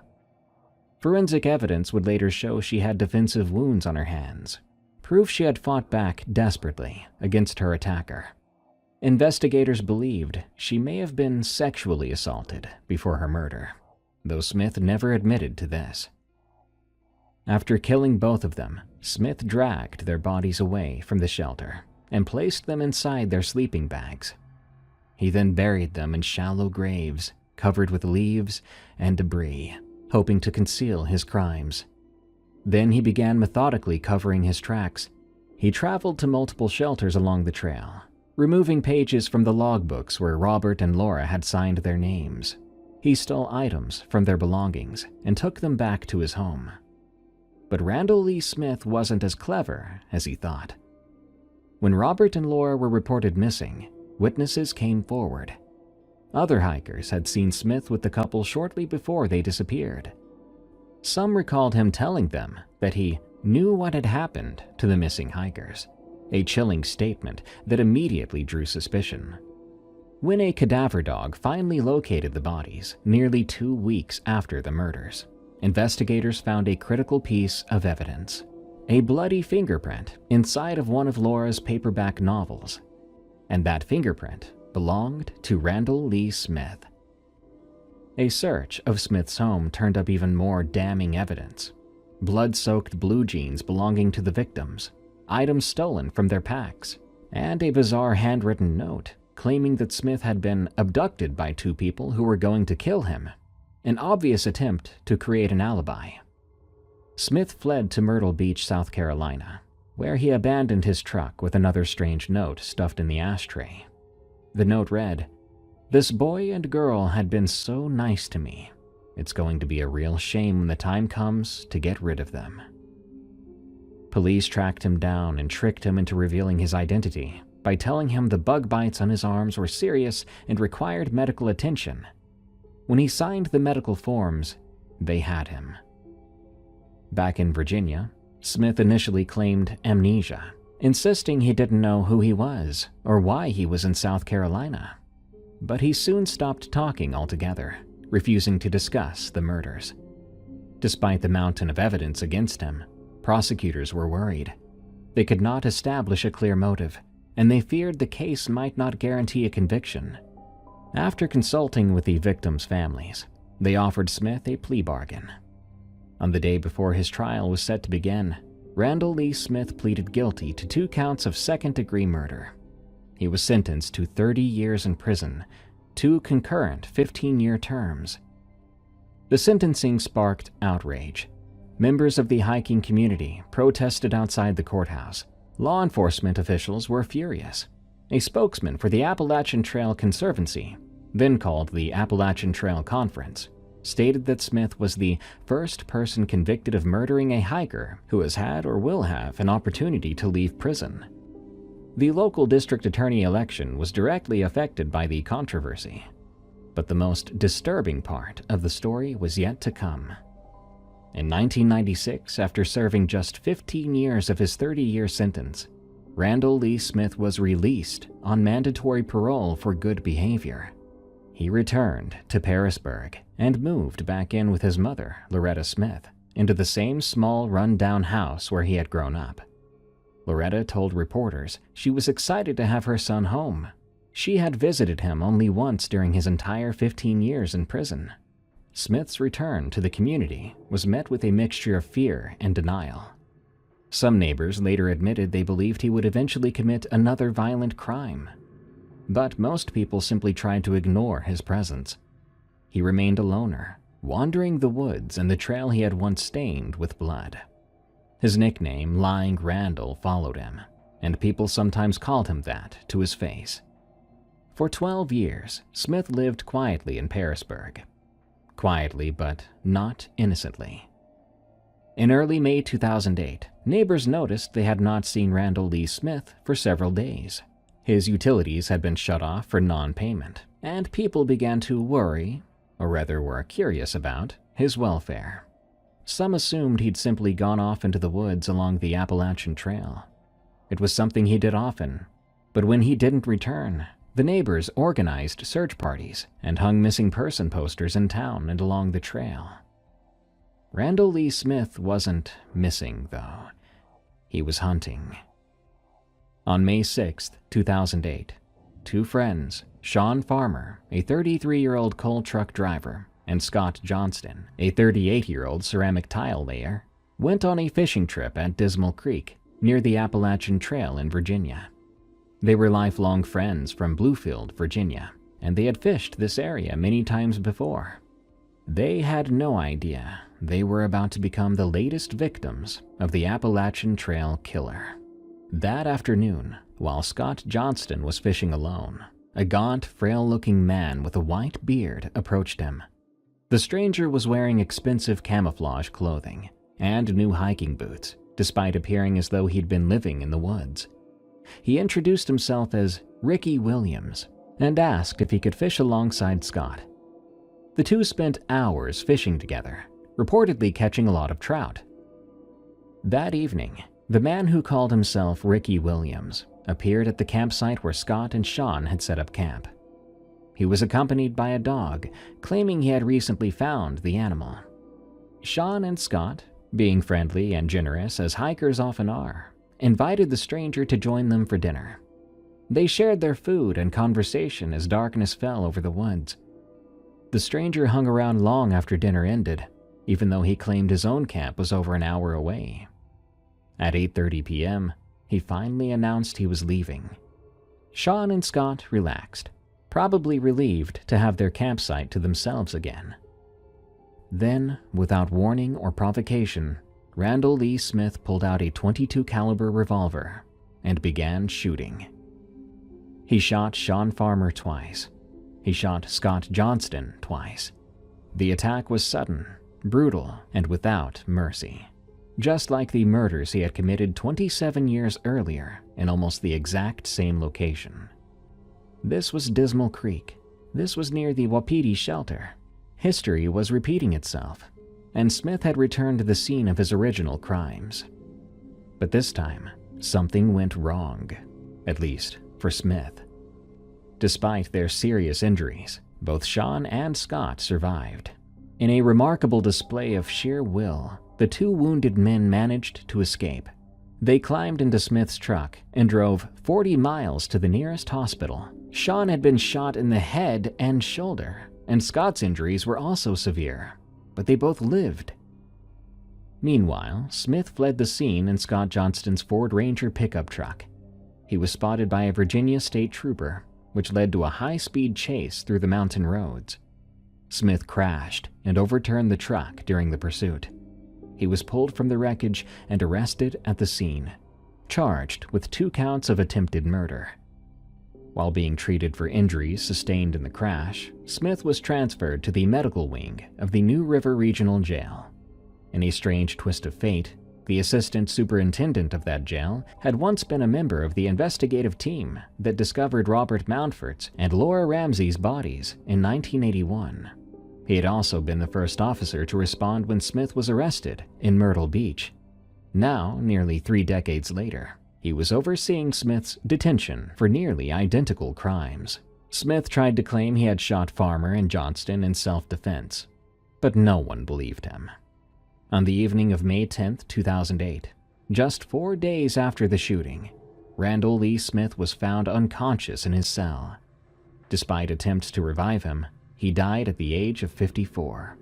An autopsy ruled the cause of death as a blood clot related to his injuries from the truck crash. The Appalachian Trail killer was finally dead, but questions remained. Some investigators believe Smith may have killed others during the 12 years between his release from prison and his 2008 attack. When police searched the area where he had been hiding before the shooting, they found a disturbing cache of items: his GED certificate obtained in prison, his birth certificate, a police scanner, law enforcement radio codes, and a plastic topographical map with multiple locations marked in pencil. Most unsettling of all was a cassette tape that police described as containing some kind of satanic ritual. They also never found the murder weapon from 1981. The .22 revolver Smith used in 2008 was traced to a sale that occurred in June 1981, just weeks after Robert and Laura were killed. Records showed it was common for gun dealers at the time to wait months before filing official paperwork.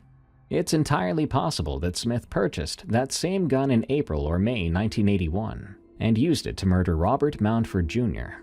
But because the original evidence was long gone, this could never be proven.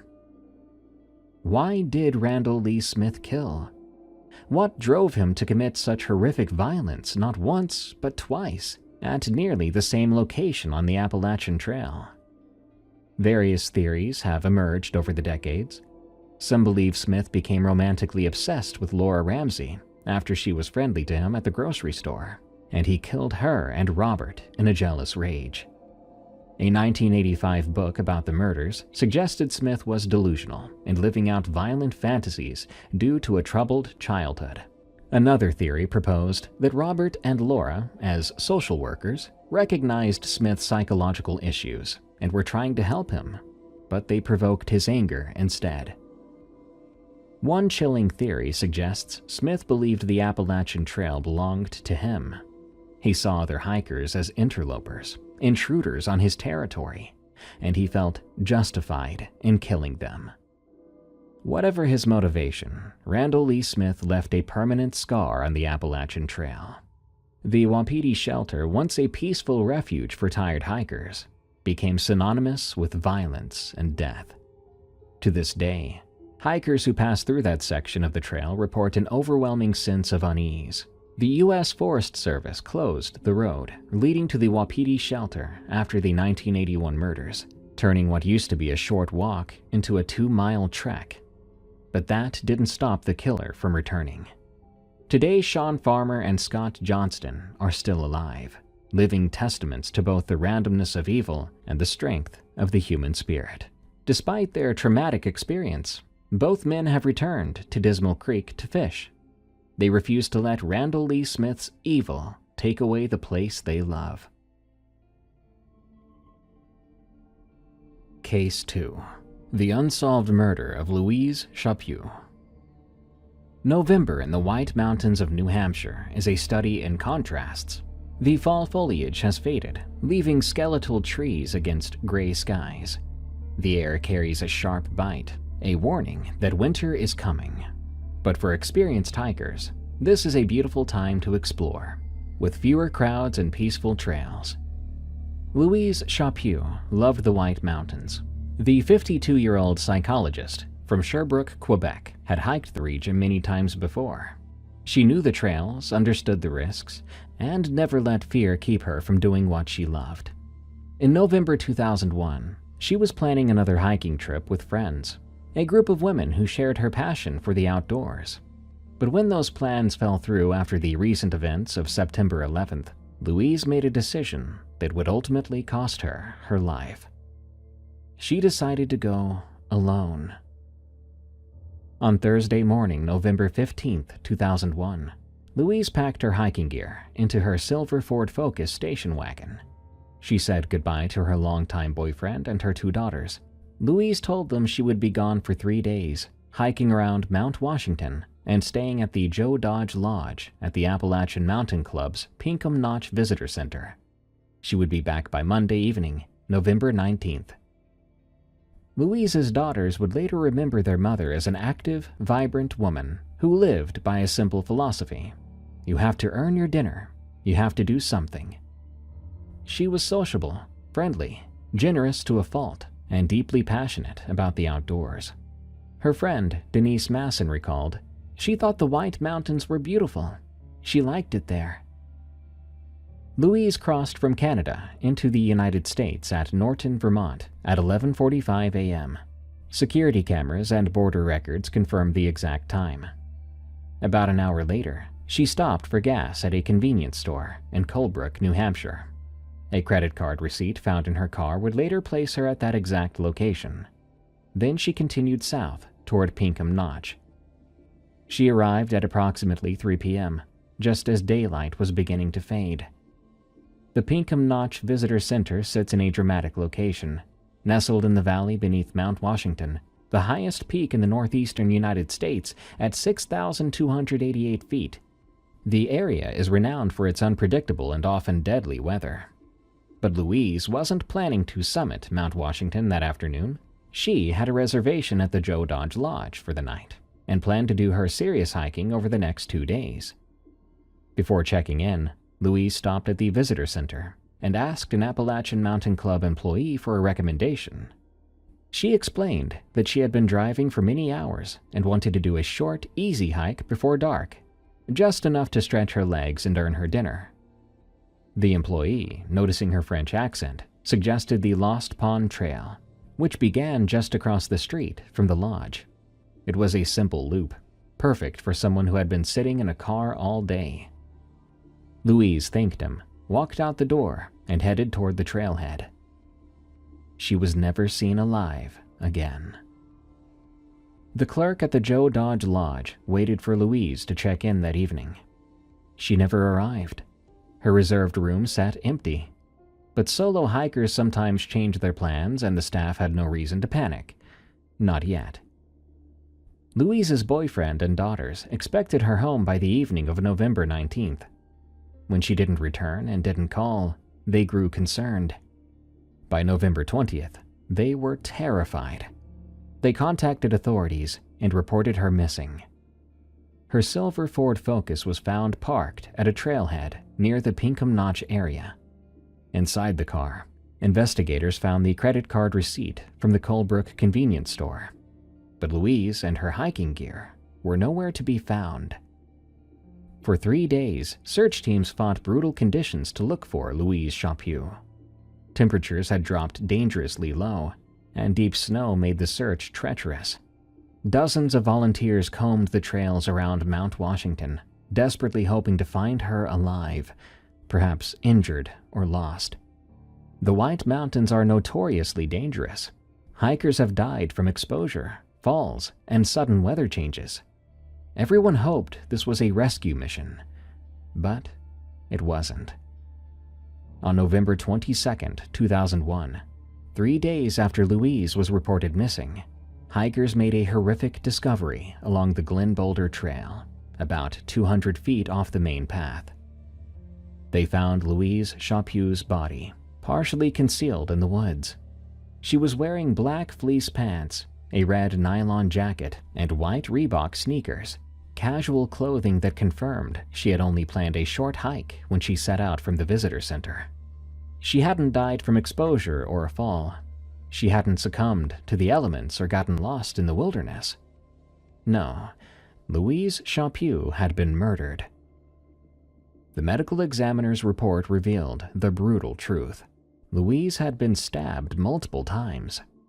The attack had occurred in the afternoon hours of November 15th, the same day she arrived at Pinkham Notch, possibly during or just after her short hike. Evidence at the scene indicated she had fought back against her attacker. There were signs of a struggle. Louise Chaput did not go quietly into the darkness. She fought for her life. But it had not been enough. The investigation that followed was plagued with difficulties from the very beginning. New Hampshire Senior Assistant Attorney General Jeffrey Strelson later explained to reporters, "The area where the murder occurred is out in the woods. Second, there was a significant time lag between the murder and the discovery of Louise's body. At least a week went by. Because of that, the killer or killers essentially had a week's head start on us, and that meant we lost some potential evidence." Louise had been hiking alone, hours from her home in a foreign country. She had no known enemies. No witnesses to the murder ever came forward. The trail she was on wasn't heavily trafficked, especially in mid-November. Whoever killed her had simply vanished into the wilderness. Several items belonging to Louise were never recovered. Her dark blue internal frame backpack with a Canadian flag on the outside, her green down sleeping bag, and the keys to her silver Ford Focus. Her car had been found at the Diratissima trailhead, not far from where her body was discovered. But the missing gear suggested one possible motive: robbery. However, the robbery theory was immediately problematic. The items stolen were of relatively little value and would not have fetched much money. More importantly, the killer never used Louise's credit or bank cards after the murder. The last transaction on record was at the Colebrook convenience store on the day she arrived. Her car was left untouched at the trailhead. If robbery was the motive, why not take the car? Why not use the credit cards? Investigators began to consider a more disturbing possibility. This was a random killing. Someone had encountered Louise on the trail, perhaps at Lost Pond or along one of the connecting paths, and attacked her without provocation or clear motive. According to Canadian crime podcast producer Boris Prue, who covered the case extensively years later, authorities told him they believed it was unlikely that Louise knew her attacker. But who was this person, and why did they kill her? The FBI joined the investigation.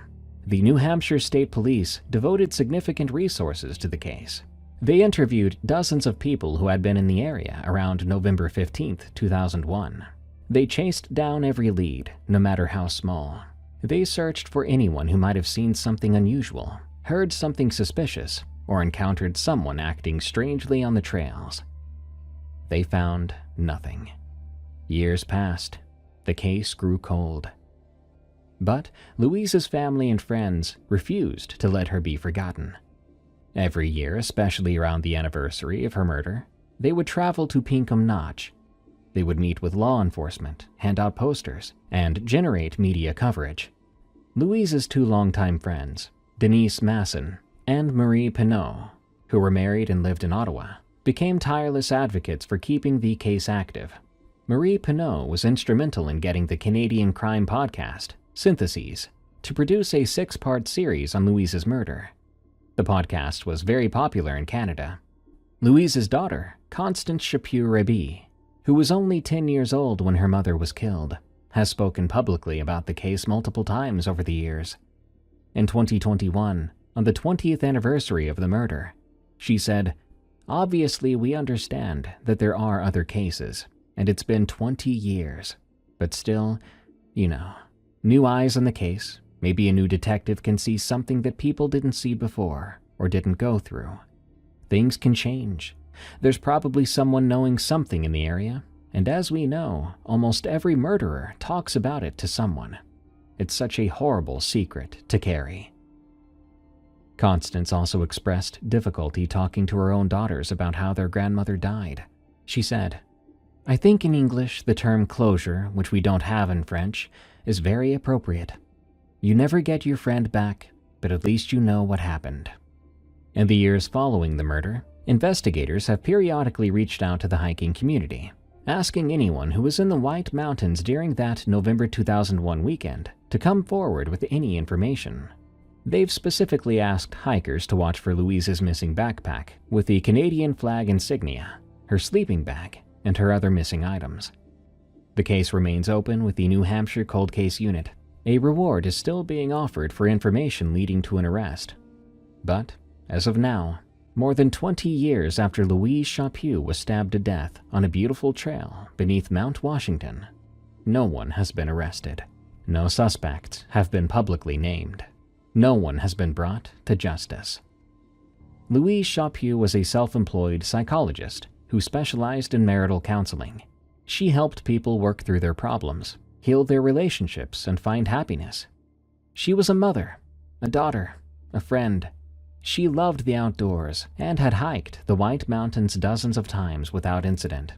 She was experienced, prepared, and careful. But none of that mattered on November 15th, 2001. Somewhere out there, a killer walks free. Someone who knows what happened on that trail. Someone who was the reason why Louise Chaput had to die. Someone who perhaps has told someone else about what they did. Because as Constance said, almost every murderer talks about it. Case 3. The Death of Scott Lilly. Stonewall's Last Stand. In the world of long-distance hiking, it's common for people to adopt trail names, nicknames that reflect their personality, an inside joke, or something they're passionate about. These names become a hiker's identity on the trail. Fellow hikers often don't know each other by real names, only the personas they've created in the wilderness. When you're walking 2,000 miles with strangers who become family, these trail names matter. Scott Lilly chose the trail name Stonewall. He was a 30-year-old man from South Bend, Indiana, about 5'8", weighing around 150 pounds. Scott was a Civil War history enthusiast, passionate about the battles, the leaders, and the stories of that bloody conflict.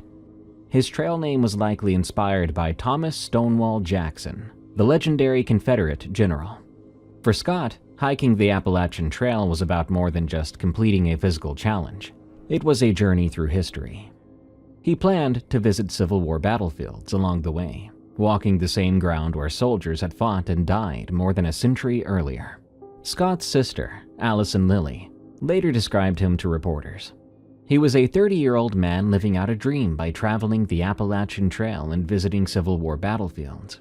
He was just excited about it, and I told him that I loved him and to be careful, and he was trying to make us proud.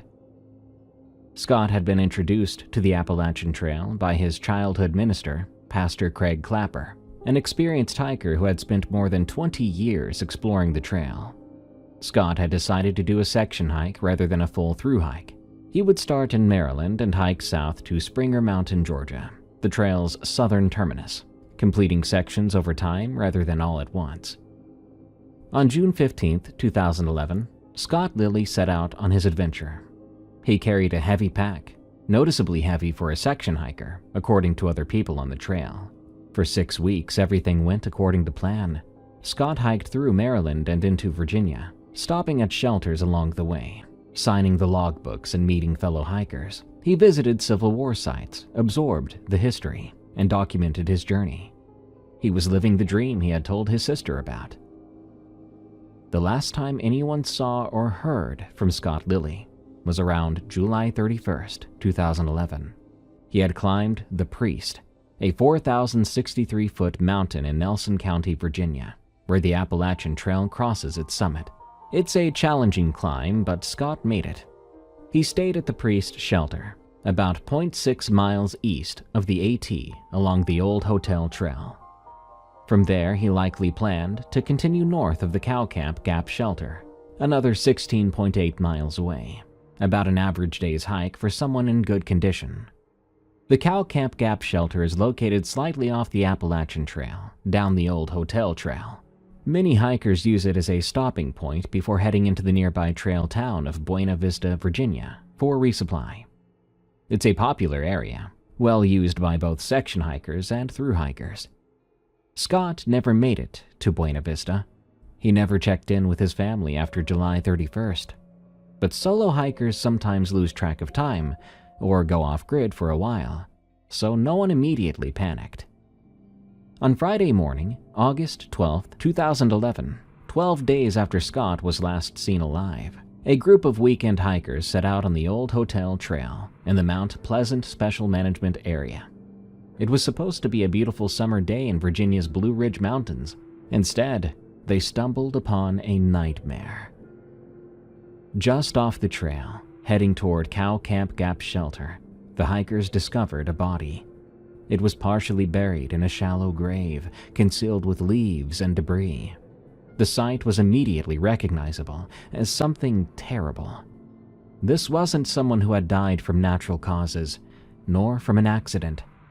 This was a murder. The hikers immediately contacted authorities.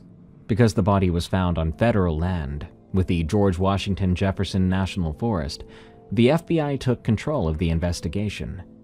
Agents from the FBI, the U.S. Forest Service, and the Virginia State Police, and the Amherst County Sheriff's Office all converged on the scene. 4 days later, on August 16, 2011, the body was positively identified as Scott Allen Lilly. The medical examiner's report, released in January 2012, revealed the cause of death: asphyxia by suffocation. Scott had been murdered, suffocated to death by an unknown assailant.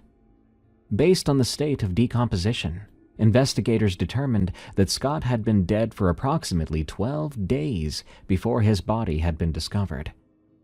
That placed his time of death around July 31st or August 1st, right around the time he was last seen at the Priest. But who killed him, and why? The FBI launched an extensive investigation, interviewing more than 83 people and collecting over 100 pieces of evidence. They traced Scott's movements through shelter logbooks and talked to every hiker who might have crossed paths with him in the days before his death. They found a few of his belongings, but many items were missing, like his trail shoes, brown and orange low-top Ozark Trail brand from Walmart, his blue or purple backpack, some clothing, his propane stove, an Appalachian Trail handbook, and even a Nintendo handheld game. The missing gear suggested robbery might be a motive, but that theory had problems. Most hikers don't carry valuable items. Everything they own has to fit in a backpack and be carried on their backs for hundreds of miles. The stolen items wouldn't have been worth much money to anyone. Additionally, whoever killed Scott would have had to carry their own heavy backpack plus Scott's gear, which would have been extremely difficult. A day hiker from a nearby town seemed like a more likely suspect than another through hiker. In September 2011, the FBI released a public statement asking to speak with 5 specific hikers who might have had contact with Scott Lilly around the time of his death. The agency released the hikers' trail names: Mr. Coffee, White Wolf, Papa Smurf, Combat Gizmo, and Space Cadet. The announcement ignited a firestorm on hiking message boards and forums. Hikers began to speculate wildly about the 5 names, particularly Papa Smurf. Multiple people using that trail name had been on the Appalachian Trail that summer, and one of them had a troubled history. He had been arrested before and removed from the trail for disturbing the peace and had been involved in fights in trail towns. Some hikers on the forums began naming this person specifically, suggesting he was a person of interest in Scott's murder. The FBI quickly clarified their statement. According to FBI spokesperson Dee Rybisky, none of the 5 hikers were suspects. There were never any suspects, she explained. There were 3 to 4 different Papa Smurfs out there. It was simply people that we kind of wanted to touch base with. The FBI was merely trying to construct a timeline of Scott's final days and needed to fill the gaps. All 5 hikers were eventually contacted and interviewed, but none were arrested or publicly named as suspects. So, if robbery wasn't the clear motive, and none of the hikers interviewed were suspects, what happened to Scott Lilly? One theory proposed by investigators was that Scott had been the victim of a random attack. Wrong place, wrong time. The Cow Camp Gap shelter area is relatively accessible by road. Someone from the surrounding towns could have hiked the short distance from Wiggins Spring Road, encountered Scott on the trail, and killed him for reasons that might never make sense to anyone else. Perhaps it was a dispute that escalated. Perhaps it was a mentally unstable person acting on impulse. Perhaps it was someone who simply wanted to know what it felt like to kill. Some people suggested hill people, or hillbillies, might have been responsible, a stereotype about Appalachian communities that investigators rejected. Cow Camp Gap is not an isolated location, it's a highly used recreational area, and the idea that backwoods locals were targeting hikers did not match the evidence or the reality of the region. Another disturbing theory was that Scott was targeted, specifically because he was hiking alone. Solo hikers are vulnerable. They have no one to watch their backs, no witnesses if something goes wrong. If Scott's killer was deliberately hunting solitary hikers on the trail, he could have been one victim among several. Some investigators privately believed that Scott's death might be connected to other unsolved cases in the area.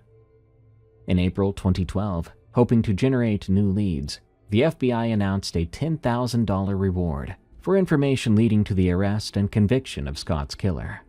Special Agent Steve Duenas, the lead investigator, held a press conference and revealed additional details about the case, including confirmation that Scott's body had been buried. Duenas appealed to the hiking community, saying, "I have no reason to believe the trail is any more dangerous. Hikers just have to be aware and take all the normal precautions." But for Scott Lilly's family, those precautions came too late. His sister Allison made emotional pleas to the public, begging anyone with information to come forward. "He was trying to make us proud," she repeated in interviews, her voice breaking. "He was living out his dream." Pastor Craig Clapper, the man who had introduced Scott to the Appalachian Trail, was devastated by his death. In honor of Scott, Pastor Clapper completed a full through hike of the Appalachian Trail in 2013 and wrote a spiritual book about his journey called Legging It. He retired from full-time ministry in 2012, and the Appalachian Trail became his way of processing the grief of losing the young man he had mentored. Scott Lilly's funeral was held on August 29, 2011, at Trinity Evangelical Free Church in South Bend, Indiana. Pastor Clapper conducted the service. Scott was survived by his mother Susan, his sister Allison, and his brother Joshua. His father Ted Lilly had preceded him in death. More than a decade has passed since Scott's body was found in that shallow grave near Cow Camp Gap shelter. Despite the FBI's extensive investigation, despite the interviews, the evidence collection, and the $10,000 reward, no arrests have ever been made. The case remains unsolved. No one has been charged with suffocating Scott Lilly to death and burying his body in the woods. No one has been brought to justice for ending the life of a 30-year-old man who was simply trying to live out his dream of hiking the Appalachian Trail and connecting with American history. Like Louise Chaput, Scott's killer is still out there. Case 4. The Impossible Vanishing of Trini Gibson. On October 8, 1976, 39 students from Bearden High School in Knoxville, Tennessee, boarded a bus for a surprise field trip to Great Smoky Mountains National Park. Only one teacher, Wayne Dunlap, supervised the group. The students were instructed to hike 1.8 miles along the Forney Ridge Trail to Andrews Bald, then return to the parking area by 3:30 p.m. Among those students was 16-year-old Teresa Lynn Gibson. Everyone called her Trini. Brown hair, green eyes, 5 foot 3 inches tall. She wore a blue blouse, a borrowed brown plaid jacket, blue jeans, and blue Adidas shoes. And on her finger, a diamond and star sapphire ring she treasured. This wasn't a wilderness expedition. This was a school field trip, the kind that happens thousands of times across America without incident. But this time would be different. Around 3 o'clock in the afternoon on the return hike, multiple students watched Trini stop on the trail and crouch down, as though examining something on the ground. Then she stepped off the trail into the thick brush. Another student came up from behind moments later. They looked back toward where she had stepped off the trail. She was gone. They called her name. No response. When the bus prepared to depart at 3:40 p.m., Trini wasn't there. Teacher Wayne Dunlap contacted park rangers at 4:30 p.m. What followed was one of the most extensive search operations in Great Smoky Mountains history. 756 people participated: park rangers, National Guard personnel, volunteers, bloodhounds, German shepherds, and helicopters. The search continued for 2 weeks, but no trace of Trini was found. Trini's father organized a second massive search in April and May of 1977 with 230 additional volunteers. Again, nothing. Then there was a third search in 1981, but it was also unsuccessful. But here's where the case becomes truly disturbing. 3 tracking dogs picked up Trini's scent and followed it to the intersection with the Appalachian Trail, past Klingman's Dome Tower, and along the roadside for approximately 1.5 miles from Newfound Gap. Then the scent vanished completely, as though Trini had simply ceased to exist at that exact spot along the road. This strongly suggests she got into a vehicle. Someone had been waiting for her. The next day, investigators found 8 cigarette butts of the same brand near the roadside location where the dogs lost her scent. 3 cigarette butts and a partially consumed beer can were also found near the spot where she had stepped off the trail. But Trini didn't smoke, and Trini didn't drink. The case took strange turns. After Trini disappeared, her large Stanley comb, which friends said she was never without, mysteriously appeared on the dashboard of classmate Robert Simpson's car. He claimed she had given it to him to keep. Her expensive star sapphire pendant and ring were later found in possession of another student, who could not satisfactorily explain how she obtained them. Robert Simpson was 17, a friend of Trini's older brother. Trini had been wearing his jacket that day. He was the last person confirmed to spend significant time with her. He claimed he went tracking a bear after she left him. He made an odd statement to Trini's sister. If Kelvin Bowman has Trini, he will kill her. If he doesn't have her, I think she might run off with some horny hitchhiker. Kelvin Bowman was another person of interest. In October of 1975, he had allegedly tried to break into the Gibson home. Trini's mother shot him in the foot. Bowman reportedly made threats in court to harm Trini when released. He served only 6 months of a 2-year sentence and was back at school by October 1976. The principal stated Bowman was in class the day Trini disappeared, but some students claimed he followed the bus to the mountains. Despite these leads, no arrests were ever made. The FBI investigated, but their files have never been released. Unusual for a nearly 50-year-old unsolved case. The park chief ranger told reporters he was almost sure she was not in the park, an extraordinary statement suggesting law enforcement believed she was abducted, not lost. The tragedy destroyed Trini's family. Her parents divorced. Her brother Robert Jr. died in 2000 at age 42. Her father Robert Sr. died in 2004 at age 67. Her sister Tina died in 2016 at age 54.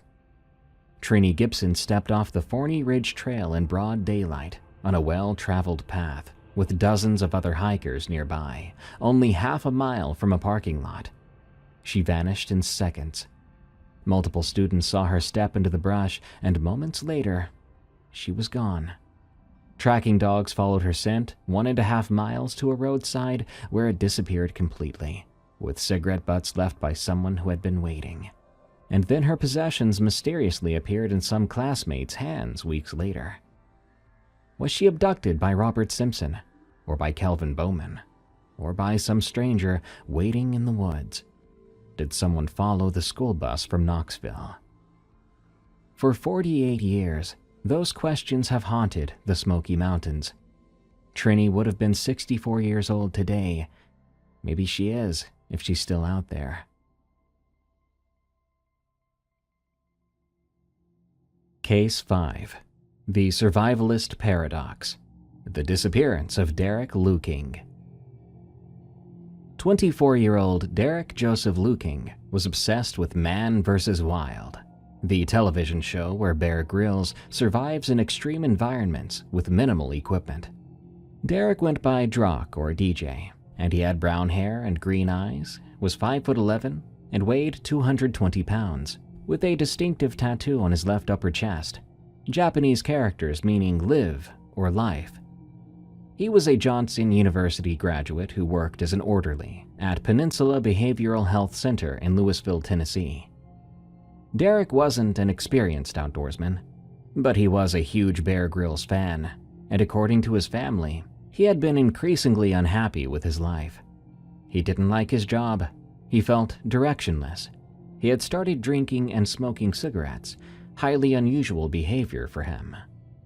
On March 14th, 2012, Derek vanished from his Louisville home. What happened over the next 3 days would create one of the most baffling mysteries in Appalachian Trail history. Over 3 days, Derek visited Bass Pro Shop, Knife Works, Coleman's, and Walmart, purchasing over $1,000 in survival equipment: a Gerber pack axe, Bear Grylls survival tool pack, military survival manual pages, knife sharpener, compass and thermometer, 100 feet of parachute cord, headlamp, pocket knife, granola bars, iPod Touch, tent, sleeping bag, and maps. This was not random shopping. This was a planned survival expedition. Everything was functional, practical, designed for wilderness survival, with perhaps some exception to the iPod Touch. He checked into a Motel 6 on March 14th. He stayed at Smokemont Campground inside Great Smoky Mountains National Park on March 15th. He then checked into the Microtel Hotel in Cherokee, North Carolina on March 16th. Staff later found a Bible on the bed and an empty bottle of liquor on the floor. At 4 a.m. on March 17th, security cameras captured Derek leaving the Microtel alone, wearing a gray hooded sweatshirt, dark track pants with white stripe, and dark sneakers. He carried only a small, dark day pack, not the large backpack filled with survival gear. At 8:30 a.m., rangers found Derek's white Ford Escape at Newfound Gap, one of the most popular overlooks in the park, where the Appalachian Trail crosses Newfound Gap Road.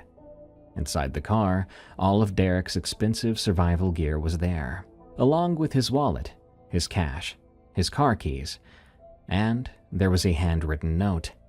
It read, "Don't try to follow me."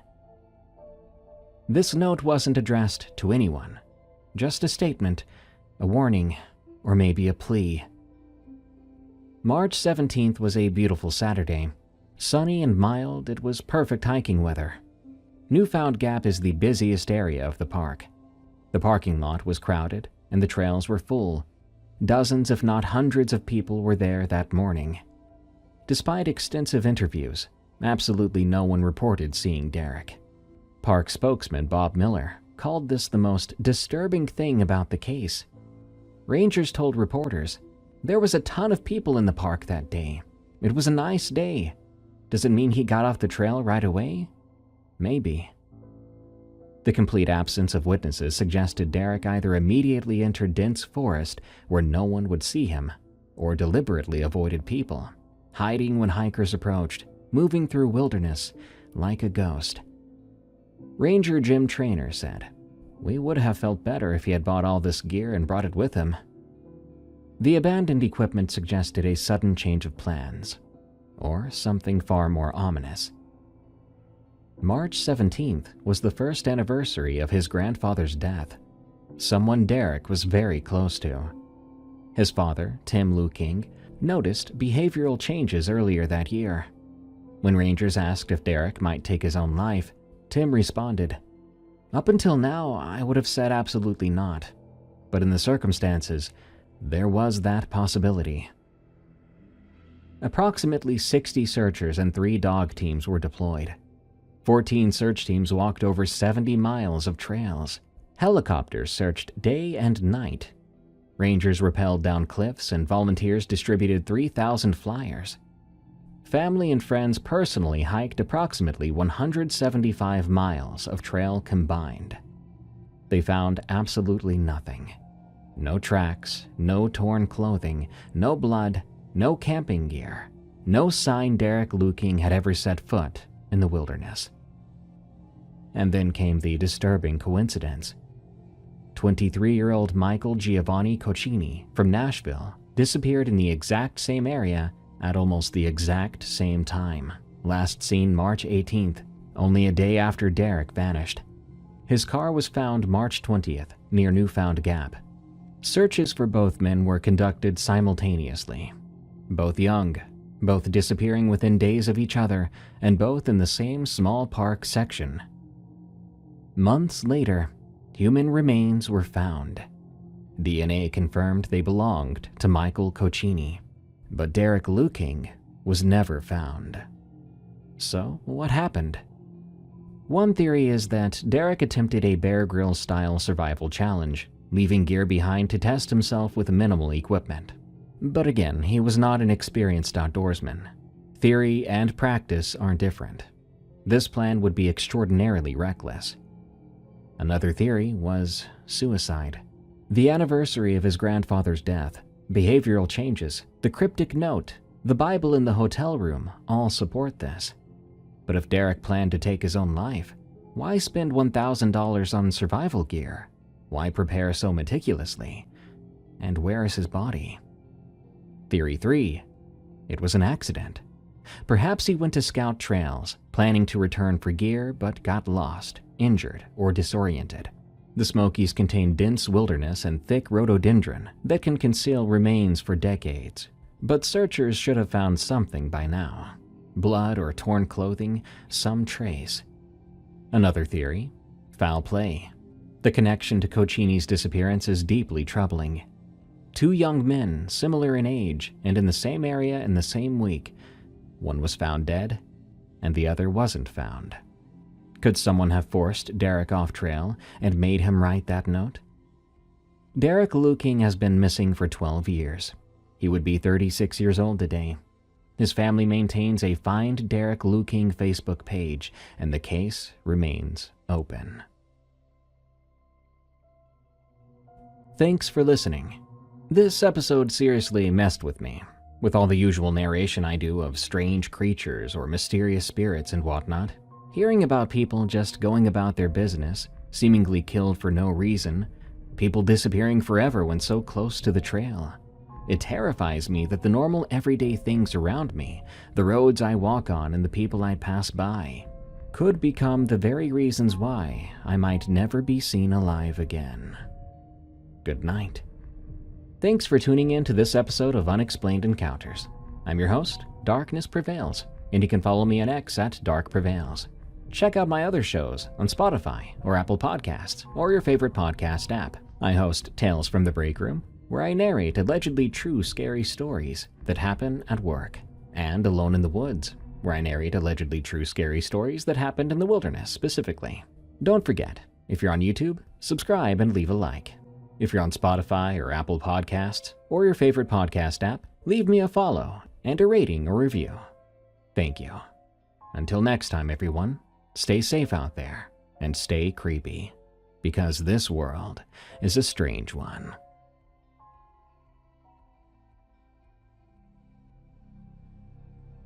What happens when you're sent to hunt the unhuntable? Something that toys with you the entire time and could quickly end your life at any moment it pleases. According to this story, sent to me by Stay Out of the Woods, titled My Most Disturbing Experience in Predator Control, you will hear one of the most chilling and close-up accounts of a creature that should not exist that I might have ever heard. Allegedly, almost 3 years ago in Utah, a retired wildlife control officer is hired to hunt a creature tormenting ranchers and slaughtering their cattle. But he instead stumbles upon something that should not exist, and it's still out there.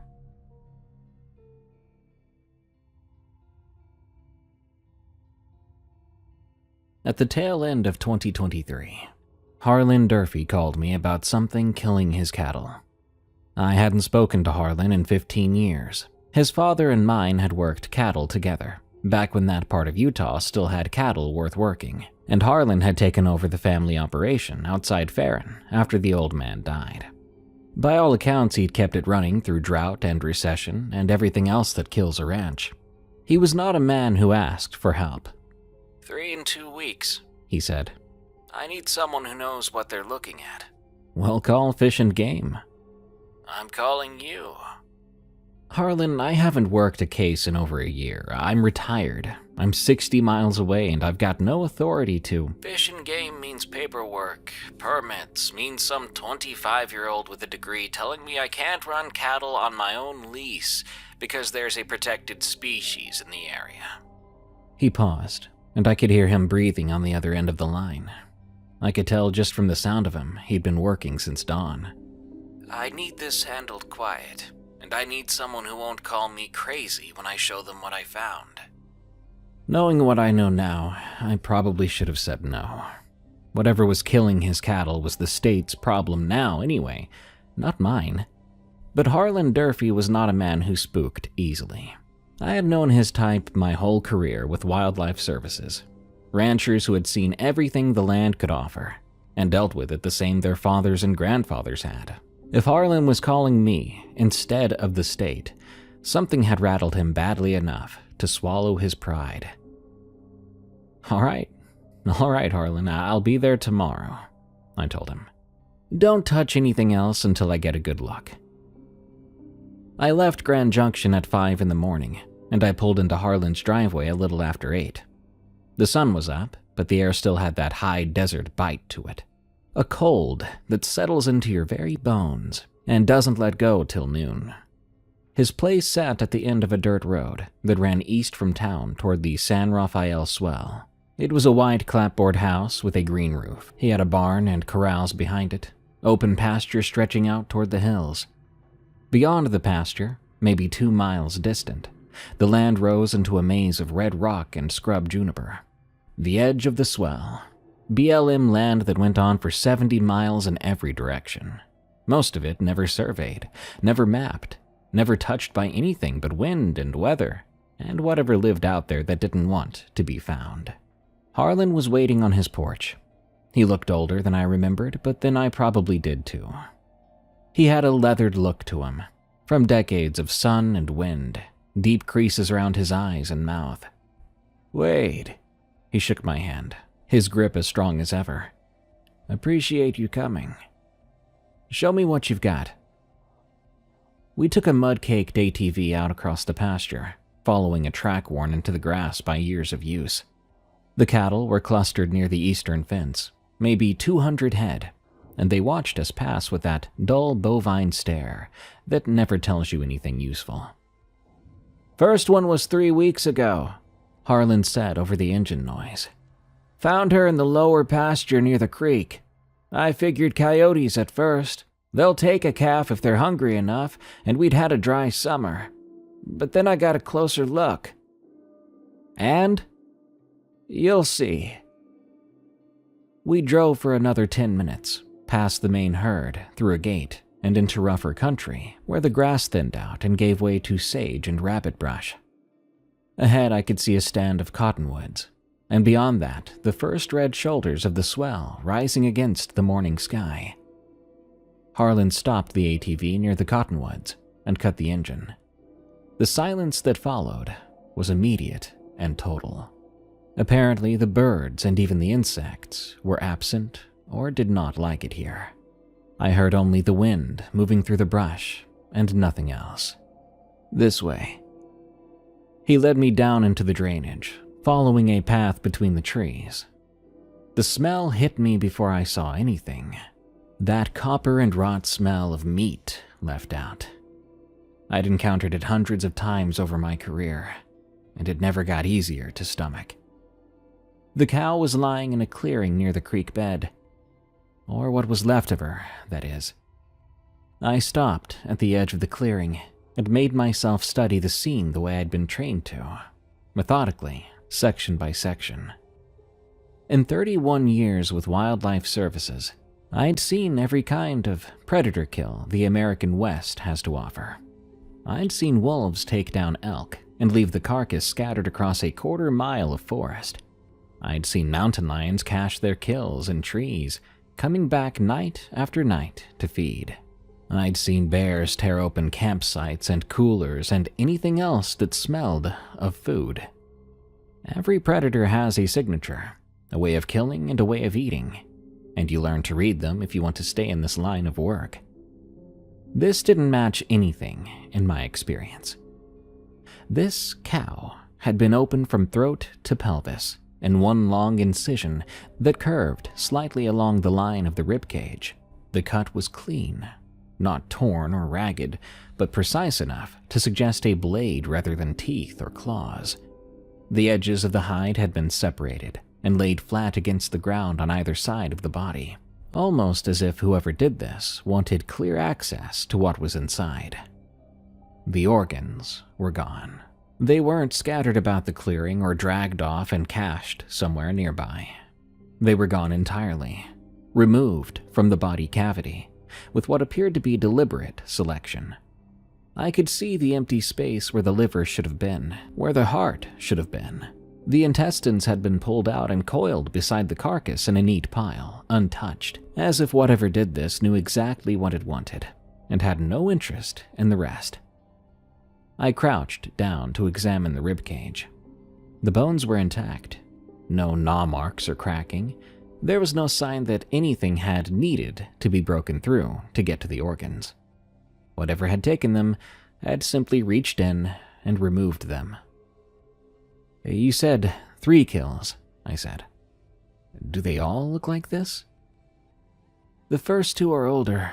Scavengers got to them before I could get anyone out here. But yeah, same basic situation. Opened up clean, organs taken, the rest left behind like garbage." I stood and walked a slow circle around the carcass, studying the ground. The dirt here was soft from recent rain, good for holding tracks. I found boot prints that were probably Harlan's and hoof prints from cattle. I found the small, delicate tracks of a fox or possibly a coyote, something that had investigated but had not fed. But I did find something else. A particular track was pressed into the mud about 6 feet from the carcass. I almost walked past it because my brain kept trying to interpret it as something familiar. A bird track maybe, something from an emu or an ostrich. Except there weren't any emus in Utah and the shape was wrong for either of those anyway. There were 3 toes pointing forward. Long toes, maybe 8 or 9 inches from base to tip, spread wide for balance. The impressions were deep in the mud, suggesting considerable weight behind them. And behind the middle toe, set back about 2 inches and pressed even deeper than the rest, was a curved gouge that didn't fit with any bird I'd ever tracked. A 4th toe, possibly, or some kind of spur, held off the ground at an angle and dragging slightly with each step. I crouched there, staring at that track for a while, running through every possibility I could think of and rejecting each one in turn. "You see what I'm seeing?" Harlan said. He'd come up beside me and was looking down at the same print, his face grim. "I've been ranching this land for 40 years. I've seen every animal track there is to see out here. That's not anything I recognize." "There's got to be an explanation." I tried to sound confident. "There's more.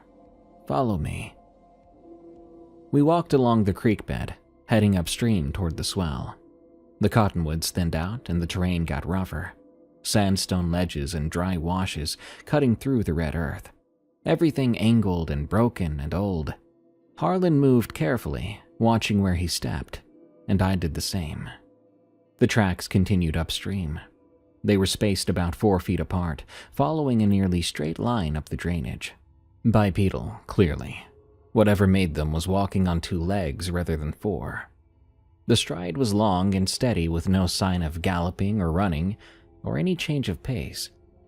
Whatever this thing was, it had walked out of this canyon after feeding, unhurried, confident, It had no reason to fear anything it might encounter, not even humans. We followed the tracks for maybe a quarter mile before Harlan stopped at the mouth of a slot canyon. "I quit here," he said. "Didn't want to go any further without backup." The slot was narrow, maybe 10 feet across at the opening, with red sandstone walls rising 15 or 20 feet on either side. The floor was choked with boulders and debris from old flash floods, and shadows pulled between the rocks, even in the mid-morning light. The tracks led directly into it and disappeared around a bend. "Have you told anyone about this?" I asked. "Anyone besides me?" "Just Maggie Seavey. She's got the spread north of mine. Runs about 300 head up against the swell. Lost more cattle than I have. She's the one who first noticed the tracks and brought them to my attention." "Anyone else?" Harlan shook his head. "Like I said, I wanted it handled quiet. Last thing I need is some reporter getting wind of this and turning my ranch into a tourist attraction." I stood there looking at the slot canyon, at the shadows between the walls, at the tracks vanishing into the dark.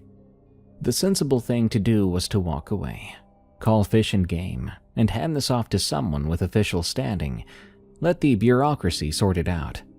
Whatever was living out there in the swell was their problem, not mine.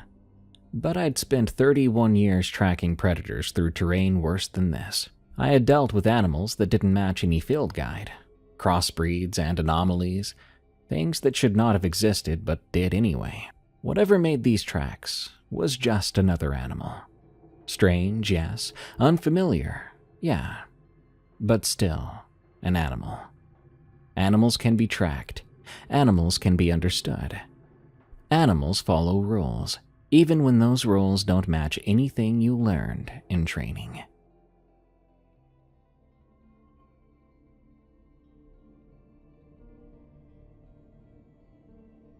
"I want to talk to Maggie Seavey," I said. "And I want to see her kills, if there's anything left to examine, that is." "I figured you would. She's expecting us this afternoon." We drove back to Harlan's place and took his truck north along the county road. The land out here was empty, and it's hard to describe to someone who's never seen the interior of Utah.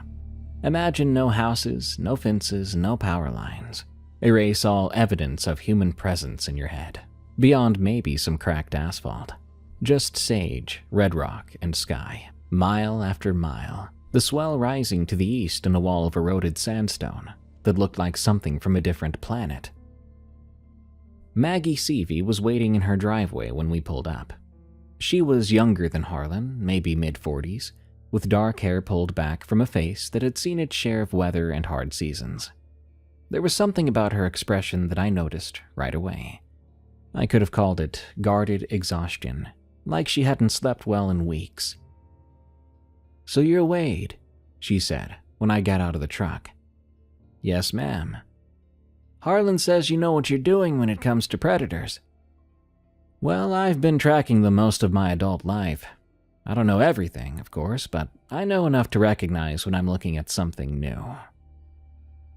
She studied me for a moment, taking my measure in silence, and I had the sense of being evaluated by someone who didn't give out her trust cheaply. Whatever conclusion she reached about me, she kept it to herself. "I'll show you what I've got," she said, "but I want something in return." "Name it." "When you figure out what that thing is, you tell me straight. No sugarcoating it, no protecting me from information you think I can't handle. No treating me like some hysterical woman who needs to be managed." Her eyes held mine steadily. "I've lost 8 head in 3 weeks. I've found tracks on my property that don't match anything in any book I own. I've heard sounds at night coming from those canyons, sounds I can't explain, and don't ever want to hear again. Whatever's out there, it's hunting on my land, and I have a right to know what I'm dealing with." "Fair enough, Miss Seavey," I said. "I'll tell you what I find." She nodded once, apparently satisfied, then turned and led us around the side of her house toward the back pasture, where her cattle were grazing. Her kills were older than Harlan's, decomposed enough that scavengers and weather had obscured most of the useful details. But the tracks were there, in the mud, near each carcass. The same three-toed pattern and curved gouge behind the middle toe, the 4-foot stride and unhurried gait. I photographed everything, measuring the depth and spacing of the prints, sketching the pattern in a notebook I'd brought with me. The data confirmed what I already suspected, but did not want to admit. The tracks came from the swell. They went back to the swell. Whatever was making them had established a territory out there in the maze of canyons and mesas and empty red stone, and it was coming down onto the ranches to feed. "I'm gonna need a few days," I said, when we were back at Harlan's place, the sun dropping toward the western hills and the shadows lengthening across the pasture. "I'm gonna want to follow those tracks back to wherever they came from, see if I can locate where this thing is denning. I'll need camping gear, food, and water for at least 3 days, and someone who knows the terrain well enough to keep me from getting lost in the canyons."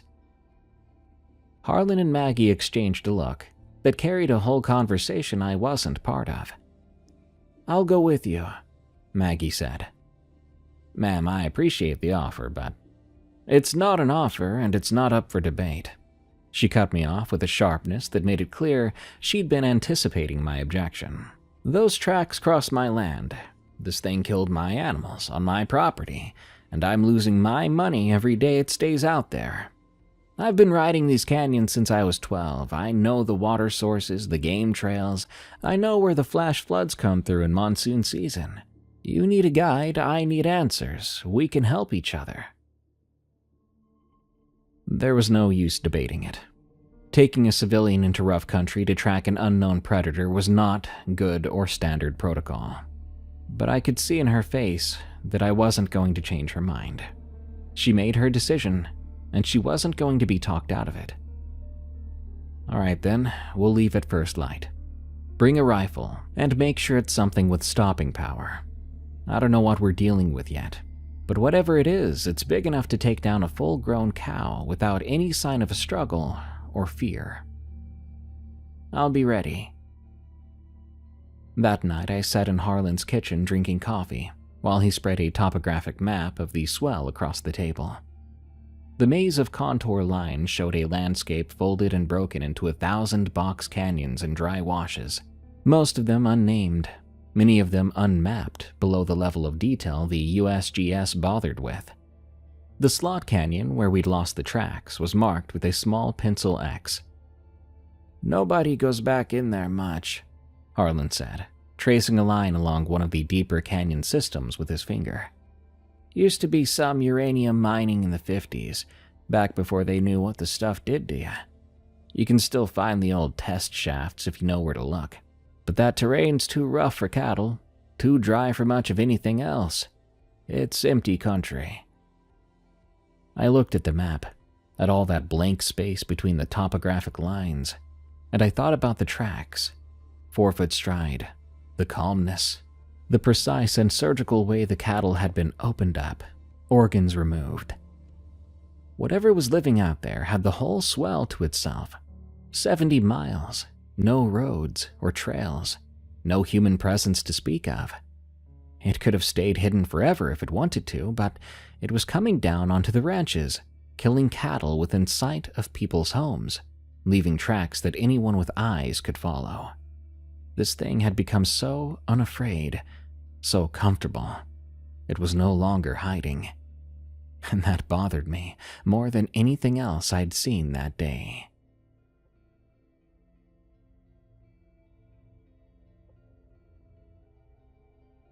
We left Harlan's place just after sunrise. The sky banded with orange and pink above the eastern ridgeline. Maggie drove her own truck, and I rode with her, my pack and rifle in the bed alongside her gear. Harlan stood on his porch watching us go, and I could tell from the set of his shoulders that he wanted to come along, but knew better than to ask. Someone had to stay behind and keep an eye on the cattle, and he was too old for the terrain we were heading into anyway. The road turned to dirt after the first few miles, then to something that barely qualified as a track at all.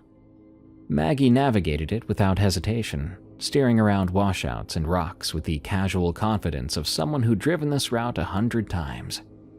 The swell rose up ahead of us, banded in shades of rust and bone, the layers of sandstone stacked on top of each other like pages in a book that recorded 200 million years of geological history. We parked where the track dead-ended against a wall of rock and continued there on foot. Maggie led the way, following a route that wound between house-sized boulders and up a series of natural ledges into the canyon system above. I stayed close behind her, watching where she put her feet, trying to memorize landmarks in case I needed to find my way back home. The tracks picked up about a mile in, pressed into a patch of dried mud at the bottom of a narrow wash. Same pattern as before, 3 forward-facing toes in the curved gouge in the 4-foot stride. They headed deeper into the canyon, following the wash upstream toward a junction where 2 larger drainages came together. "This is further than I've gone before," Maggie said, pausing at the junction to drink from her canteen. "The tracks on my property were closer to the ranch. I didn't realize they went back this far." "It's establishing a territory." I crouched to examine a particularly clear point, noting the depth and the angle of the toes. "Coming down to hunt, then retreating back here where no one's going to follow. Smart behavior for a large predator." "What kind of predator moves on 2 legs?" I didn't have an answer for that, so I didn't say. We kept on moving. The canyon system was a labyrinth. Every few hundred yards, another side drainage would branch off from the main wash, each one twisting away into shadow between high sandstone walls. The track stayed consistent, following what appeared to be a regular route through the maze. I started noticing other signs of passage as we went, like scrapes on the rock where something had brushed against it, or disturbed patches of sand where something heavy had rested, and some strange-looking feathers. They were brown and gray, about 8 inches long, with a structure that reminded me of ostrich plumes. I could not identify the bird they belonged to. Around midday, we found the first cache. The alcove was set into the canyon wall about 15 feet up, accessible by a natural ramp of fallen rock. I smelled it before I saw the entrance, that rotten meat smell I mentioned earlier, but this was concentrated and heavy in the still air. Maggie stopped at the base of the ramp. Her face looked tight. "I'll go up," I said. "You don't need to see this." "Oh yes, I do." She climbed the ramp ahead of me, and I heard her breath catch when she reached the top. By the time I got there and looked into the alcove, she had backed away to the far edge of the ledge and was standing there with her hand pressed over her mouth. The alcove was maybe 30 feet deep and 10 feet high, carved into sandstone by centuries of wind and water. The ceiling was stained dark with old moisture, and the floor was covered in a layer of sand that had blown in over the years. Filling that space, arranged with a precision that made my stomach turn, were the remains of cattle. Pieces of cattle, to be more accurate. Hindquarters, rib cages, skulls, dozens of them, wedged into cracks in the rock and piled on natural shelves along the walls. Some were fresh enough that flies still crawled on the exposed meat. Others had mummified in the dry desert air. The flesh turned to leather, the bones bleached pale by time. The oldest ones looked like they had been there for years. I made myself step inside and examine the arrangement. The fresher pieces were stored higher up, jammed into crevices near the ceiling where they'd be harder for scavengers to catch. The older remains had been pushed toward the back and sides, making room for new additions. Everything faced outward, eye sockets pointing toward the entrance, and I realized with a crawling sensation along my spine that the skulls had been deliberately positioned that way. Arranged. Displayed. This was not a food cache. It was something else. Something that implied a level of intention I did not want to think about. How many? Maggie's voice came from behind me, barely above a whisper. I counted skulls. Gave up after 30. A lot. From multiple ranches, probably. Some of these have been here for years. Nobody reported this many missing.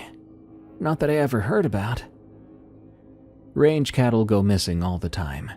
Drought, disease, getting stuck in a wash during a flash flood. You don't always find the bodies. I backed out of the alcove, suddenly desperate to be back in open air. This thing has been hunting here for a while, building up a supply. Maggie was staring at the entrance, her face pale beneath her tan. Why would it store them like that? Wolves don't do that. Mountain lions don't do that. I don't know. You just keep saying that. Because it's true, Maggie. I started down the ramp, moving faster than I should have on that loose rock. Let's keep moving. I want to find where it's bedding down. We pressed on through the afternoon, following the tracks deeper into the canyon system. The terrain got rougher as we went, more climbing and more scrambling over boulder fields, and more sections where we had to lower our packs on rope, then climb down after them. Maggie kept up without complaint, though I could see the discovery of that cache had shaken her in a way that the dead cattle on her ranch had not. There's a difference, I suppose, between finding an animal that's been killed and finding evidence of something that plans ahead, that stockpiles, and arranges skulls of its prey in neat rows facing the entrance, like a hunter mounting trophies to a wall. By late afternoon, the canyon we were following opened up into a wider valley, maybe a quarter-mile across, with a dry creek bed running down the center, and stands of cottonwood growing along the banks. The tracks led across the valley floor and disappeared into another slot canyon on the far side. We should camp here, Maggie said, surveying the valley with a practiced eye. There's water if we dig for it, and we'll have better sightlines than anywhere else we've been. I don't want to be boxed in when it gets dark. I agreed. We set up our tents near the creek bed, about 50 yards from the canyon wall, with clear views in every direction. Maggie dug a seep hole while I gathered dead cottonwood branches for a fire. By the time the sun dropped behind the western rim of the valley, we had water filtering through a bandana and a small fire crackling between us. We ate dinner in near silence, both of us watching the shadows lengthen across the valley floor. The entrance to the far canyon was a dark slash in the red rock, and I found my eyes returning to it every few minutes, expecting to see movement, dreading what that movement might look like. My husband would have loved this, Maggie said, breaking the silence. The mystery of it, I mean.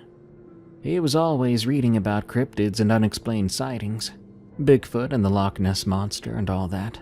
Used to drive me crazy, to be honest, the books he'd bring home. Used to? Heart attack 3 years ago. Went out to check the fence.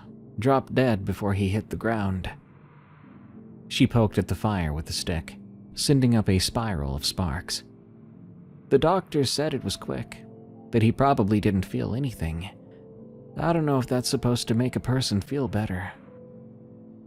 Didn't know you were married, or used to be, till just now. I'm sorry to hear that, Maggie.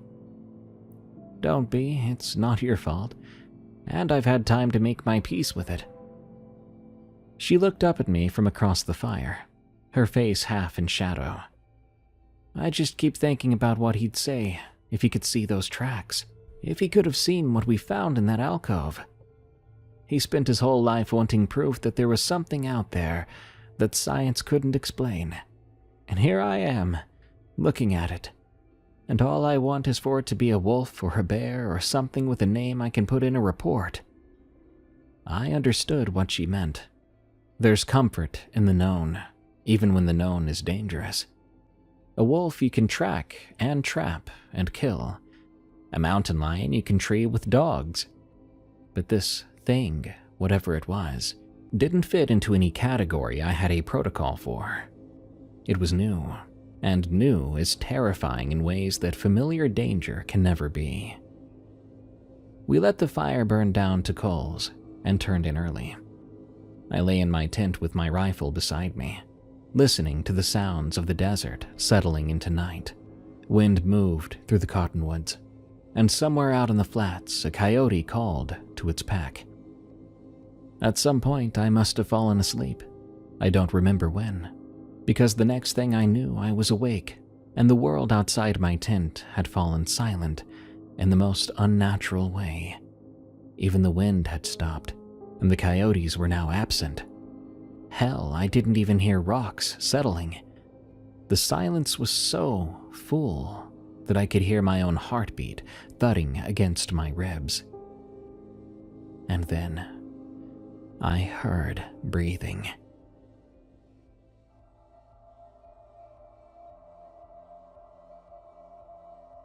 It came from right outside my tent, maybe 2 feet from where I lay. Heavy breathing, with a faint clicking undertone that I couldn't identify. Something large, something alive, was standing directly over me. My every instinct screamed at me to grab my rifle, to move, to do something. Instead, I lay absolutely still, my eyes cracked open just enough to see through my lashes, my body rigid under the thin fabric of my sleeping bag. Some deep, primal part of my brain was telling me that movement now meant death, and that my only chance was to play dead, hoping this thing would lose interest. The breathing continued.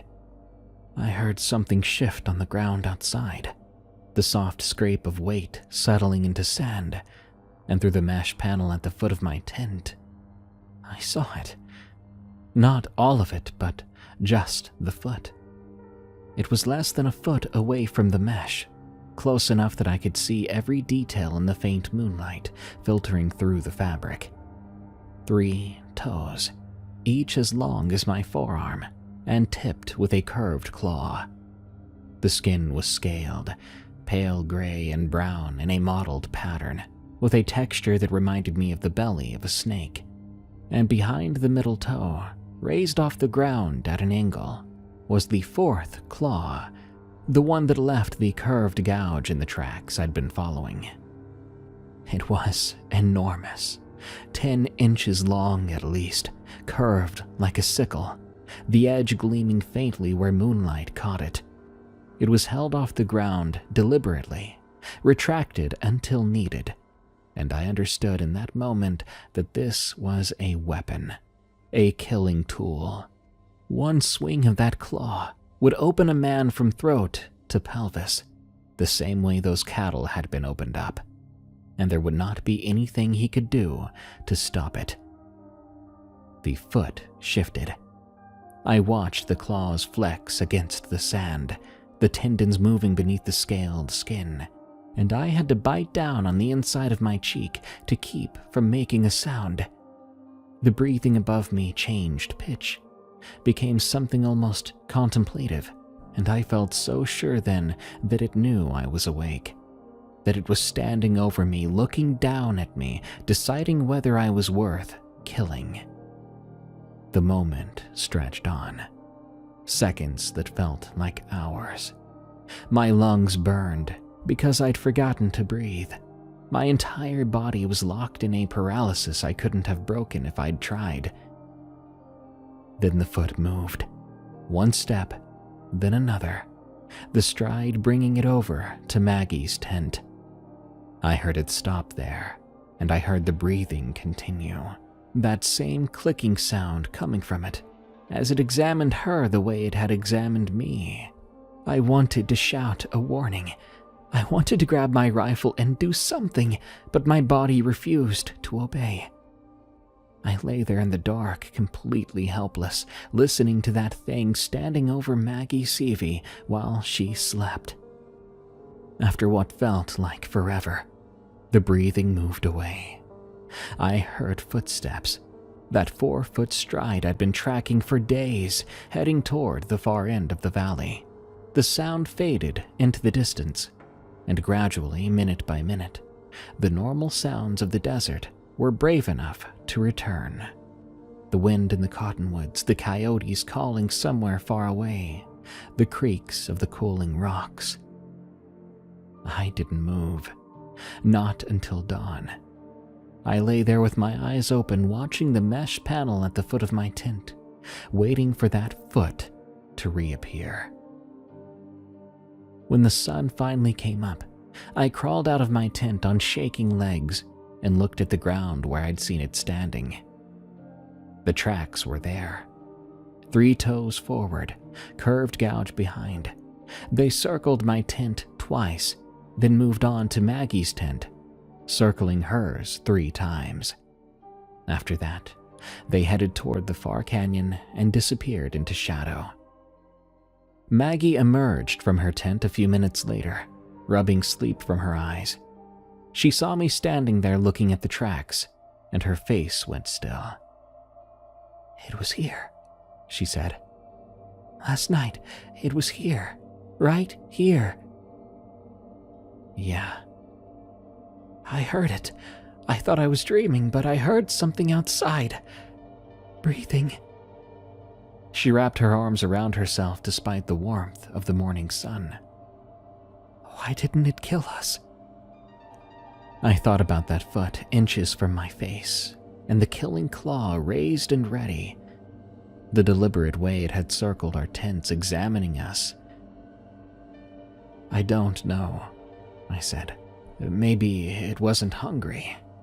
Maybe it was just curious. Or maybe..."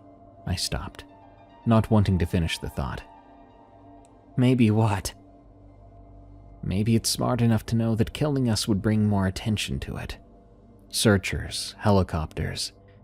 It's been living out here undetected for years, picking off range cattle that no one's going to miss. 2 dead hikers would change things, would bring attention it doesn't want." Maggie stared at me. "You're saying it made a decision, that it chose not to kill us?" "I'm saying, Maggie, I don't know what I'm dealing with anymore." We broke camp in silence. I wanted to go home, to pack up and hike out. I could live the rest of my days just fine, pretending I'd never seen those tracks or that alcove of bones.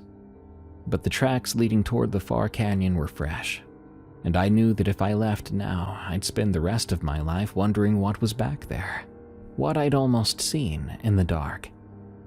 Maggie did not object when I told her I was going to keep following the tracks.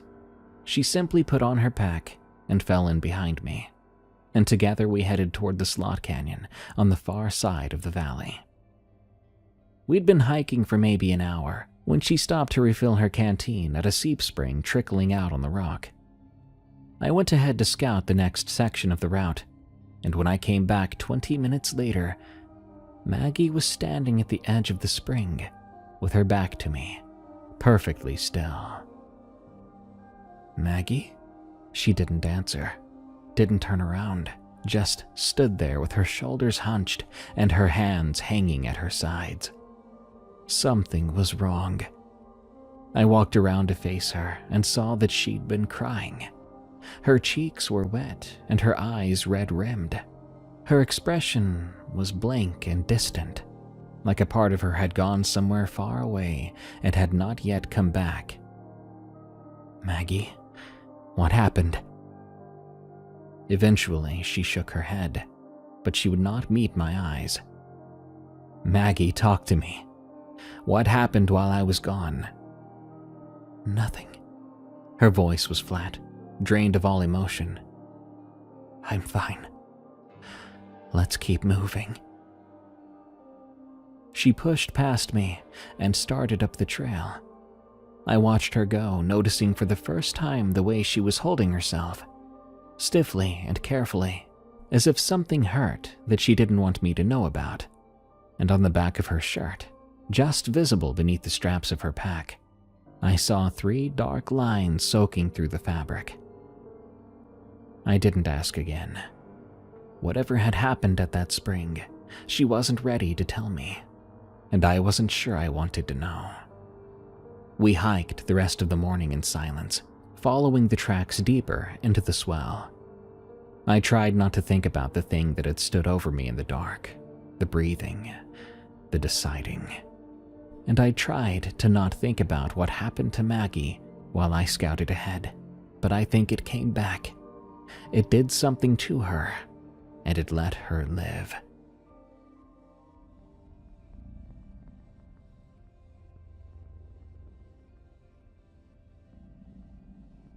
The slot canyon on the far side of the valley was narrower than any we'd passed through yet. The walls rose 40 feet on either side, close enough in places that I could touch both of them at once, and the floor was choked with debris from flash floods that had roared through here over the centuries. We moved single file, Maggie in front, picking our way over boulders and around pools of stagnant water that smelled of algae and decay. The tracks continued through the slot, pressed into patches of sand between the rocks. They were fresher here than anywhere else we'd seen them. Hours old, maybe less. Whatever we were following had come this way recently, and of course it had not been in a hurry.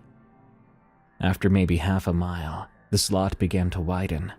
The walls pulled back, the ceiling of sky above us grew broader, and I could see light ahead where the canyon opened into something larger. Maggie slowed her pace, and I moved up beside her as we approached the exit. The slot opened into an amphitheater.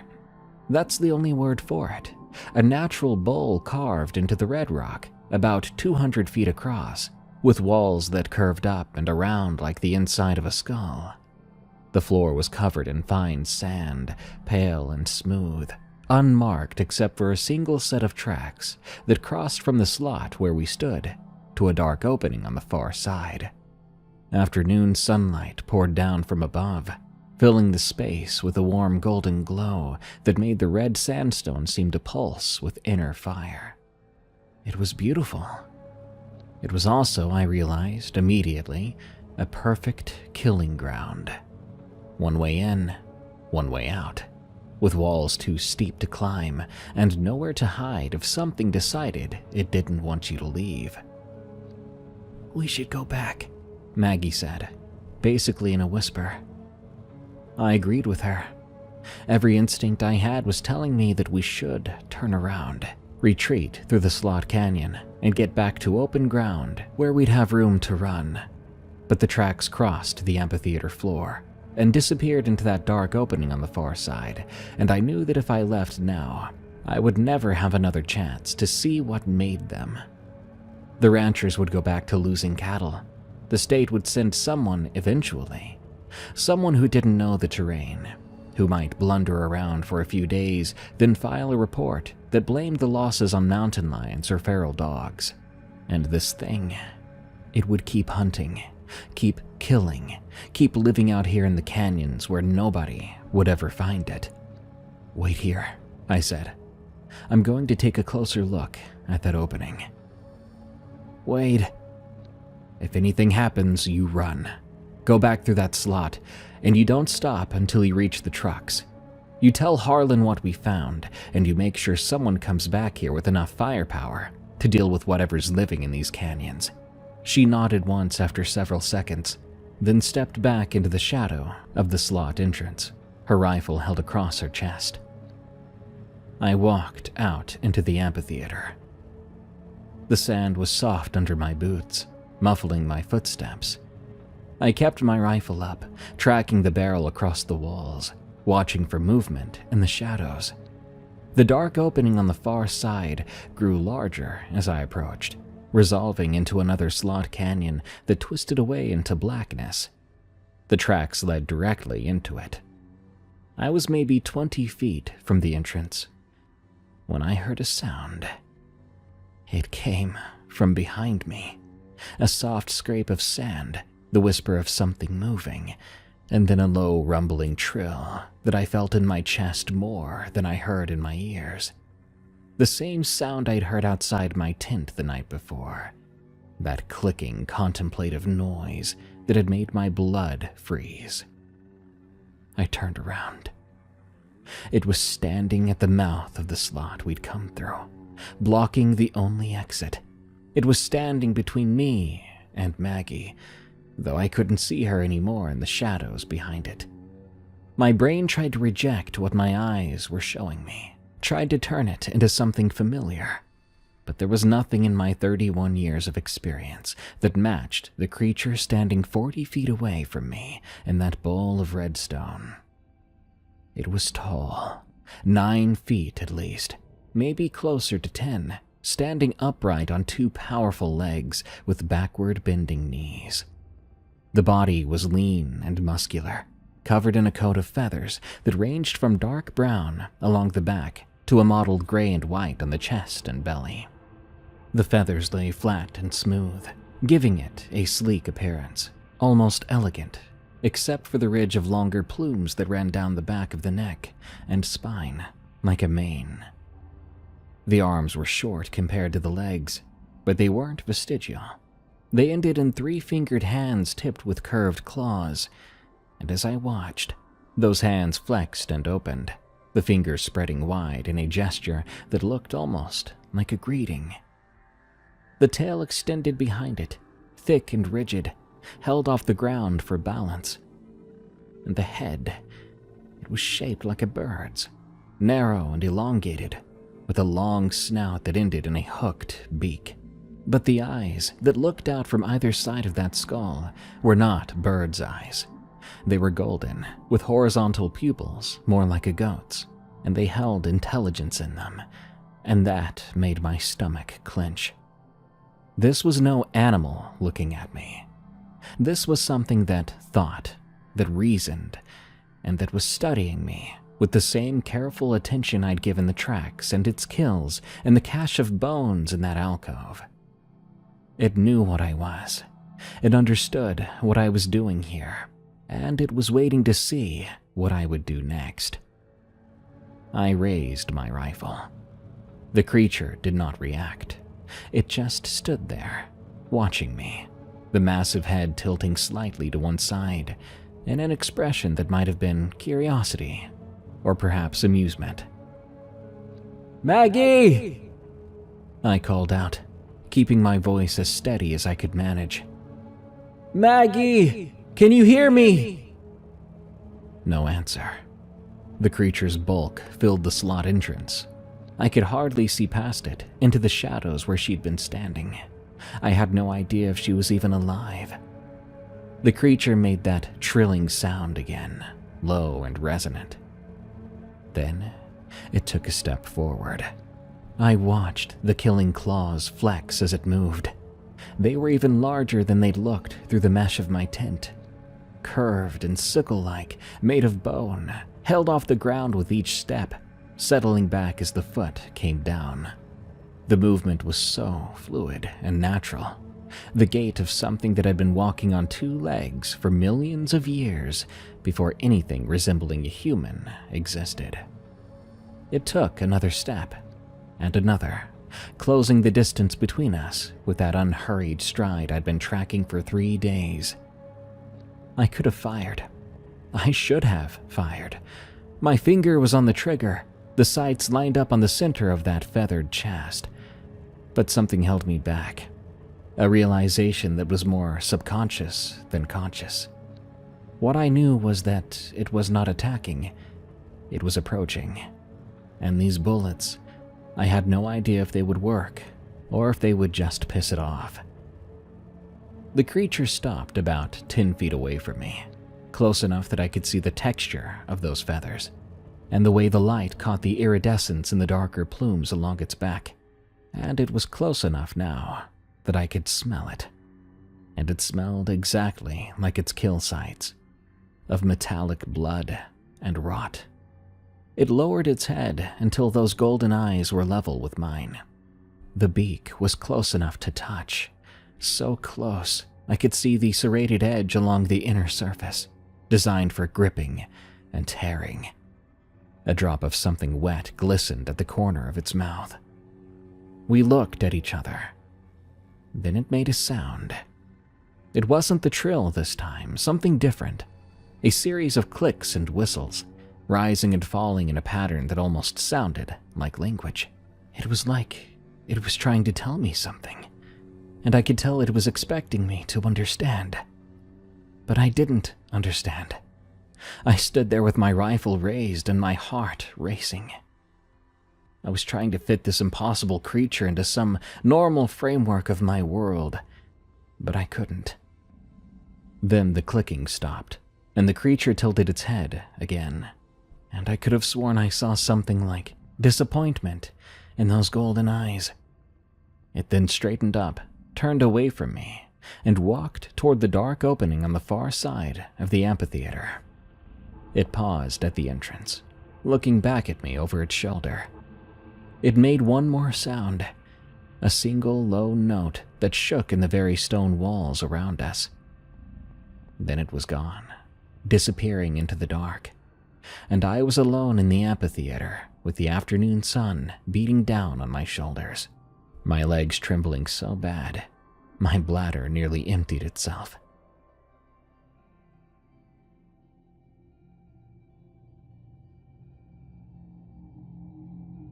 Maggie was waiting in the slot when I made my way back to the entrance.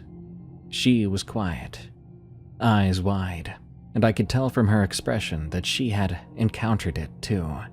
She probably saw it walk past her in the narrow canyon, close enough to touch as well, only for it to keep going without so much as a glance in her direction. We looked at each other and didn't speak. We turned and walked back through the slot canyon, across the valley, through the labyrinth of drainages and washes, until we made it back to the truck. By then, the sun was setting behind the western rim of the swell. Maggie drove me to Harlan's. When we got there, I exited without a word, and she didn't speak at all. I took a couple steps back and watched as she drove away. Harlan was waiting on the porch when I pulled up, same place he'd been when I first arrived a few days earlier.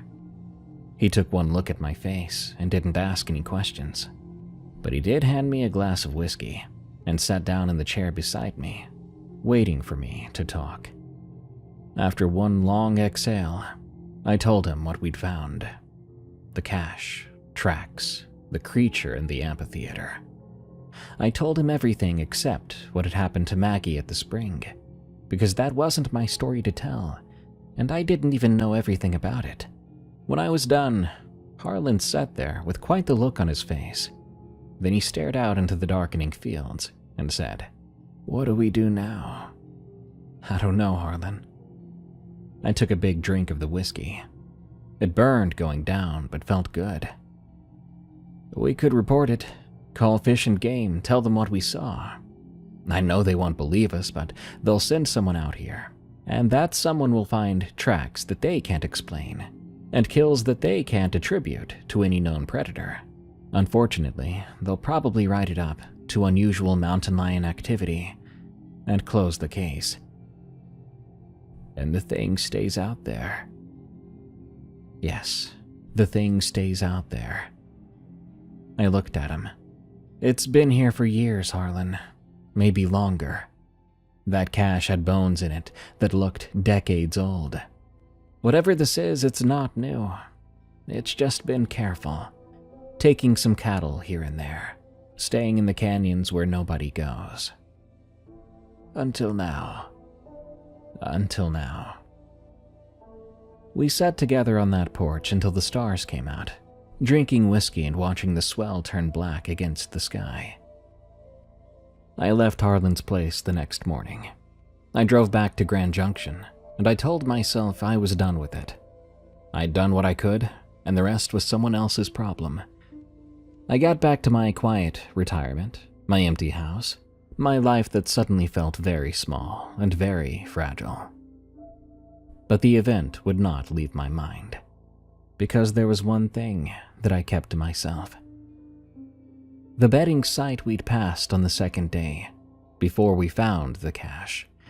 There was a shallow depression in the sand where something large had rested, surrounded by scattered debris that I'd stepped over without really looking at it. But later on, it clicked. These were pale white fragments, about a 1/4 inch thick. They'd been scattered in rough circles around the depression. 3 circles, now that I thought about it. 3 separate clusters of broken eggs.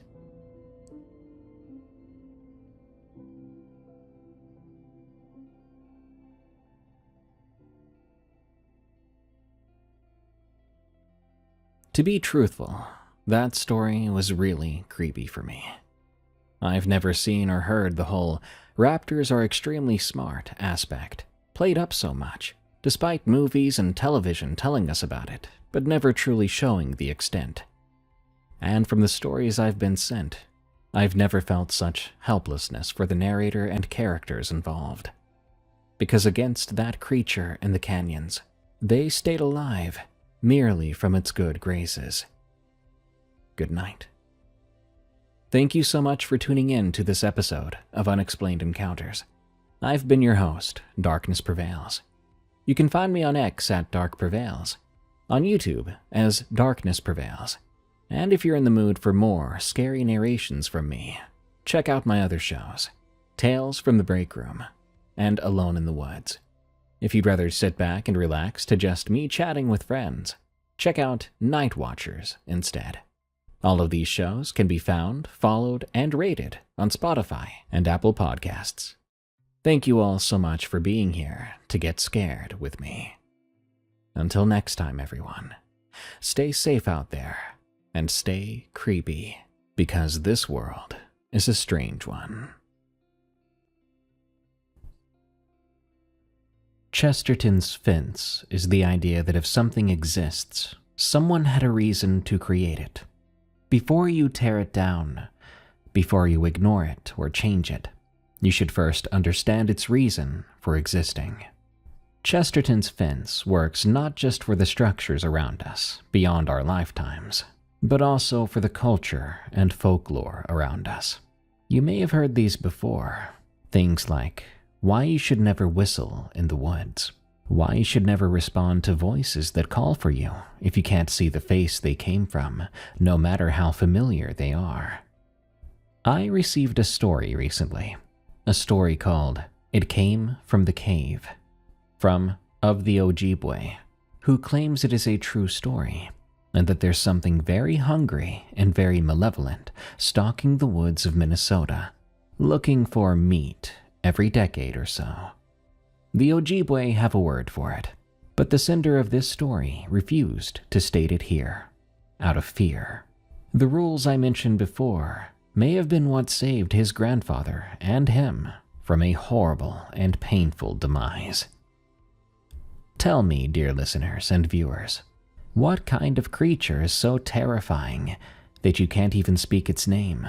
Something that doesn't look for meat to eat it, but to destroy. I grew up in a hunting family, my mother's side mostly. Her father, Emmett, was the one who taught me to shoot, to track, to clean a deer and pack out the meat. He had Ojibwe blood from his grandmother, and while we weren't traditional in any formal sense, certain old beliefs had filtered down through the generations and settled into the way he moved through the world. He didn't talk much about them, though. They just were rules you followed without needing to understand why. Like keeping your finger off the trigger until you're ready to fire. I respected those rules even when I didn't believe in them. I wish I'd asked more questions while he was still around. But I'm here to tell you a story.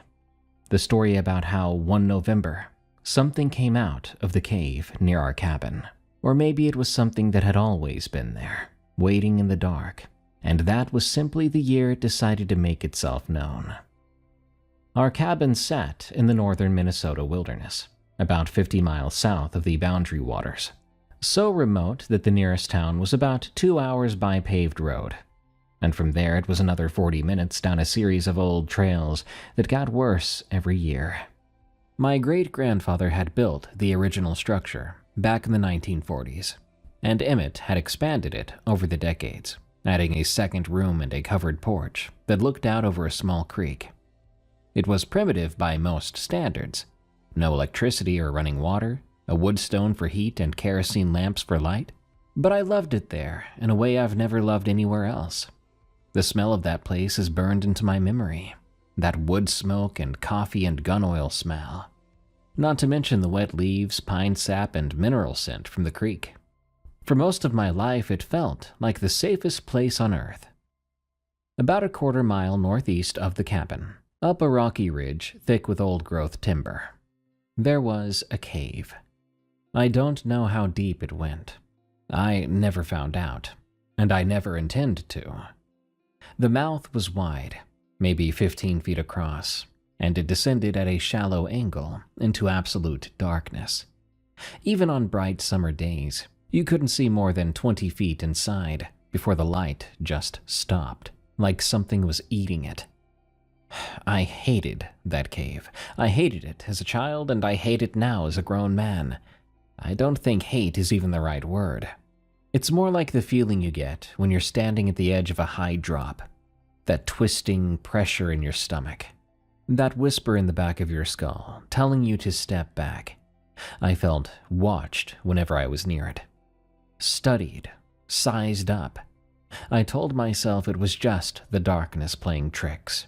Your brain inventing threats in places it can't see. But over time I noticed that animals avoided the area too. Deer trails curved around that ridge rather than crossing it, and birds did not nest in the trees nearby.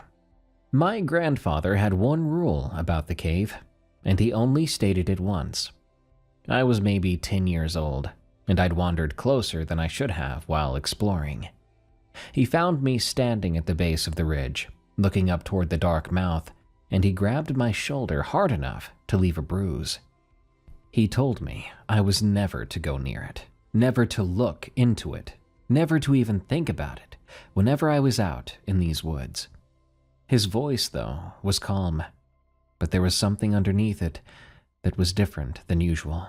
When I asked why, he shook his head and said some places were better left alone. I assumed he was worried about the practical dangers, like dangerous animals or unstable rocks. That made sense. That was easy for me to believe. So I believed it for 12 more years. My grandfather was not a superstitious man, in the way that most people might use that word. He did not believe in ghosts or UFOs, or any of the things you might see on TV. But he carried certain rules from his upbringing, which had been passed down from his grandmother and her people, and he followed them with a quiet consistency that I only recognized in hindsight. Don't whistle after dark.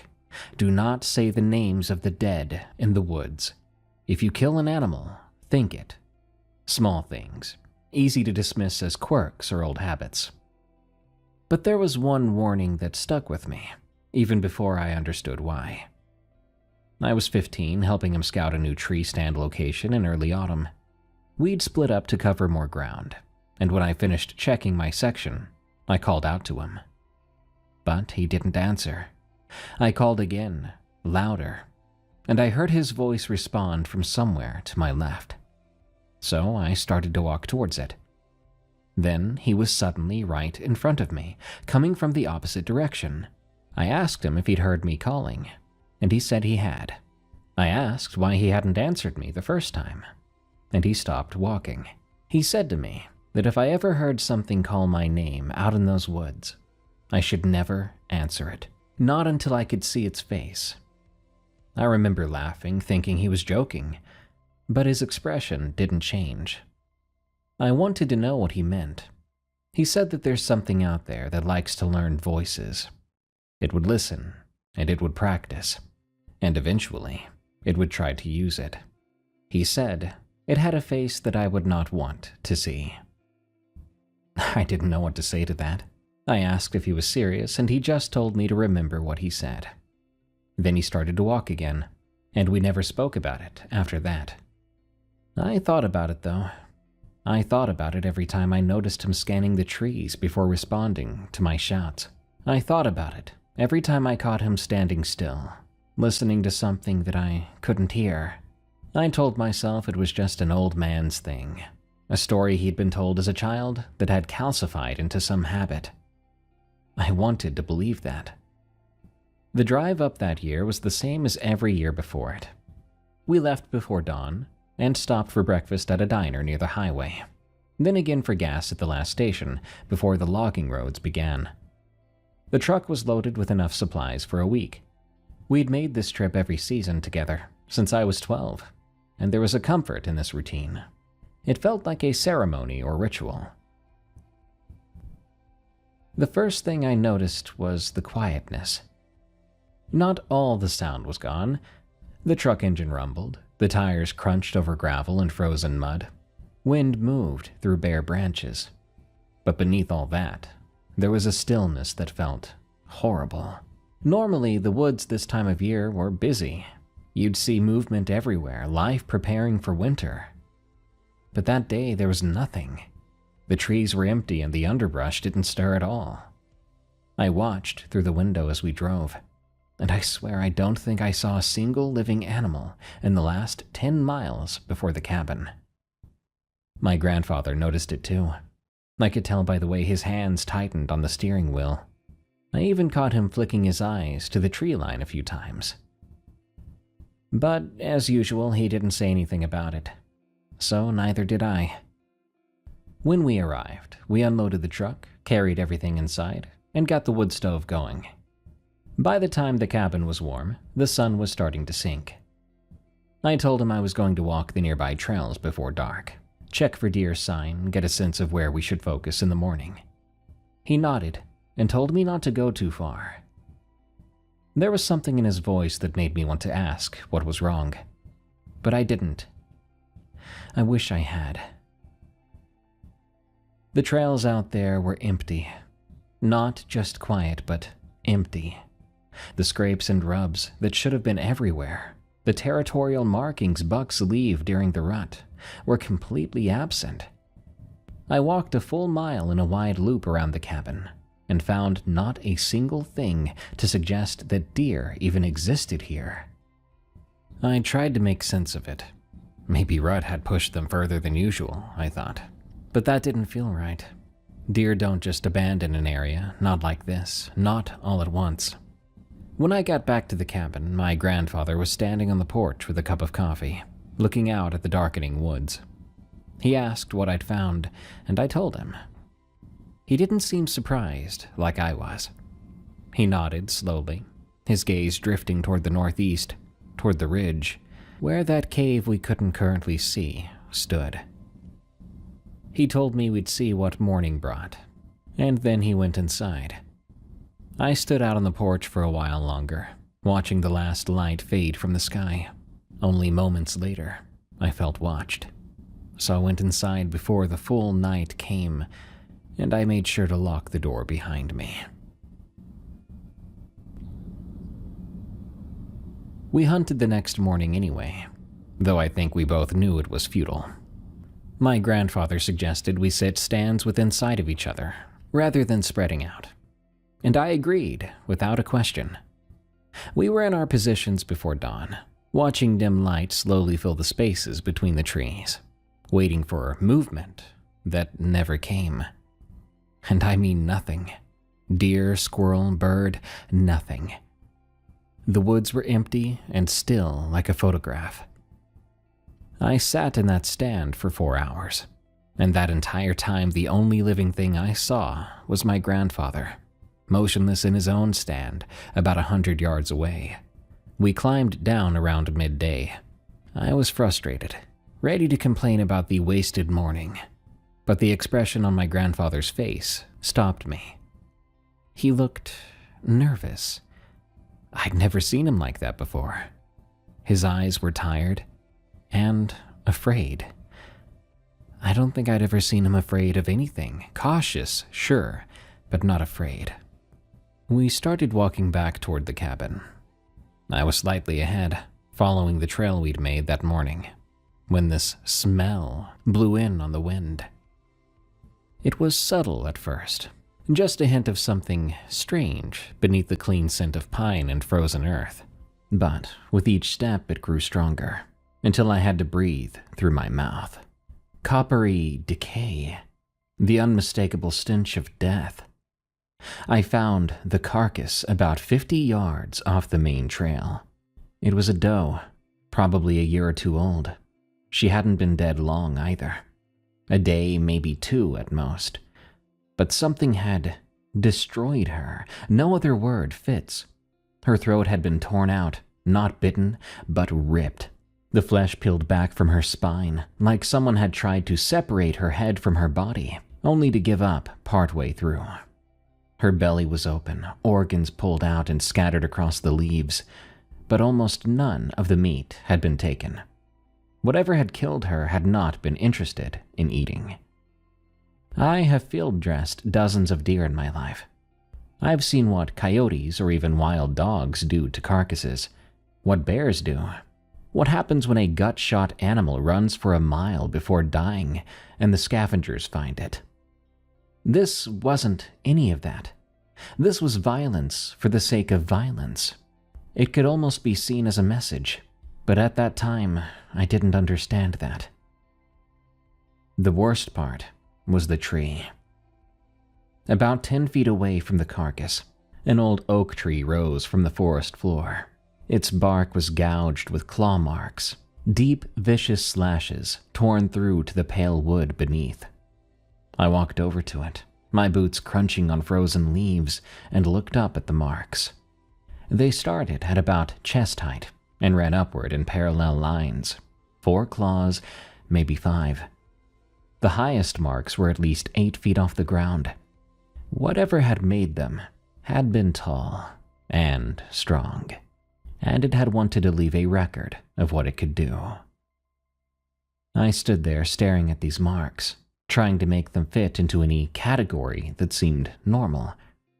A bear would be dinning by that time of year, and besides, bears don't kill deer and leave them uneaten. The marks were too large for a cougar, and cougars don't claw at trees like that anyway. I ran through every predator I could think of.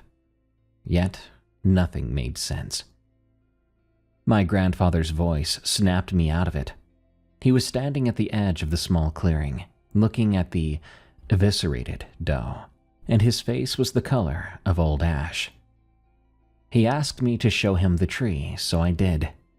He studied the claw marks without speaking, reaching up to touch one of the gouges, running his fingers along the bark. Then he looked toward the ridge, once again toward that cave.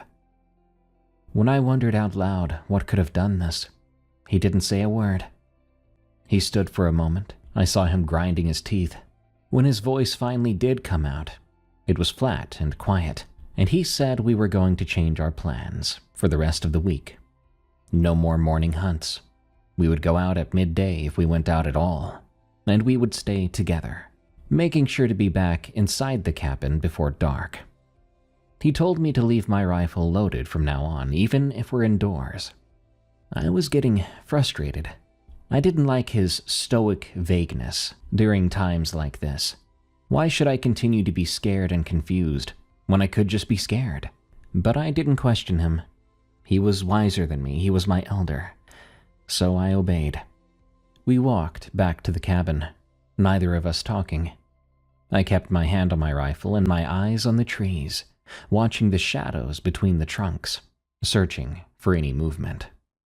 My grandfather walked beside me, and every few steps, I saw him looking over his shoulder, back towards where the cave would be. As we neared the cabin, I stopped. Something made me turn around, some instinct or premonition. I looked back toward the dark line of trees at the edge of the clearing, and I saw something. It was standing between 2 tall pine trees, about 200 yards away. At that distance, I could barely make out any details at all. I couldn't see a face or features, but I could see the rough shape of it. Something unnervingly tall, and so thin it looked wrong. It stood upright on 2 legs, but there was nothing human about the way it held itself, the angle of its limbs, and the absolute stillness of its posture. Whatever it was watching us. I knew it because I could feel it watching. In the blink of my eye, it was gone. Just trees and shadows and those empty, silent woods. My grandfather's hand closed around my arm. He'd seen where I was looking. but he pulled me toward the cabin, and I went, because I didn't know what else to do, and I was scared. We didn't speak about it that night. We sat by the wood stove with our rifles across our laps, and we listened to the darkness outside, waiting for morning. I told myself it had to be some sort of dead tree or trick of the light. I didn't believe that. Neither of us slept that night. We didn't discuss it. I doubt my grandfather would. We didn't make any formal arrangements either. It just happened. Just the understanding between two people that something out here was completely messed up, and that we should not make ourselves part of it. My grandfather sat in the chair nearest the wood stove, with his rifle across his knees. I took the cot by the window, my own rifle propped against the wall within arm's reach. We kept one kerosene lamp burning low, just enough light to see each other's faces, but not enough to blind us to whatever might be moving in the dark. Remember when I said the cabin had always felt safe to me? It's small, yes, and primitive, but solid. My great-grandfather had built it to last, and my grandfather had maintained it with the same meticulous care he applied to everything. That night, though, it felt like a shell. The walls felt thin. Every creak of settling timber, every gust of wind against the windows sent my heart racing. Then, the sounds started around midnight. They weren't dramatic at first, sounded like a twig snapping somewhere in the distance. Then another, but closer. The rustle of something moving through dead trees, circling wide around the cabin. I thought to myself, it could be anything. Raccoons or possums or deer that had finally wandered back into the area. But the rhythm was wrong. The pauses between sounds were cautious and planned, like something that knew how to move through woods without being heard and was choosing not to. At some point in the early hours, I heard something brush against the exterior wall. It was subtle, almost gentle, but it was higher than a deer could reach. In fact, it was higher than made sense for anything on four legs. I instantly looked at my grandfather with wide eyes. He was gripping his rifle super tight, with one finger against his lips, and a silent, hush. Still, we didn't speak, but it made sense now, because if we spoke then, it would know we were there, even though I'm pretty sure it already did. But a sound from us would be confirmation, basically screaming at the thing outside that its prey was right here, behind thin wooden walls. Dawn came slowly. When the first real light broke through the trees, I felt something loosen in my chest. In daylight, the terror of the night before seemed almost silly, until I looked at my grandfather's face and saw that he had not experienced that same relief. He almost looked sick, a man so worried but trying so hard to hide it that it backfired completely. I could have vomited at the sight of that fear just behind his eyes. He stood and moved to the window, looking out at the clearing where we'd parked the truck. It was quiet for a long time, but finally he said that we were leaving. Today, now. We'd pack only what we needed and drive out, not coming back until spring, if we came back at all. No arguments from me. I was already reaching for my boots. The truck had been visited. I saw it as soon as we stepped outside, and the relief I'd felt at dawn curdled into something cold and heavy. The driver's side door was marked with scratches, 4 parallel gouges running from the handle to the wheel well. They weren't deep, barely breaking through the paint, but they were clear. Another message. The front left tire was also flat.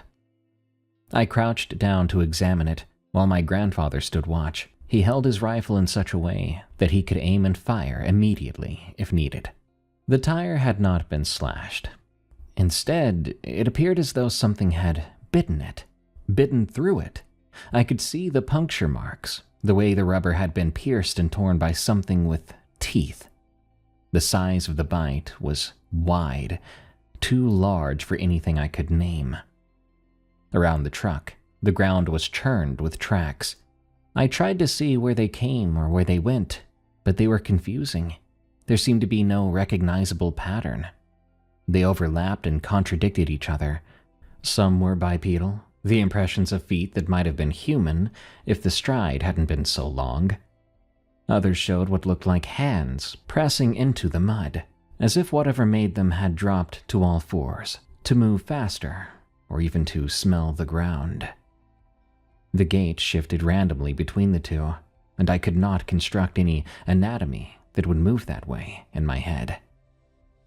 My grandfather had a spare tire, luckily, and he changed it, without a word, of course, while I stood guard. It took nearly an hour. The whole time I felt that watching sensation pressing against my back, that awareness of being observed. The woods around the cabin were utterly still. No birds and no wind. Nothing but that terrible, patient attention. When he finished, my grandfather stood and wiped his hands on his pants. He looked up at the sky, gauging the position of the sun, and I saw something in him that made my stomach tighten again. He then said that the old roads would be slow-going, muddy, rutted, treacherous in places where erosion had eaten away at the surface, and he said we would not make it to the main road before dark. Then he said we'd have to wait until morning. One more night. We should have stayed inside. I know that now, but the thought of sitting in that cabin for several more hours waiting for darkness to fall was unbearable. My grandfather suggested we scout toward the south, looking for a shorter route out, a path that might cut our drive time enough to give us a margin before sunset. I agreed, because I needed to move around. I needed to feel like we were doing something other than waiting to be hunted. We found another carcass, a quarter-mile from the cabin. This one was a buck, a mature 8-point, and it had been dead for several days. The corpse was bloated, the smell was rancid, and it had been destroyed in the same way as the doe we'd found before. I made myself look at it long enough to confirm what I already knew. Then we moved on. That wasn't the end of it. There was another carcass, much fresher. A doe maybe 2 days dead, destroyed in the same way. Then we found a third, and it was still warm.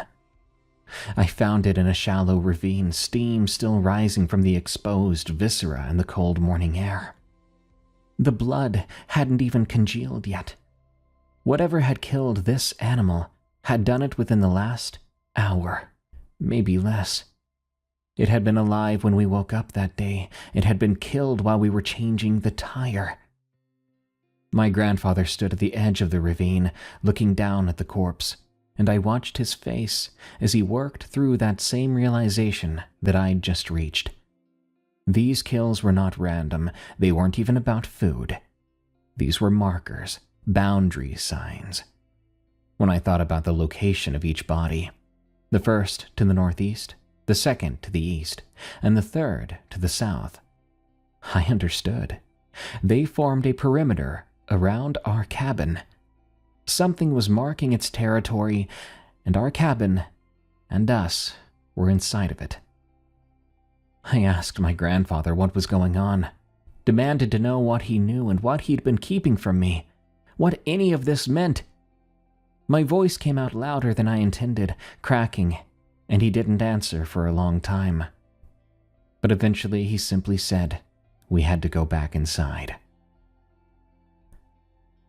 He talked while the afternoon light faded outside the windows. He did not, obviously, tell me a complete story. He did not lay out some neat narrative with a beginning and middle and end. Instead, he spoke in fragmented, half-finished thoughts, like someone describing something they've spent a lifetime trying to not think about. I didn't push him. I was finally getting some answers, so I just listened. I'll do my best to explain what he said. He'd seen it before. He was young then, 19 or 20 years old, hunting with his grandmother in these same woods during a hard winter when food was scarce and the animals behaved strangely. Something had come to their camp one night. He never saw it clearly, just movement in the darkness, shapes that didn't seem right, sounds that couldn't come from any normal animal. His grandmother was so scared, she made him hide beneath a pile of blankets in the corner of the tent. She told him to stay silent, no matter what he heard, no matter what called his name. She had done something, he didn't know what, some kind of prayer or ritual, words in a language he didn't know. She made these gestures that seemed to push against the darkness outside. And whatever it was, the thing left. They survived the night. Afterward, she told him about something that lived in those old places, saying that it slept for years at a time, sometimes even decades, in hollows, deep woods, or caves. It woke when it was hungry, and when it woke, it killed, and what it hungered for was not food, but death. It killed for pleasure. She said the thing was sick, not an animal and not a spirit, but something caught between. She claimed that it had once been human, maybe, or had worn human shapes, but had been twisted into something nightmarish. It could learn, it could mimic, it could think, and it hated everything that wasn't itself. She told him to never acknowledge it or answer it if it called. Never even let it know you'd seen it. She called it a name that he would not repeat to me, a word from a language that was almost extinct even then. My grandfather's voice broke as he told me this. He said he'd thought it was gone now. He'd thought maybe his grandmother had driven it away for good, or that it had died or moved on in the decades since. He thought maybe it had been just a story all along, an old woman's superstition, a way of making sense of a frightening thing in the night. He said he was sorry to me, that he never should have brought me here. I then asked him what happened to his grandmother. He didn't answer. He stared at the floor, and I knew not to ask that again. The sun was low when I stepped onto the porch to bring in firewood from the stack by the door. I was only outside for a moment, long enough to fill my arms with split logs, to feel the cold air on my face, and to glance toward the tree line out of habit. And it was then that I heard my grandfather's voice calling my name. It came from the trees, not from inside the cabin where I'd left my grandfather, but from out there, maybe 50 yards into the forest. And you want to know what's really messed up? It sounded exactly like him. A perfect copy. That gravel in his tone and the way he pronounced my name with the emphasis on the wrong syllable. It was a quirk of his accent I'd heard my whole life. He was calling me towards him, telling me to come quick, saying that he'd found something. I froze with the firewood in my arms. I could hear my grandfather behind me inside the cabin, the creak of the floorboards under his boots as he walked around. He was still inside. He was right there. So what was out here? The voice called again. Come on, it said. Hurry up, it said. The same tone and cadence. Every detail was spot on. I remembered his warning from years ago. His voice telling me never to answer until I could see a face, so I didn't move or respond or acknowledge it. I stood there with my arms full of wood, staring at the dark line of trees. As if becoming impatient, the third time it called for me, something was wrong with it. While the voice was still my grandfather's, still accurate, there was a wetness underneath it now, a thickness like someone speaking through a mouthful of blood. The words came slower, and I could hear effort behind it. Whatever was doing this, it was straining itself to mimic my grandfather, something that didn't have a human-shaped mouth and was struggling to keep up the act. I backed toward the cabin door. I didn't turn around. I couldn't make myself look away from the trees, from those shadows between the trunks where something might be standing and watching. I got inside, and I locked the door. My grandfather was at the window with his rifle raised, his face a little paler than when I'd left him. He'd heard it too. Night came quickly. We kept the lanterns low and the fire banked, sitting in near darkness with our rifles, watching the windows like the first night. The sounds started soon after full dark. This time they weren't as subtle. We heard footsteps circling the cabin. They weren't constant. They would come in bursts, a dozen steps, then silence, then another burst from a different direction. Sometimes they sounded like a man walking. Sometimes they sounded like something else, a shambling rhythm, an irregular drag and thump that did not match any gait I could imagine. I tried to track the movement, to predict where the next sound would come from, but the pattern kept changing. I got used to the sounds, but not to the silent gaps between, because during those quiet parts, I didn't know where it was or where to expect it. I kept thinking of that movie, Silver Bullet, at the end where the werewolf bursts through the wall. I kept thinking how that could happen here, and I would have no idea which direction it would come. Every time it went quiet, I was wondering if this was the moment it would stop playing and burst through. Once, something pressed against the wall hard enough to make the timber groan, and I could hear breathing on the other side, raspy, wet breathing, like its lungs were full of fluid. The thing sounded sick and diseased and hungry, but something told me that was probably its natural state. Asterisk on natural. I looked at the window then and saw a shape blocking out the stars. Our visitor was very tall and very thin.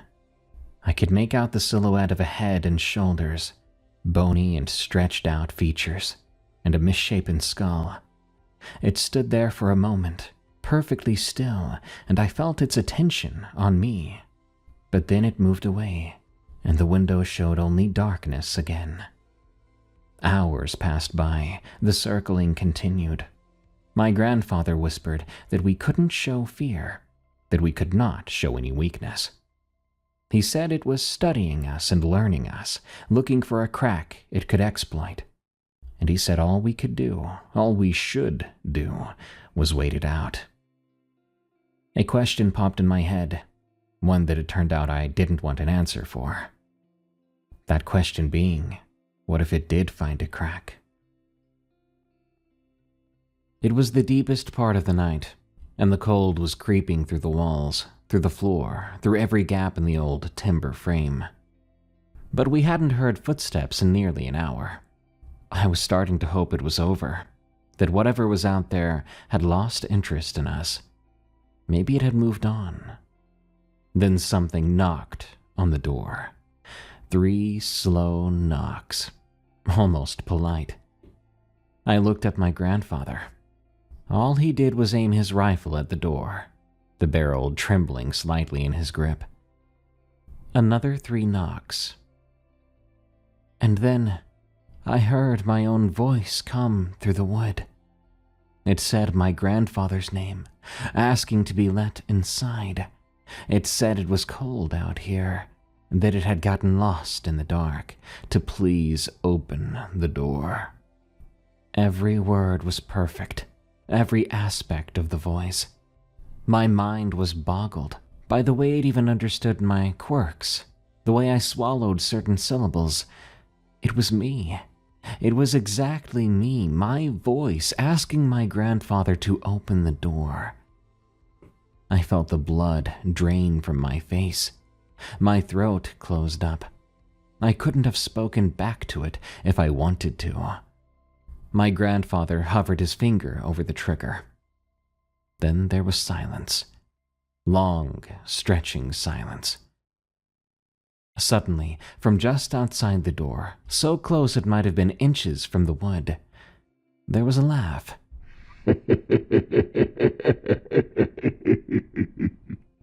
Then the footsteps retreated. The presence withdrew, and the night went quiet. Once again, we stayed up as long as we could. We sat in the darkness with our rifles, hoping that we didn't have to use them. Eventually, light seeped through the windows. It was morning, and we'd survived. I felt scraped out, though. My body was aching from hours of tension, but we were alive. The door was intact. Whatever had been outside had not gotten in.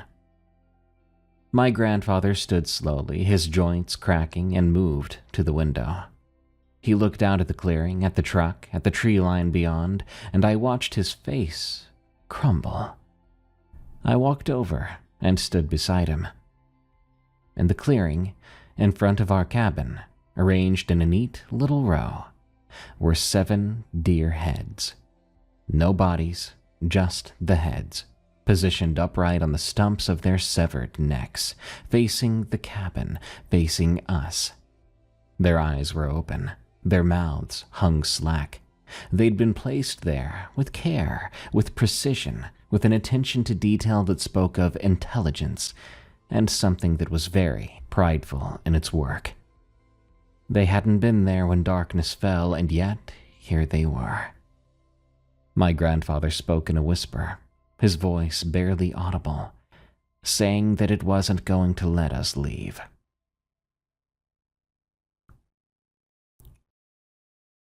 Those deer heads watched us with their glassy eyes, and I understood with a sickening clarity that this was communication, yet another message.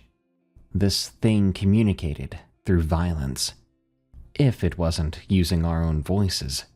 My grandfather broke the silence. He said we were leaving. Now, not in an hour, not after we packed anything, not after some plan. Now. I was so relieved to hear that, because I think if we stayed another night, we'd probably end up like the deer heads. So our bags stayed where they'd fallen the day before. The food we'd brought for a week sat untouched on the counter.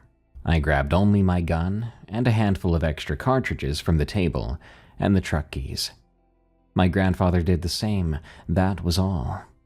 At the door he paused. I watched his lips move silently, forming words, and I realized he was praying. He was reciting something. Made me think it was a fragment of what he heard his grandmother speak all those years ago in a tent while something outside circled them. At the time, I wasn't sure if I believed it would help. I don't know if he remembered the words correctly, but he said them anyway. And then he opened the door. The morning air was biting cold. The sky was overcast. We walked to the truck. I kept my eyes on the tree line, scanning for any movement. But I couldn't stop glancing at those deer heads as we passed, 7 of them, arranged in a perfect row. It was so creepy. We made it to the truck without an issue. I unlocked the doors and we climbed in, and the sound of those locks clicking shut was music to my ears. The engine turned over with no problem, and I put it in gear and started down the road, away from that cabin, and especially away from that cave. But that road was worse than I remembered. There were ruts filled with half-frozen mud, sucking at the tires. Sections where spring erosion had carved channels across the path, forcing me to slow to a crawl painfully. I had to pick my way through terrain that threatened to swallow the wheels. We couldn't go too fast. I wanted to floor it, believe you me, to put as much distance as possible between us and that place. But the road would not allow it. For the first mile, there was nothing, just the grinding of tires on rough ground. But then I saw movement, parallel to the road, about 30 yards into the trees. There I saw a shape flickering between the trunks, keeping pace with us. I actually saw it. Brief glimpses, but I saw it. Pale skin, angular juts of limbs, something tall and thin moving through the forest with a speed that should not have matched our vehicle, even in these rough conditions. It seemed like every time I glanced, it was switching positions between 4 legs and 2. It didn't seem to be chasing us or running away. I felt like it was escorting us, matching our speed exactly, staying just visible enough that we knew it was there. My grandfather watched it too, but he didn't say anything, as was his way. He watched it through the window, his face like a stone statue. I drove faster, knowing it was probably a little risky, and the shape in the woods kept pace without effort. We rounded a bend, and I slammed on the brakes, because across the road lay a tree, a fallen, mature pine, 3 feet thick at the base, completely blocking our path. The crown stretched into the woods on the left side. The root ball jutted up on the right, a wall of tangled roots and clinging earth. At first, I thought maybe the wind had blown it over. But that was stupid, I thought. I'd been out here the whole time. There was no storm, no wind strong enough to do this. Instead, it looked like it had been torn from the ground, uprooted. And then I saw them. The parallel gouges, the claw marks. Yep, it hadn't fallen, it had been placed there. My grandfather was already opening his door. I called out for him to wait. I had to think about this, but he shook his head and said we had no time and no choice. The woods on either side were too dense to drive through. We couldn't go back. We had to move this tree, and we had to do it now. He told me to stay in the truck, keep the engine running, to watch the trees and be ready. Before I could reply, he was outside, moving to the front bumper, unwinding the winch cable mounted there. I watched him nervously through the windshield. I was more scared for him than myself. He worked quickly, wrapping the cable around the trunk, securing it with the hook. When he was ready, he signaled me. I put the truck in reverse and gave it gas, and I felt the cable go taut. The tires bit into the mud, and the tree began to move. Slowly, but it was definitely coming along, scraping across the road. I was watching the tree, making sure it kept moving, but I should have been watching the woods. The shape emerged from the shadows behind my grandfather. It stepped out from between 2 thick pine trees, 20 yards away, and for the first time I saw it so clearly. Not a glimpse, not a silhouette in the darkness. I saw it in the pale morning light, and I will never unsee that for as long as I live. It stood upright on 2 legs. It stood about 7 feet tall, maybe more than that. But it was so thin, its height seemed more like a mockery. It had these extra joints in places, suggesting extra articulation. It had mottled pale skin, almost white, like the belly of a dead fish. Half hairless too, covered in what looked like mange or maybe rot. I could see the juts of ribs and hips through its skin, the knobs of spine. Its skull was elongated, stretched backward, the jaw hanging open to reveal teeth that didn't seem to fit its mouth. They were jagged, uneven, some short and blunt, others long and curved like hooks. The eyes were set too far apart and were quite large. They reflected light as if they were glowing from within. Those eyes revealed a creature that was smart, filled with malice and hunger. But it also seemed excited. Even though it looked sick and diseased and ancient, it looked oh so happy to be here with us. This thing looked like it should have died 1,000 years ago, but simply said no and kept going, clinging to existence through sheer spite and appetite. I shouted a warning, but my grandfather had already seen it. He stood, frozen, the winch cable still in his hands, staring at the thing that had emerged from the woods. I expected him to run, to raise his rifle, to do something, but he stood there instead, and he spoke to it. Now, I could not hear the words through the glass. I couldn't make out what he was saying, but I did see his lips move slowly. He wasn't screaming or pleading for his life, but saying something carefully. His posture shifted as he spoke. He wasn't at all trying to make himself look aggressive or intimidating. I wasn't sure what he was trying to accomplish. His shoulders had dropped and his chin lifted. He looked at the creature and he spoke to it as if he knew it, like they had unfinished business. Remembering my grandfather's story, perhaps that was the case. He had words for this creature that had to be said. The creature tilted its head. The gesture was more curious, almost mocking. It stood motionless, those terrible eyes fixated on my grandfather.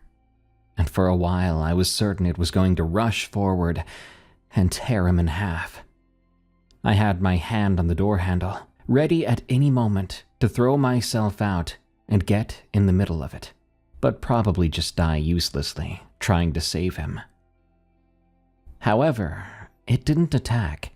It stepped back, one step then another. Instead of turning away, it just backed up. It withdrew, fading into the darkness of the forest, glowing eyes the last thing to disappear. My grandfather stood there, staring where it was for a moment. Then he dropped the cable, walked back to the truck, and climbed inside. His face was blank. His hands were shaking something fierce. He told me to drive. With the tree out of the way just enough, I was able to. God, I wanted so bad to ask what he'd said to it. How did he save the both of us with nothing more than words? I put the truck into gear, edging past the half-cleared tree, branches scraping against the doors. I didn't care about any damage. I'm sure he didn't either. We just wanted to get out of those woods. We drove, and the shape in the trees followed us for another mile, maybe 2. I kept seeing glimpses of it between the trees. Frankly, I wasn't sure when it stopped following us. It wasn't the kind of thing where it had a moment of departure or final sighting. It was there one second and gone the next. And the moment it wasn't there, the entire woods, the entire universe to us, felt different. It felt before like we were under the entire ocean, this immense pressure. And it completely lifted whenever that creature could no longer be seen or felt.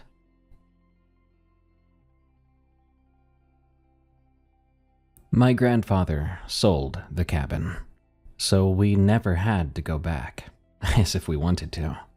For all I know, it's collapsed by now, or just sitting empty in those woods, slowly rotting, becoming reclaimed by the forest. But I'll never find out. I don't care to now trespass and go check.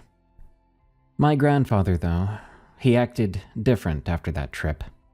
Drained, somehow quieter than usual. He stopped hunting entirely. When I found out he sold his rifles, I was astonished. And when asked about it, he told people he'd lost his taste for hunting. One time he even said that his knees no longer allowed him to walk that way anymore. He said a lot of things that weren't true, but I never spoke up. I never contradicted him. Only one time did I try to talk to him about it, maybe 6 months after these incidents. I asked what he'd said in the woods to that creature, what words he could have said to make it turn away and spare us. But he shook his head, saying simply that some things are better left buried. But he did say that his grandmother had given him a gift that he'd used, and that was all I needed to know. 3 years later, he had a heart attack, and he didn't make it. His health hadn't been great for a while. It was heartbreaking, but not necessarily surprising. A natural cause. Much better than both of us being mauled to death by something that shouldn't exist. But the timing is pretty close to these events, and it makes me wonder if he had bargained with the thing. Is that possible? Was that the type of entity we were dealing with? something that could bargain with souls. Had he sold himself to save me? I've looked for information over the years. Old stories from the Ojibwe or the Cree, the other peoples who lived in those lands before anyone else. I've even gone over some cryptid forums and paranormal databases, found a few dusty old books in university libraries. And while I've found some things that match, there's never a perfect match. So, like most stories you might hear like this, I don't know what it was. Or is. I don't know where it comes from or how old it is, why it chose that place to make its home, and why it let us go. That thing could have killed us any time it wanted, could have taken us in the cabin on that first night, could have dragged us from the truck. It could have run us down on the road like the deer it slaughtered and left to rot. It could have been our heads on those stumps, not deer. It was faster, clearly stronger, maybe even smarter. We were never a threat to it. We did not escape from it. We were released.